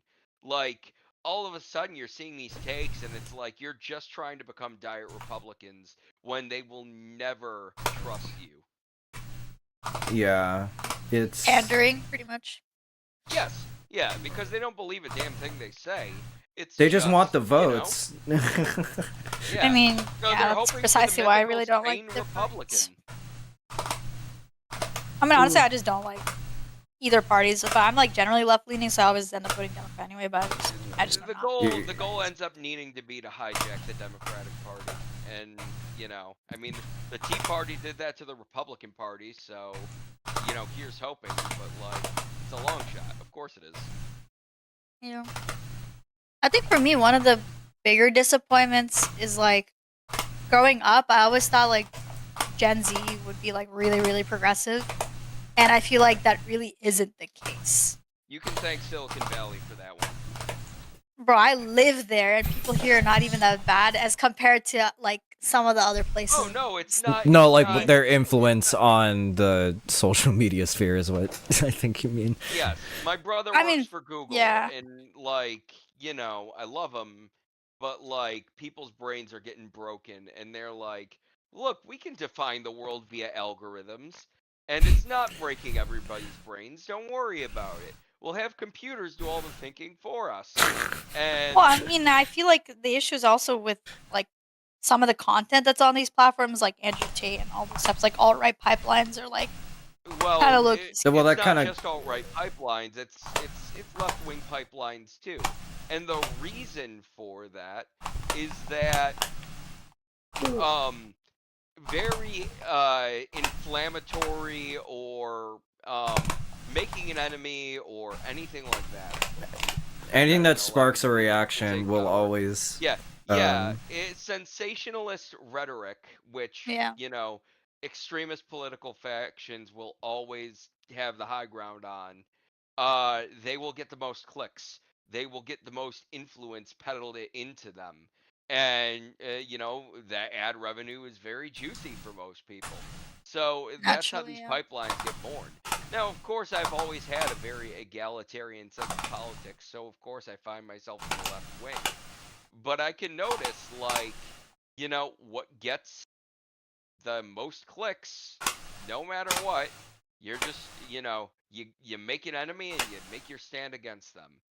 It's a formula as old as time itself. And I mean, I definitely agree with that. I do feel like there's like very extremists on both sides, and those are the loudest voices on social media, unfortunately. Yeah. And when you see those voices over and over, like people are gonna think that's the majority of people, and like it's really not. But then it becomes that, you know. Yeah. But the thing is, I think two things are happening with the quote-unquote extremists on the left. One is that you have very stupid voices on the internet that have nothing to do with anyone that's actually vying for power that get amplified because of, again, inflammatory language. But also, like, because of that, left-wing voices have been so intensely, like, smeared, and people are speaking for us that are not us. Yeah. Again, like the idea of 15-minute cities. How is it that people still don't get the incredibly simple concept that this is? It's because they listen to other people defining it for them and not just actual advocates. Because the actual advocates of these people are just poor motherfuckers, you know, on city blocks saying, like, We need to reduce car dependency. That actually like study. It makes it really easy to fearmonger. Yeah, it makes it really easy to fearmonger. Yeah. Like there are people that study like everything that we talk about and stuff because it's a thing you should fucking do. Have an ad-supported platform. Yeah, low-key, I kind of want to live in that type of city. I do not, and I am very dependent on cars, and it's very annoying. I mean, so many people despise their morning commute. This shouldn't be hard. Yeah. So it should be easy to have a message for that. Yeah. Yeah, but it's like people are speaking for us, and so what do you do about that? I don't have an answer because I don't have billions of dollars. Real. I would like $1 billion so I can be Hank Rogers that lives with 2 tortoises on his island. Bro, you can get that for less than $1 billion, bro. But I want $1 billion is a lot of money. But I want $1 billion so I can feed my tortoises. Shut up, furry. No, dude, I loved seeing that video because it's like I never knew how to feel about that. Like watching his like work, because like of course like it's not like all bad. He is like researching like newer technologies just to see where it goes and shit, and hopefully actually making the world maybe a bit better. But it's still like really weird when it's like, oh yeah, there's like our tortoise that we just have. It's like, why would you need a tortoise? What do you mean? We have to like close the doors so the tortoise doesn't come in and eat the circuits. Like, what the fuck? Baby, don't have the tortoise. Like we have a zebra there. Like they have like a little ranch. I was like, you don't need that. You don't need the ranch, dude. Just have more shit on there. Bro, man. But yeah. I think the Kamala campaign, not Violet, listens too hard to consultants that were still bitter over Hillary losing in 2016. It had a good first like people. It had like a good first week or 2 weeks, right? And then you immediately kind of felt the tilt, I think. Yeah, like the shift over there, and it was like, oh, something happened here, and I don't like it. Basically, a week after she picked Walz, who I still love Tim Walz. I think he's phenomenal. I think he still has a good fucking chance of getting the nomination, but I think like too many people think not. I'm like, are you fucking kidding me? But okay. Well, I mean, he's kind of a little bit tainted right now. He's a lot of course correction. Yeah, but like I don't need to throw Kamala or at least her campaign someone under the bus. Yeah, no, like I think like if he wasn't that's the problem. Like because he was part of like that campaign, like he's been tainted. But like if he wasn't, I genuinely think like he's a good fucking pick. Like oh yeah, no, he's phenomenal, and I like him for all the same reasons I did. I would say he's been doing a stellar job talking. The issue was that on the campaign trail, like, whoever was in his ear was telling him don't be too divisive. And so he neutered his language that was clearly working. Mm-hmm. Yeah. Because, you can game theory out the fact that a lot of modern politics relies on people having an enemy. Like, lean into it a little bit. Like, look, we can't fix the weird-ass game that's going on here. So just play it. Play it well. And play for the good guy, like... Yeah. You don't have to... ends do justify the means in a lot of ways here. Yeah. Like, Zoran, relied a lot on the fact that, like, look, the front runner in this race is disgraced for killing a bunch of old people and sexually harassing his staff. Is that who you want, New York? And, like, yes, he maintained a very policy-heavy focus, and you can still do that, but you know that people are going to mudsling against you, so you're going to have to mudsling back. Yeah, that's true. So I'll be right back. I need to go throw the trash. I'm looking at No, you don't. Cuomo already lost.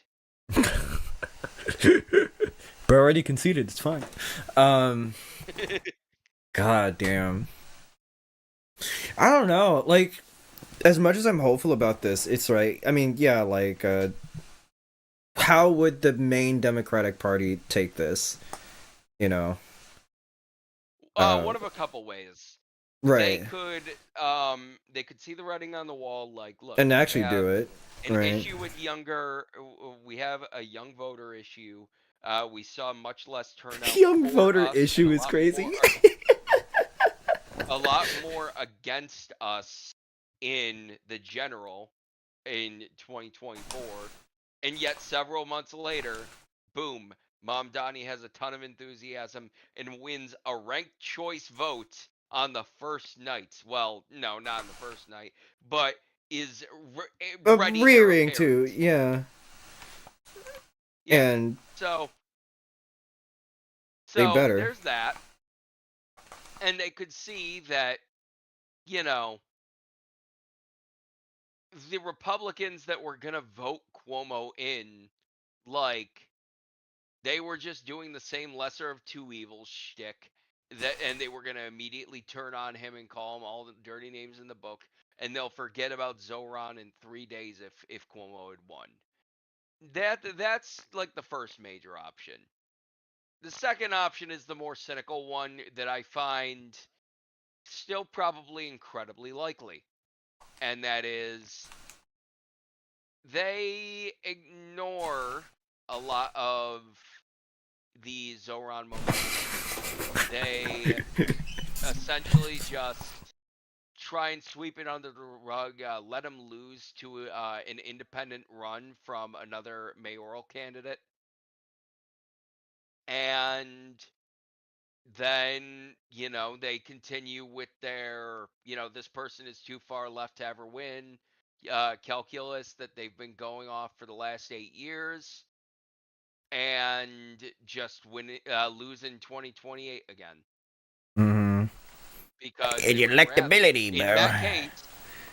In that case, it would be very transparently because they would rather lose as capitalists than win as socialists.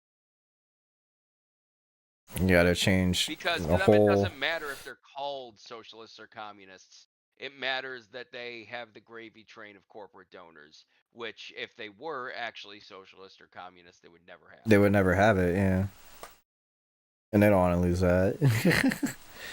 Did you? So, I think that could very well happen, but obviously, I'm hoping it doesn't. Do you remember when Hardball still existed on like NBC and like what was it, Chris Matthews? Central Park. It was all-time favorite moment. It was remember when he was talking about Bernie and called him it was on like that panel with like a bunch of other people and shit. It was like something he's gonna bring back Cuba socialism or something like that. I can't remember the exact quote, but it was like along the lines of like, you know, he's gonna bring that kind of socialism back. It's like, and the other people had to be like, well, he's clearly not advocating for that. Like yeah, and he's like, they're gonna bring out the guillotines and execute me in Central Park. All-timer quote. I need to hear that, dude. I need to look at that. I'll get it right now. God, I loved and hated Chris Matthews for for this, just because like he is so like obviously from that goofy generation, you know. Oh my god, it's really cool to see Mamdani pull this off. In New York City in general.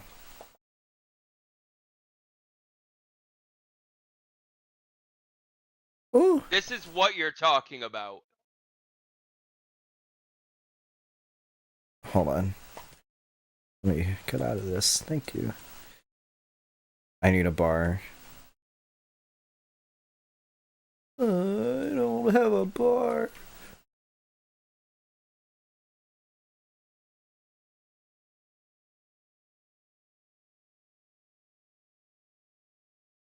I will say though, Chris Hayes, good dude.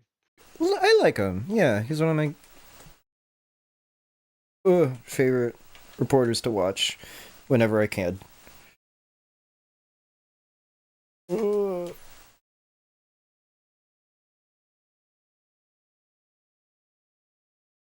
I'm not getting out of this.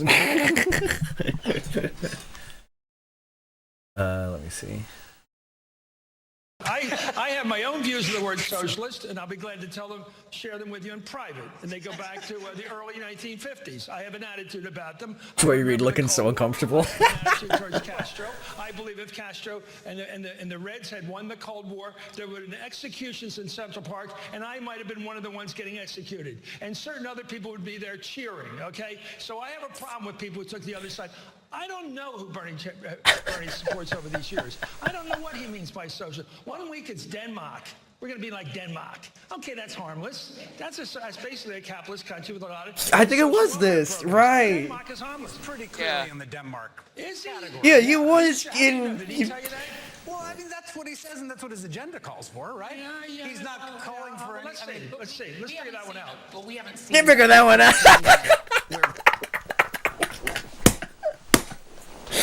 Fucking love that dude. It's so video of him praising the other version, which is Castro, has been used. Well, but that will be used. That's a question we haven't seen how that plays out. Of how what the effect that has. Well, what does he think of Castro? That's a great question. What? Oh my god.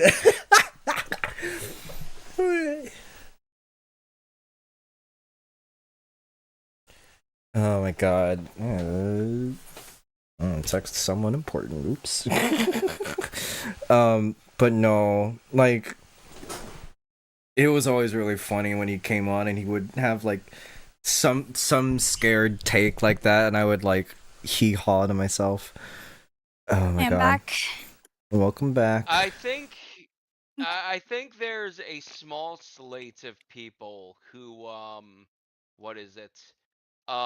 If you look at like who a lot of people are clamoring for the Democratic nomination in 2028, I'd say there are a couple that like look good to me. It's not a large amount of people, but like aside from AOC, I really like the what's it called? The shock pick of Jon Stewart. I don't think he would do it, but like it would be good. He is kind of a lot of people's entry into, you know, a more left liberalism. Yeah. Oh god, Jon Stewart. I love the guy too. It's like, it's not like I even disagree with that, him being something, right? But it's also like, man. It's like, even if I lean into like, well, does he have experience? It's like, who gives a fuck about experience at this point? Clearly, it doesn't matter. 45th and 47th president. It doesn't matter. Clearly, it doesn't matter. Yeah. It can often be a hindrance. Clearly. Clearly. I don't know. It's like it's more just like having like the outsider voice calling out the inside, and having that kind of voice stay there, you know? I don't know if that makes sense, but it's... You think that he should stay in his lane as who he is and not like... I think he's good in his lane. It's not to say like he should stay in it. It's more like he's good at what he does, and I don't know the benefits of him coming into politics in that way. Not to say it is bad. It's just I wouldn't know for him specifically. And it's not to say he has a bad chance at it either. Like, I could absolutely see him getting a good ground in the presidential race, but I don't know if I would want that. I think he'd be a lot better than a lot of floated options. Mm-hmm. I mean, yeah. Yeah. and that's the thing, like, That's the thing, consider though. that they can float any fucking option they want. And so do you trust that it's going to be a good series of options? I mean, we'll probably get a good option. It generally, happens after these kinds of batshit terms. Surely, But, right? What if it gets worse, bruh? Draw Shapiro! Well, Josh Shapiro is probably someone with presidential aspirations. I feel like someone like John Fetterman is batshit enough to try. Surely they don't run Fetterman. Okay, about Shapiro, I barely know the guy, but he keeps getting thrown around as like the next, like potentially the next pick, and I'm like, I don't know who this guy is or what he represents. I think like he does a really bad Obama impression. Is already very obviously scandal ridden to the point where like you can actually telegraph the attack ads. Oh, beautiful. Yeah, it's fucking great. And I mean, other than that, I mean, just very milquetoast. Like he's one of those guys that markets himself as like the pragmatic centrist. The Really pragmatic, like, yeah. Oh, You're not gonna yes, do yes, shit. more of the, I'm gonna be a president for all Americans. I'm always scared of that phrase, by the way. Like, just I'm gonna be X for all X population. It's like, okay, what does that mean? I understand why you feel the need to say it, and even Mamdani had even to when say it. Even when I'm Mamdani had to say it because there were concerns that he'd be alienating to Jewish voters, whatever. But like, why? Because he's Muslim and yeah, there we go. That's the problem. And doesn't the global intifada thing that kept coming up. I never understand. Which he never even said. He just said, I understand why some people say that. It's not my cup of tea, but I understand what like the people that are saying it are going for, and gave examples. Yeah, because like I thought he's like not that he rapped that, but like it was like somewhere like that people are, or he didn't like denounce it. Yeah, that's like he didn't denounce the phrase. That was like the problem. It's like, okay, bro. Like, God forbid someone tries to understand why people are saying things. Yeah. I'm gonna be honest. I don't understand why Muslims, Christians, and Jewish people have so much beef. Like, y'all literally almost have like the same shit and just slightly different. It's just like, no, because it is y'all different. beefing over so much shit, bro. The current perception of Muslims and Jews in this country are that their only wish is to just annihilate the other. Just like it just makes zero sense, dude. And the reason that we as Americans take the side of the Jews in this one is because the 9/11. Also, probably for monetary value. No, it's just like a lot. Like your average citizen isn't getting paid off by Israel. Yeah, they hear the AIPAC attack ads, which don't help the situation. But like, no, they're still just very feeling like they see a Muslim guy and they think, oh yeah, 9/11, ISIS. Like, that's it. It's really that simple. They're still hung up on all of that. Like, that's just like odd behavior to label an entire group. So like, let's say a white person shoots up a school. So am I supposed to think all white people are school shooters now? Like, I don't understand. Like, may I introduce you to racism? I understand, bro. I'm just saying it's just brain dead, bro. Like I'll explain why it's like even more brain dead is because like if you claim to be religious, it really makes no sense to me why you think you have the right to like kill somebody for whatever like political gain, because like if you're religious you are under the belief that God made everyone, so what makes you think that you have the right to kill God's other beings? So like to me it just doesn't make any sense. Because God made you and he made the wrong people. That's just not a thing, bro. There's no such thing. They're well in the Old Testament. In the Old Testament, shit goes crazy. Wasn't it like the Pharisees? Wasn't it like the Pharisees? I think I don't remember. Yeah. I never really read the Bible that much, other than like the popular. Neither did they. Yeah, like the more popular stories, but like even then, it's like guys, there's some wild shit that they did. It's a whole book that's just like be good to each other, and then the takeaway is like crusade. Crusade.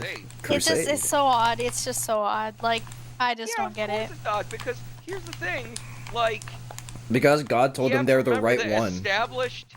Established religion is not about being a good person. It's about power and societal control. Yeah, that's Western religions. Yep. No, it's not Western religion. It's organized. It's predominantly Western organized religion, bro. Like that's just apparent throughout history. You can be like, I'm not talking about religious individuals here. They can believe whatever they want, and I've always believed that a religious background can help a good person become a better person, and help a bad person become a worse person. The bad people that are traditionally power seekers, that end up in government for their own selfish aims, will usually use divine backing as a methodology to ensure that, hey, look, I'm speaking on behalf of God, so do what God says. So brain dead. But then, like, it's just like it's like works. It doesn't make sense so well. I understand, and I know it works, but I'm just saying, like, I think most people who say they're religious and follow God don't actually follow God. They just follow whatever bullshit that they made up. That's like my controversial opinion take. That's because they don't know or honestly very much care what God is. Yeah, exactly. And that's my problem is I don't like when people use like in Trump's address just recently, he like obviously said that he America like bombed the nuclear facilities or whatever in Iran, and then after that he thanked God. That shit tilted me. I was like, "What do you mean you thank God after thank God?" I was like, I can't. It's very basic in-group and out-group thinking. Like, look, these are the other guys. These are the enemies of us, and therefore the enemies of God. God can be whatever your very internal insular bubble wants God to be.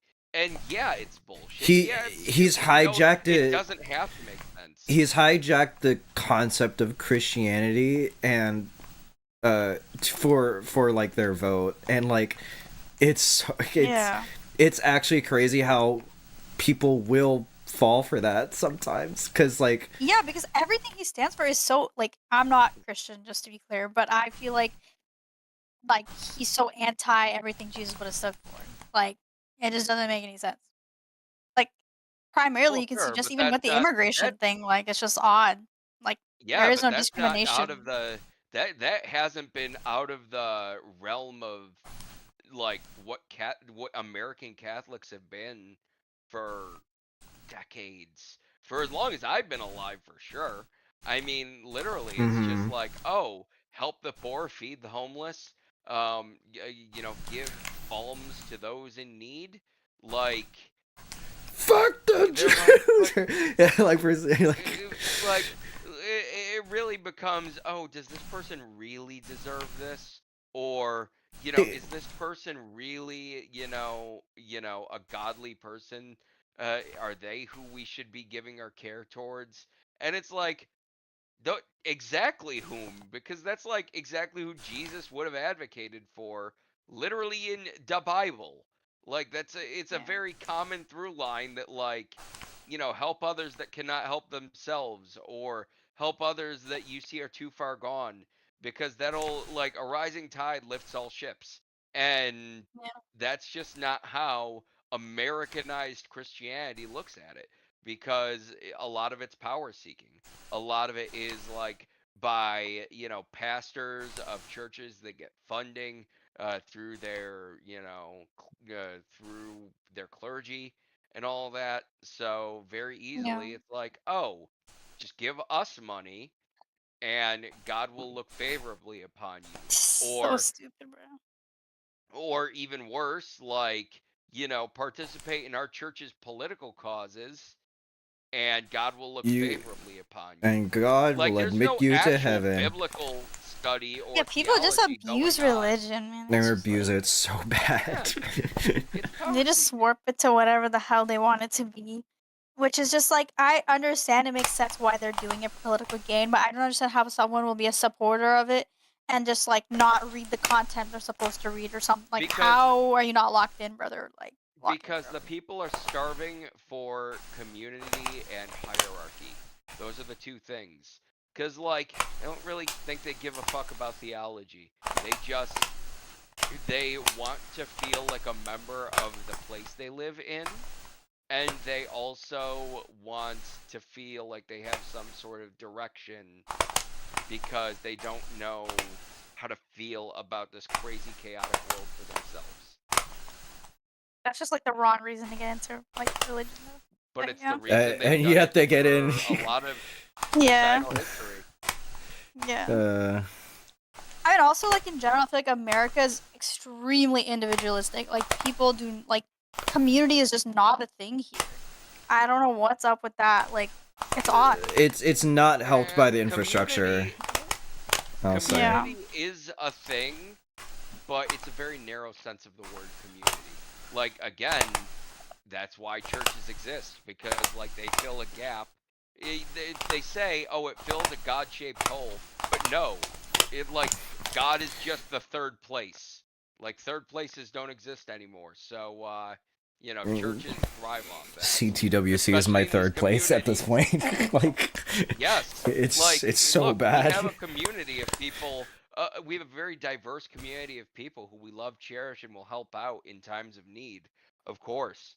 But, like, for these insular communities, I mean, look at rural America. There's a reason that they're seen as ignorant. It's because they don't see anybody. It's long stretches of land without people in them. So you need to go 10 minutes in your car in any given direction to actually see anybody, and the only time they see these people are at church. So, of course, that's the only place they're actually going to feel any sort of community. Maybe it's the markets, but that's like a purely transactional thing.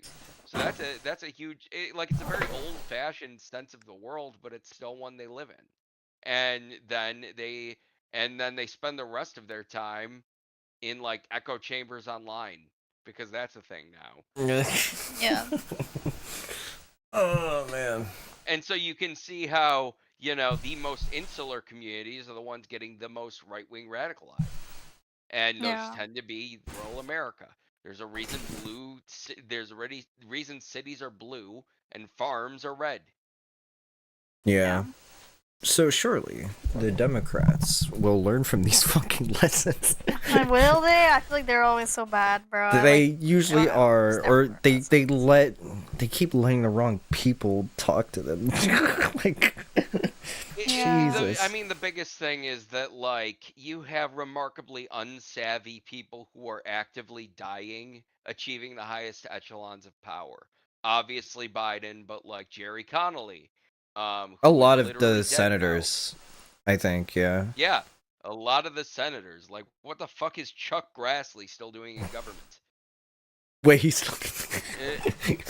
I forget that he's still existing. In government.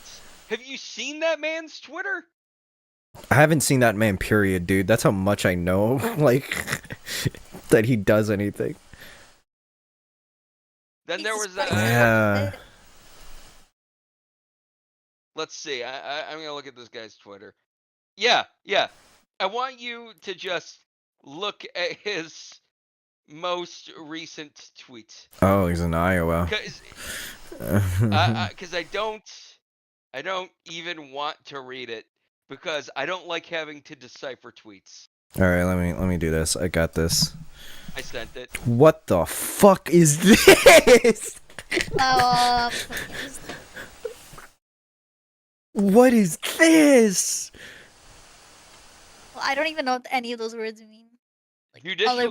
Judicial Committee Day boasts cartel threats plus national security concerns and affirmed Trump admin Trump administration's readiness to address Just potential pay for Twitter Iranian. Blue, bro. Just voice to text. Just voice to text, dude. Like. Yeah, that too, or just put an image like down. To address potential that developed during Biden's border crisis.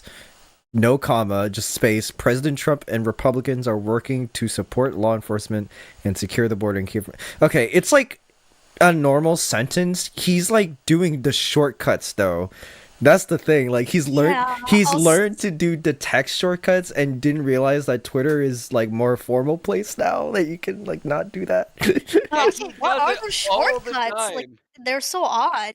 Who abbreviates that? And in the next one, he abbreviated HS. Bro, I read that shit as headshot, not even as has, bro. I was like, what do you mean Putin headshot kidnap thousands of Ukrainian kids, bro? I mean, I wouldn't put it past him, I guess, but shit. Like, who abbreviates has, bro? It's one vowel. Here's my favorite Chuck Grassley tweet in the last week. And it's because, look, when you're having so much trouble reading everything else and you see a message just plainly written in all caps, you kind of only tend to read the message plainly written in all caps. Here you go. Oh no. Iran was about to get nukes capital last night. Israel acted to protect itself, but its action helps protect US because Iran says, "Death to Israel, death to America." And so, while I'm reading all of that, just trying to decipher it real quick, because like I have to verbalize it in my mind to understand exactly what he's saying. Oh, I just see a gigantic death to Israel, death to America. Yeah, it's like, okay, oh wow, Mr. Grassley. Yo. Okay, Yeah, Grassley, you then got have some balls. Dianne Feinstein, Ruth Bader Ginsburg, all these people that just end up dying in their posts. I was gonna say, and fucking things up for the rest of us. I was gonna say, Feinstein's dead, right? I can't remember anymore. Okay, I can't remember. Like they're not popes and queens. We can re-elect. We can elect somebody else. Yeah, also, I don't really understand why the Senate, or not Senate, sorry, the SCOTUS, like, why are they lifetime freaking, like, isn't that weird? because they gotta surpass fucking the senators or something, right? But it's just odd, because senators are, what, like 6 years? So, like, why the hell, so we went from 6 years to life? Like, there's no, like, in between? Like, 10? Or back in the day, people didn't live that long. Well, shit, that's their problem. I'm like, saying. Get your life up, not your money up. Like, I'm fine with 12. Like, you know, Yeah. so we know exactly what, and have them appointed at the midpoint of someone's presidential term. Like, that way we know exactly when it's coming, instead of this weird roulette game that everybody's playing where, oh, will this person who had cancer die in the next 8 years? Yeah. God damn it. What? Yeah. And like, you know, and then you have that couple who killed Ruth Bader Ginsburg and then privated themselves on Twitter, and they're still privated to this day. Wait, what? What are you talking about? Wait, what happened? So she survived cancer, and then there was a couple weeks before the election who posted their wedding photo. Oh, right. Wait. Yeah, and they're like, our wedding was supreme. And it showed Ruth Bader Ginsburg And as she, the like, justice of the peace of their wedding. Yeah. And then 2 weeks later, she just straight up fucking died. She died. Mind you, this was in late 2020. Yeah. Yeah. Like, they definitely gave that woman COVID and killed her. Like, and because because everybody knows this, probably including them, they have been on private on Twitter for the last 5 years. These were like people who were working in the Democratic Party. They never came back. I'm not gonna lie. Like that shit's gone to the wind. They ditched that shit. That shit's life ruining. Yep. That shit's life ruining. Mm-hmm.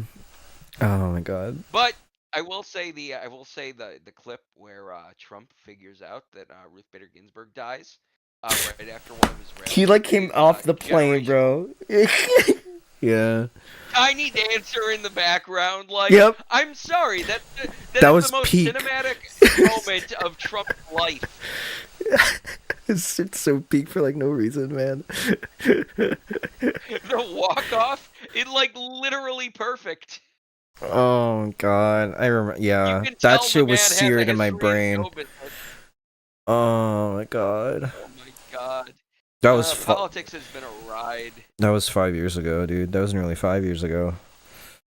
Oh. Yep.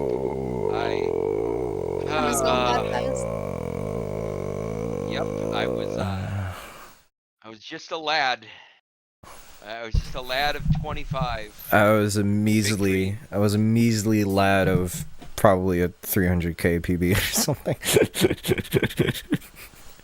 Yeah, same-ish. Oh my god. And now I can't even max at C2WC, so you know, where did we go wrong? I'm gonna end stream here. It's been like 4.5 hours, and it's 12:30. Are we gonna play? I was gonna say, Ranny, I don't think you're gonna play Peak today, aren't you? I mean, Bella's not on. So we're not streaming. We're not doing nothing. Okay. Well, no one told me we wanted to play Peak. I mean, I can. I'm not gonna do anything for the next hour. I was just gonna go and lay in bed and paint my nails or something. But if we want to play Peak, we can.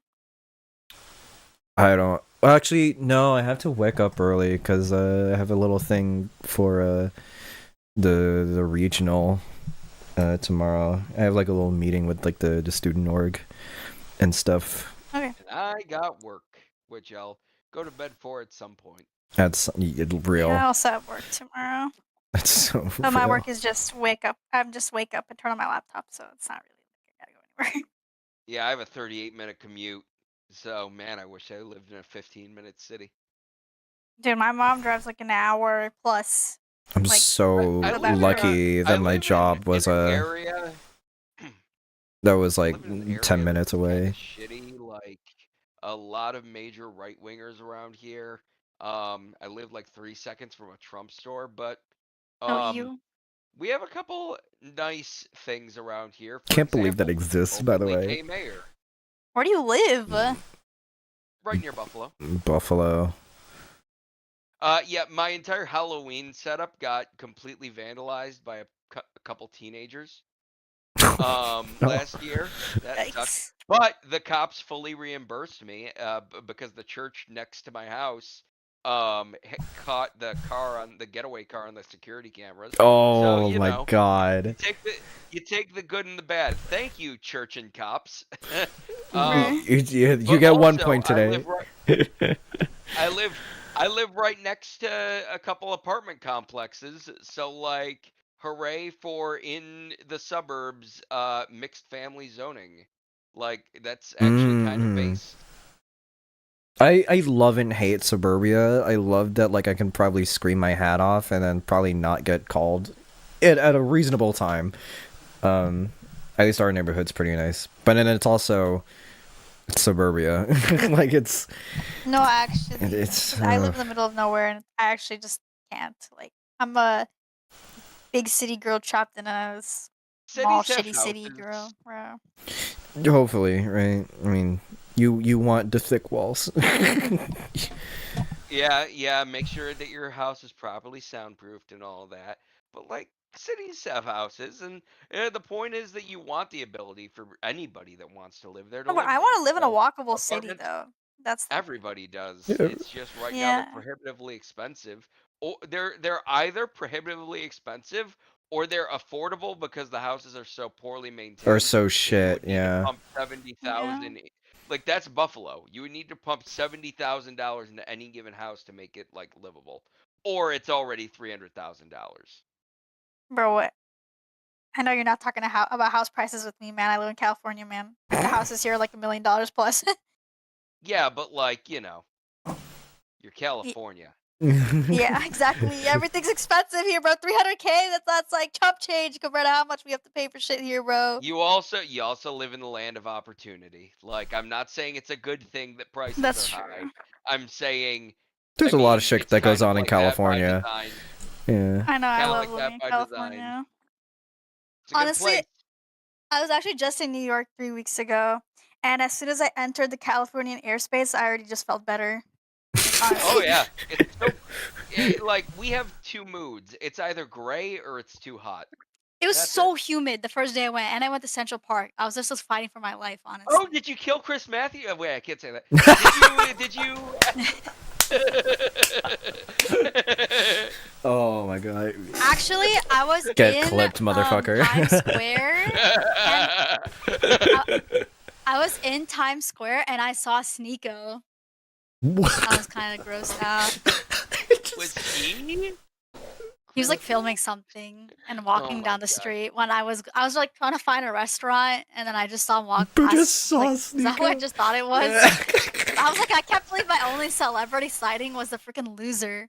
I was Wait. like, I wish it was actually someone. I'm now like 3 people away from Trump because remember when Sneeko gave Trump like was it a watch or something, No, right? no, you're two. You're two. Or is it 2? All of us are 2. Oh no. Vince Clemente. Oh, right. I mean, Well, no, sorry. No. We're all 3 because Logan Paul. because Vince it'd be Clemente, through. Logan Paul, Donald Trump. No, it'd be through Palmer Lucky. And kind of Logan, like either No. Palmer Lucky or Logan No, Paul, right? Logan Paul. 100% Logan Paul. Because where was Logan Paul literally the day after CTWC? At Palmer Lucky's fundraiser for it, No. or was he at a? Or was he with Trump? Trump. Oh, and then he was liked with it. He liked the picture or something. Yeah. Uh, But that next day, he was shaking the president's hand. yeah. Okay. That is the literal timeline. So yes, we are all 3 handshakes removed from President. I did not shake his hand, bro. No, I said 3, not 2. You did not shake Logan Paul's hand, but I'm guessing you've shaken Vince Clemente's hand. She's not. Who the hell that She does is. not know. She's not in the whole thing. Have you shaken Mari's hand? Not yet. No, you know what? I've known Mari for 7 years and I still haven't hung out with him. Not yet. You looking forward to becoming number 4? That'll be your Trump number if you ever shake Mari's hand. Bruh, I don't wanna. Now I don't wanna shake Mari's hand. Look, Pasadena is only a 3-hour flight away, Randy. Or an hour. Bro, you got the money for that? If I got a job. I'm also. I mean, that's not the only president that we're 3 handshakes away from. In fact, I might be 2. Y'all got lucky, yeah, and Because no, I'm not talking about me not being there for Logan Paul. No, for 2022 or 2020. I'm saying that I forgot. I'm 2 handshakes removed from the Honorable Orthodox Rabbi Bill Clinton. What is his name? Bill Clinton. What the hell? Did you watch the Game Awards the year Elden Ring came out? I did not. I don't really watch No. promotions. So Just low-key. wait, you didn't either, Mari? Or was it the Clinton kid, or is it someone else? Yeah. So the kid who bum rushed the stage behind Hidetaka Miyazaki and took the mic after he accepted the Elden Ring Game of the Year award. And he's like, I'd like to dedicate this nomination to my honorable Orthodox Rabbi Bill Clinton. What the hell? Okay. And He he then got banned from the Game Awards forever and all related events. Yeah. But he still crashes a lot of different things around California. He's been on Hassan's stream a few times. And Hassan Yeah. fuck away. It was like But during he like also, the strike. Yeah. yeah, and he also qualified for TTWC 2024. And I shook his hand that day. I think I wish yeah, I got to do that, but also like I also wanted to keep my distance from that dude. I mean, he's a cloud shark, very obviously. He's a fucking weirdo, and I don't actually like him. But I mean, I couldn't not. Like, it's not like he's an evil person. He's just very cringe. He's very stupid and cringy. Yeah. Yes, he's a cloud shark. I don't like it, but hey, I am now 2 handshakes away from the Honorable Orthodox Rabbi Bill Clinton. All right.